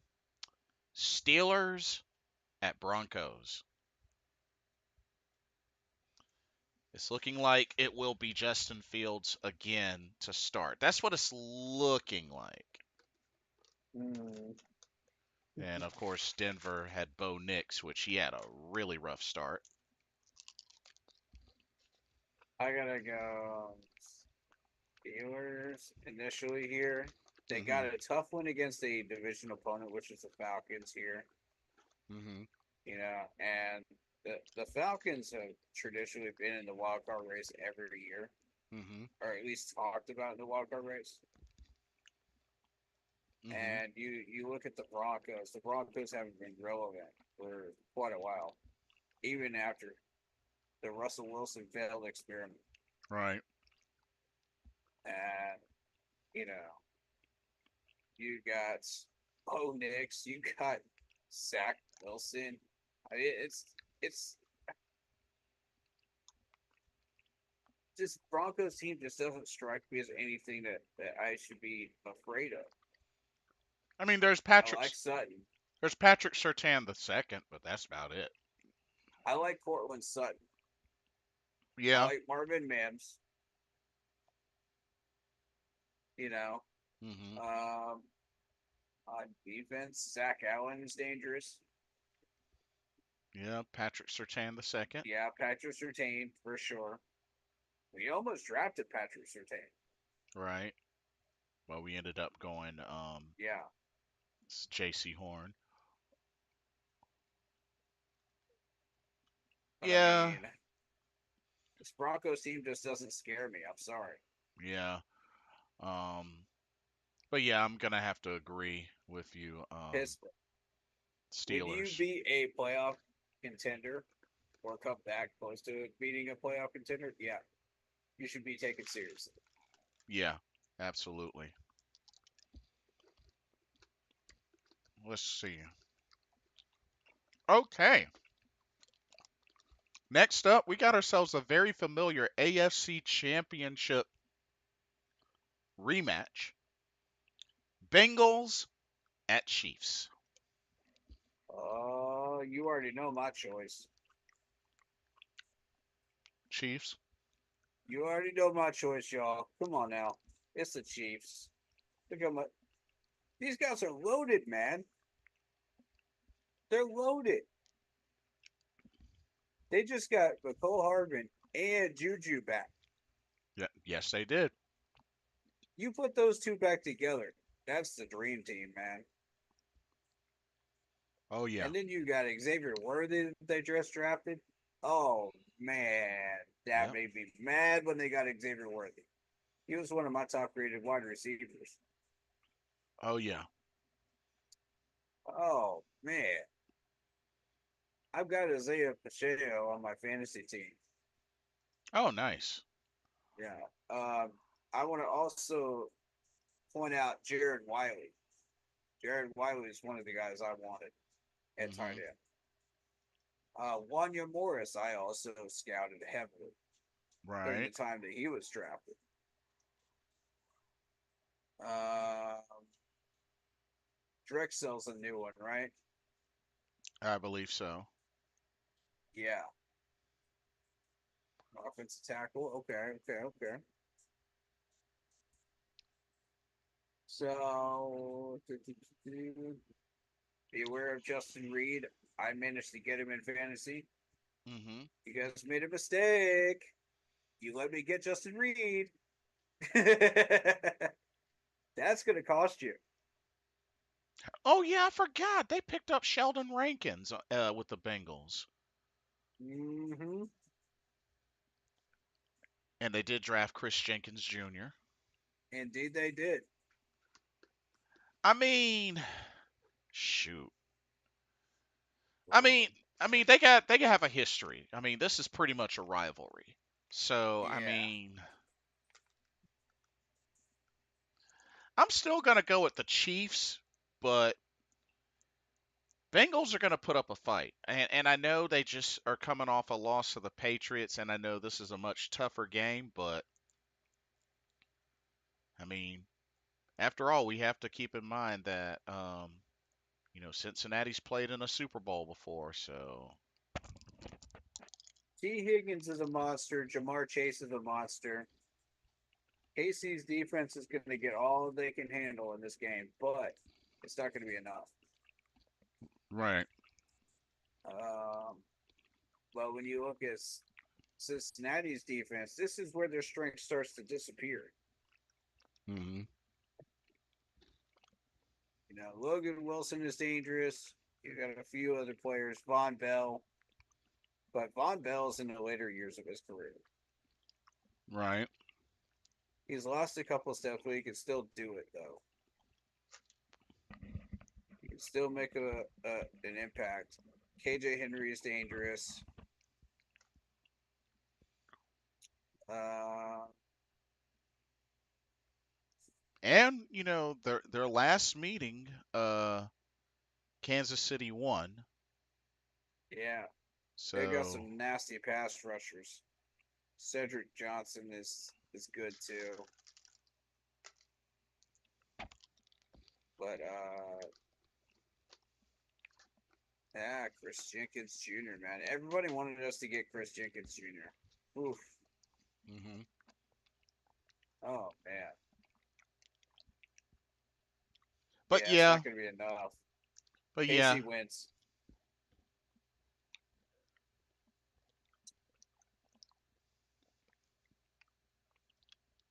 Yeah, I got KC in this one. right.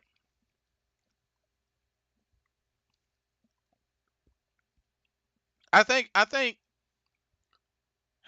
Bengals will put up a good fight. I mean, they're going to be hungry to really, bounce back, but I don't think It'll it'll be be. a good measuring stick to see where they're at. You know what I mean? Where Yeah. they're actually at. Yeah. I just I don't think it'll be enough. Right. But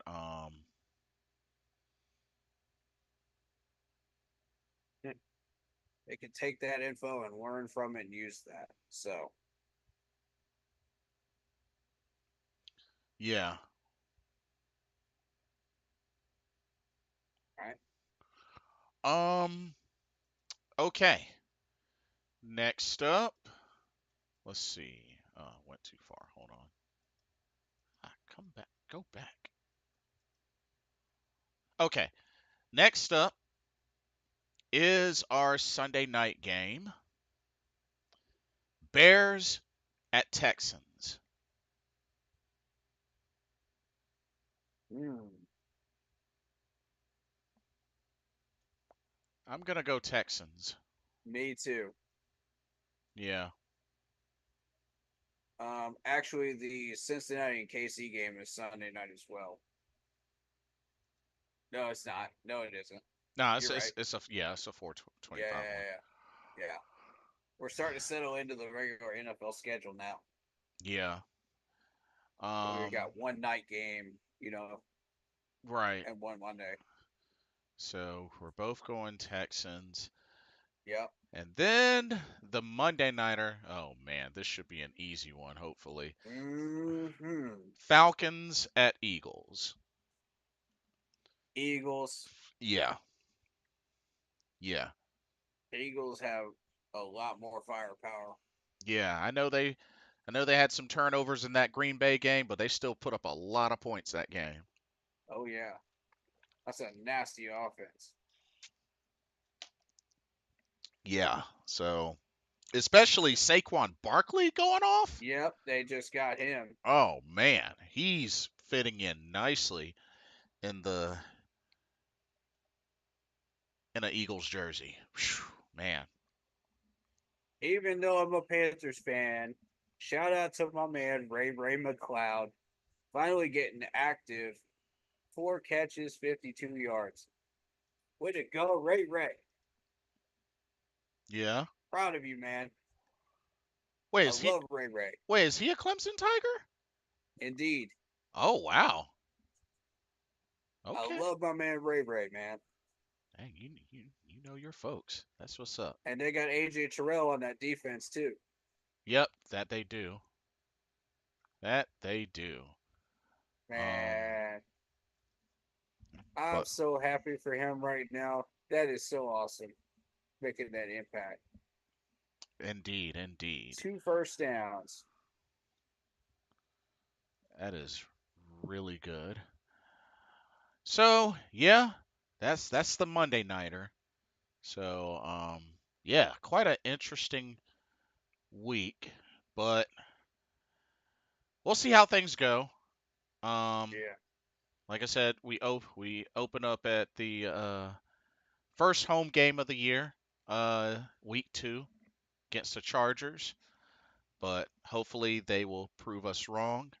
Um, I'm gonna use the restroom right quick. If you want to go ahead and start your final thoughts, you can, but I'm gonna go to the restroom right quick. I'll be right back. Uh, I just want to say, I think that people are going to say what they're going to say, and we can't let that determine who we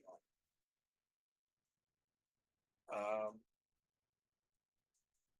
As a team, we know who we are. We have an identity, under Dave Canales. We know what we want to do. We know how we want to do it. We just have to go out there and get it done. That's what matters. We got to go out there and execute. Um,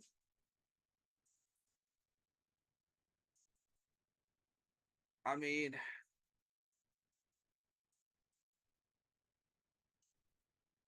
we know what we're up against. This is a tough Chargers team, and I don't expect to win. I expect us to put up a good fight till that final whistle.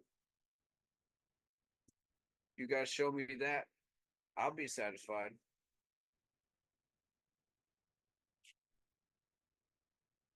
You know that that to me counts as a rebound. Now,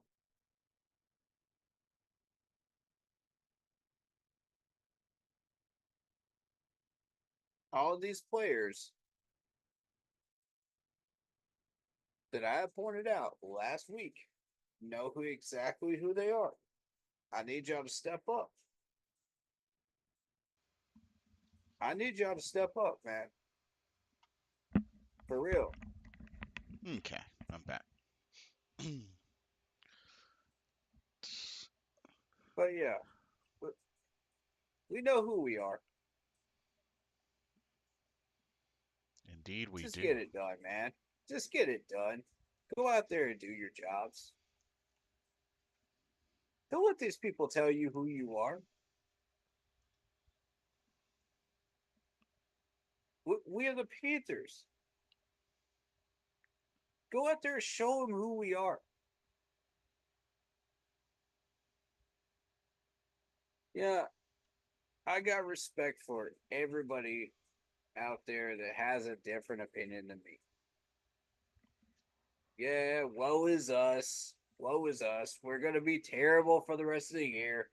Oh, let's replace Bryce Young. Listen to them all. Listen, listen to them all. You ain't even got to reply to them. Just listen to them. Yeah. It's the same nonsense every time. Same nonsense. And every time we take a big loss like this, they just they get ramped up. Here we go again. Here we go. You want the opportunity to shut these people up? Go out there and play some damn football, man. Excuse my language, but go out there and play some football. Go do it. It's that simple. Go out there and play football. Do your jobs. You know what you're supposed to be doing? Man, I'm looking at all these people that want to walk up in this building on Sunday and say, "Oh, woe is the Panthers. Let's get Dave Canales fired after one game. It's one game. It's one game. Did y'all forget we got 16 more? We got 16 more. I want chats, both chats. I want y'all to look me in the eyes when I say this. This season is not over yet. Say it with me. This season is not over yet. Use your noggins. All right? It's a 17 game season. Are we eliminated yet? Nope. Are we eliminated yet? No, we are not. So I need y'all to get your heads in the game. We got a long year. If y'all already giving up after one game, man, bye. We'll see y'all next year. Uh-oh. But the rest of us are sticking around, man. The rest of us are loyal. And I'm trying to tell you, man, we're painfully loyal, but we're loyal. And the ones that are stuck around, man, we've stuck through heaven and hell just to see this team succeed again. It is true. There is no other glorious, beautiful way to put it. That is exactly where we are. We have seen the bright light. We have seen the flames of hell during these games. And we have seen the suffering that entails when we keep losing. Yep. It causes anger, it causes hate, it causes suffering. It is time to start ending the cycle. I don't know about y'all, but I'm tired of this. I'm tired of going into every single week and debating Panthers football with a losing team like it's politics. What y'all gonna walk in here every week and just feed off this darkness? It's pretty dark. Just feed off this darkness like vampires. That's what some of y'all do. Those are the people I don't want. I want the people that are going to come in here and support this team no matter what. Be optimistic like David Screws here. That's the attitude right there, man. Even despite having this loss happen with the Saints. Did y'all read what this man said? He is sticking with 10 to 12 wins. Yeah, he's still rocking it. That Still. takes spine right there. How many of y'all still have that type of spine in this fan base right now? Y'all can call him delusional, y'all can say whatever you want, but that takes spine to still continue to say that. Yep. Man, that's the type of energy we need. Is people that still believe in this team despite taking that loss. That's heart right there. That's loyalty. Right, right. Where the rest of y'all at? I challenge y'all. Where y'all at? Because we're still here. We are. We don't have to be here. We don't have to be on mic and cam right now. But we are. For you. Because we still believe and we are still committed to making a positive change and helping this team progress That we to where are. it needs to be towards success. I believe it is possible under Dave Canales. I believe we can find success for Bryce Young. I believe that we can get there. I believe that the long term success can be achievable. I believe this team can produce on this field. I believe we can get some of these wins. I didn't say all of them, I said some of them. Right. Whatever this record looks like at the end of the year, it looks like. I ain't worried about that. What I'm worried about is your progression. How are we moving ourselves forward and progressing right now Right. as a team, as a franchise, so that we are not sitting on the bottom anymore?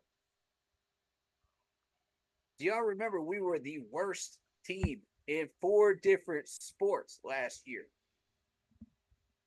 4 different sports, major sports. That cannot ever, ever happen again. I want y'all to use that as motivation. Use that as your motivational fire this week. There we go. Let that motivate you. Let that fuel you. I want to see every single rep be motivated by that. And that anger and that frustration from being that that worst team in 4 different sports.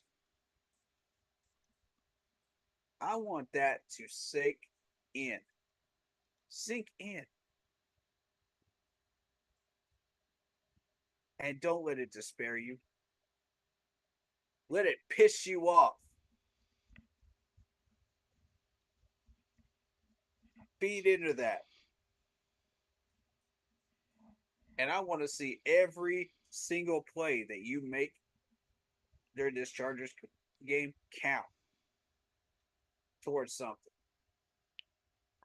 Whether you've been here for 1 year or whether you've been here for multiple years, every rep, make it count Every rep. till that final whistle. I am sick and tired of watching Panthers games where these guys do not put in the full effort. And that Saints game was exactly that. You don't show me that again. Show me the other side of you that I know you have in you. Mm-hmm. Let's go. Show me that hunger. Show me that chip on your shoulder. Show me that discipline. Show me those mechanics. Show me those skills that you have, that we know you have. Don't Let's, let the media tell you who you are let's go. as players. Don't ever let them do that. They don't come to these practices. They don't come to these games. They see a 6-second highlight reel and they say, oh, yeah, that's the Carolina Panthers. Nah, nah, heck nah. That's not us. We play with fire. We play with passion. We play with energy. We play with determination. And when we're in our house, we protect our house. Come in here and protect your house. Do not let another team say, Oh, we could trample these guys in their house. Screw that. Let them try to earn it. We're the Carolina Panthers, dang it. Act like it. Come in there with a fire. Come in there with a passion. Come in there and execute. Be who you are. I don't want to ever see that lazy excuse for a game again that I saw against the Saints. Never again. Show me who you are. How much do you want this? Come out there and ball out. And no matter what happens, no matter what the outcome of this game is, no matter how much you progress or didn't progress, we will always keep pounding. That's right. Because that is who we are.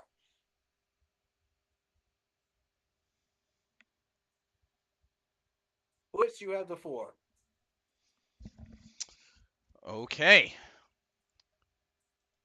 For me,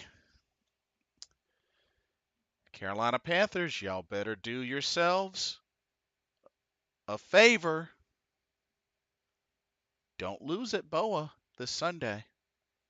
It is in y'all's best interest to not lose at Boa this Sunday. This is our first home game of the season. We're home. Now, we just had an abysmal loss on the road against the Saints, Inexcusable. let me remind y'all, we didn't win a single away game last season. So, which we'll get to that eventually when, we start having more away games. But we're at home, already off to a rough start.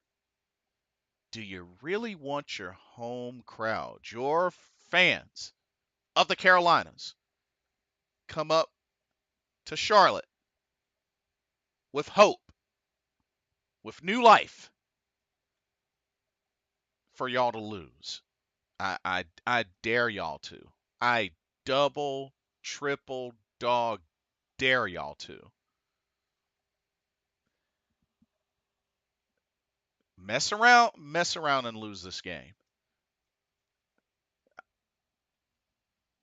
Y'all better do yourselves a favor and beat the Chargers at home. It is in your best interest to do that.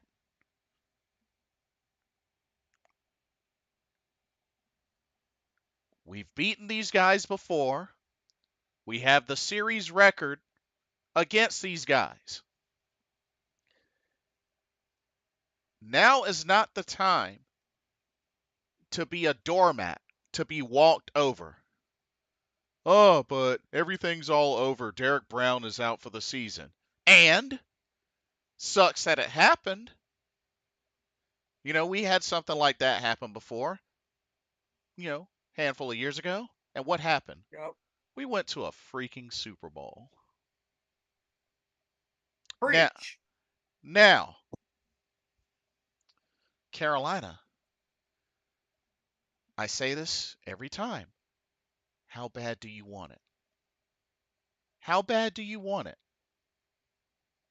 You already know what a lot of this fan base is saying about y'all.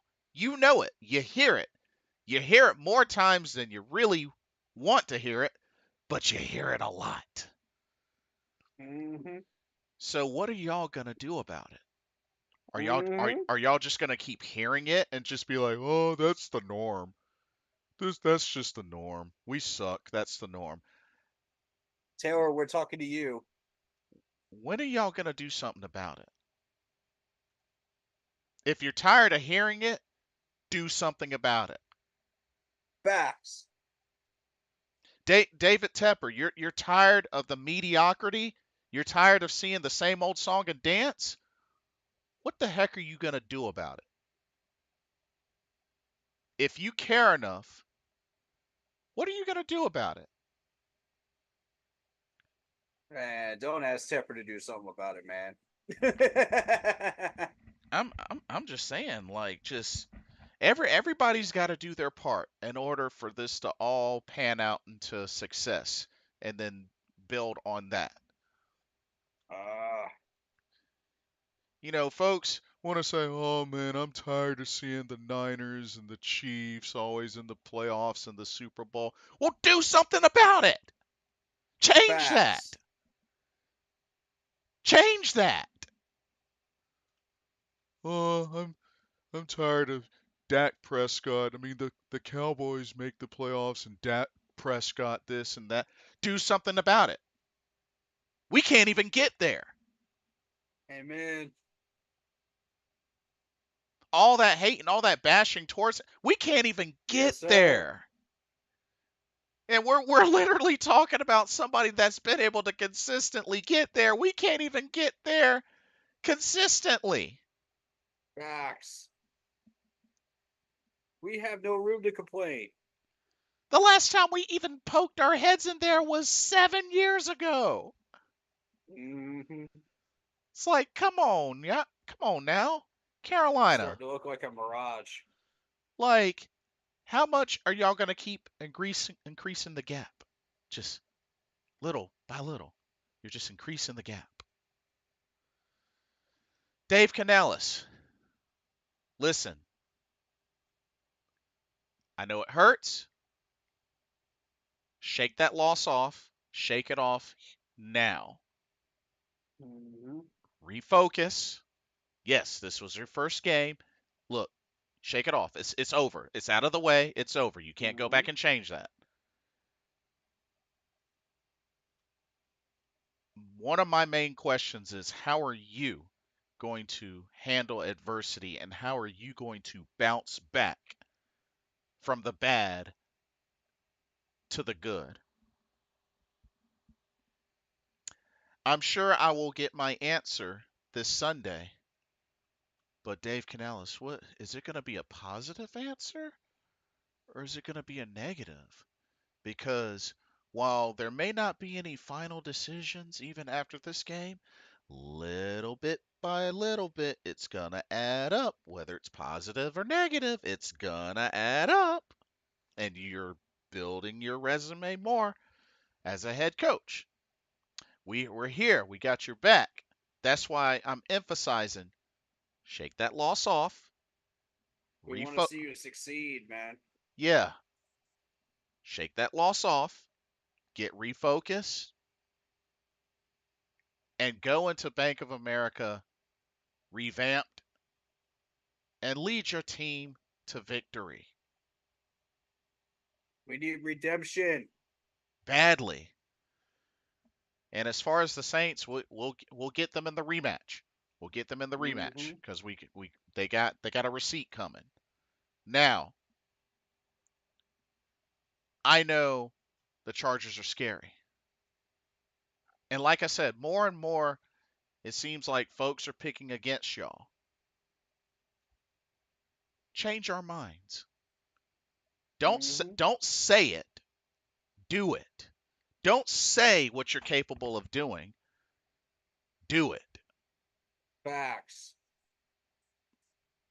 Put your Okay. words to action. Like, talk is nice, it carries some weight, but not as much as action. Mm-hmm. Not nearly as much as action. I'm tired of talking about it, bro. I want wins. Yeah. I mean, Tepper wants wins. The fans want wins. I'm sure Dan Morgan and many other wants wins. Well, how are y'all gonna do it? What are y'all gonna do about it? Yep. What y'all gonna do about it? Huh? You want fans to keep coming back and supporting and watching the games and this, that, and the other and spending their hard earned money. Give us a reason.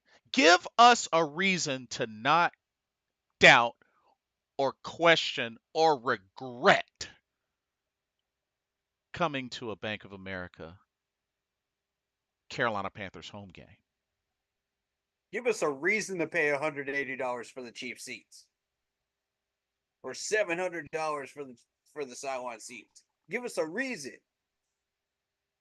Give us a reason. Give us a reason to the point where it makes all the sense in the world that it is necessary to Mm-hmm. tune into a Carolina Panthers game. Make Um, us want to go there, man. so many folks complained in the offseason, oh, we're not going to get any primetime games. You hear that? So fix it Mm-hmm. now. Mm-hmm. Give them a reason for next season for them to start putting us back in primetime games. Make them respect us again. I mean, I know y'all don't like hearing it. Well, if you don't like hearing it, do something about it. Shut these people up, man.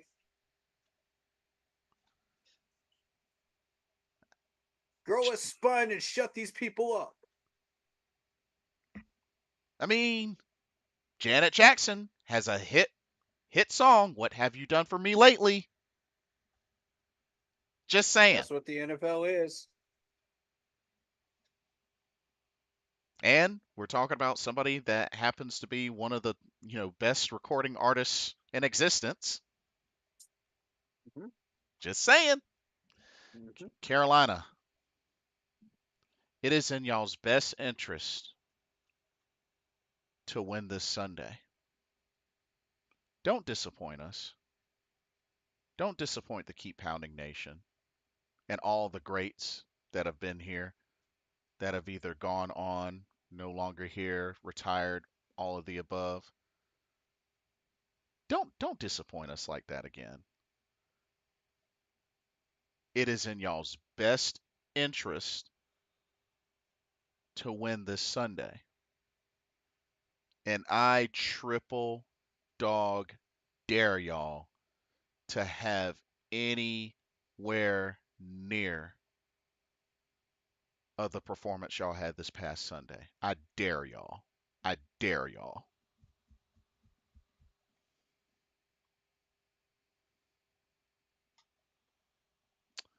Do something about it, Carolina. You hate hearing it, hate hearing all the talk, all the gossip, all the bashing. Do something about it. That's all I got. The ball is in y'all's court. Mm-hmm. It's on y'all now, Mm-hmm. cause organization and folks, you can't keep getting all pissy about it when the results give plenty of reasons to get all pissy. Mm-hmm. Just saying. But this has been another great week 2 preview stream. Carolina Panthers open up at home against the I almost said San Diego, Los Angeles Chargers this Sunday, 1 o'clock. Let's get right. Let's get this Mm-hmm. victory.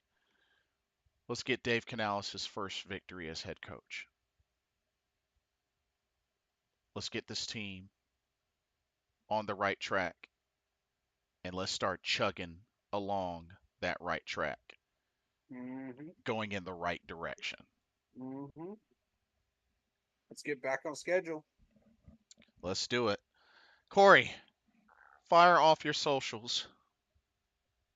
You can find me on Keep Pounding 3869 on YouTube, specifically those numbers because of the YouTube algorithm 3869. And make sure to check me out on Instagram, Shadow Warrior with 1W645 if you want to have a conversation with me. And also the Facebook group page, Keep Pounding in all caps. Again, that's the group page, keep pounding. Don't get it confused. There So you there you go. go. And also a quick shout out to Mr. Carolina. We miss you. We will be here when you're Yep. settled and ready to bounce back. I know he's been doing a lot of traveling, a lot going on, but we are still here. Got that seat waiting for you. When it's time for you to return, we will be here. Do your thing. We love you. Stay blessed, but we miss you. We miss you. And don't And forget to check out Lindora Ty on Instagram for artwork and the stuff that we did for the intro here on the stream. She's looking for artists, content creators to work with. So go check her out. go check her out indeed. And as usual, keep an eye out here. Corey streams. Um, there's a lot to look forward to. I know I definitely plan on catching the game Sunday. I know I have an event right afterwards, so I'll probably give my thoughts on post game way later. But do look forward to that at least on my channel. I'm sure Corey's going to be going hard on this game reaction and post game. So definitely y'all tune into him. Tune into his channel. Appreciate it. Stay alert. We're going And live at 1 p.m. you heard the man. Sunday. You heard the man. And let's cheer this team to a victory no matter what. Keep pounding. We're going to get through this. Let's stick together. Let's keep each other lifted up. Let's keep lifting this team up. And let's see these boys go out here and get this win, get this dub. But thank y'all so much for coming through. Thank y'all for joining us. We had a lot of traffic in the chat. So thank y'all so much. Thank you And for your patience. indeed, indeed. And we look forward to seeing y'all very soon. Um, Shout out the real Sunshine. Keep pounding the drum. That's right. indeed, indeed. Never stop. Never stop. Never stop, even if the handle's broken. Yeah, That yeah. was funny. Oh man. That was pretty funny. But hey, you gotta improvise. Even when that happens, you gotta improvise, no matter That's what. right. You got to keep pounding no matter what. Yeah. I mean, it's kind of like maintaining a straight face, so to speak. But yeah, y'all. Let's everybody have a blessed week. Let's keep up the good work, staying productive, staying busy, staying healthy. Let's, keep each other lifted up. We're gonna get through Yep. this, and Hmm. let's look forward to the weekend. I know little by little it's gonna get a little bit cooler as we usher into the fall season, but hey, that's how we know that football season is really gonna start getting juicy. It's gonna start getting Hmm. juicy. Hmm. So let's do this. Let's go out and do this. So for myself, Blitzball champ, and Keep pounding. we will see y'all very, very soon. Stay blessed, stay safe. Y'all have a good night. Laters.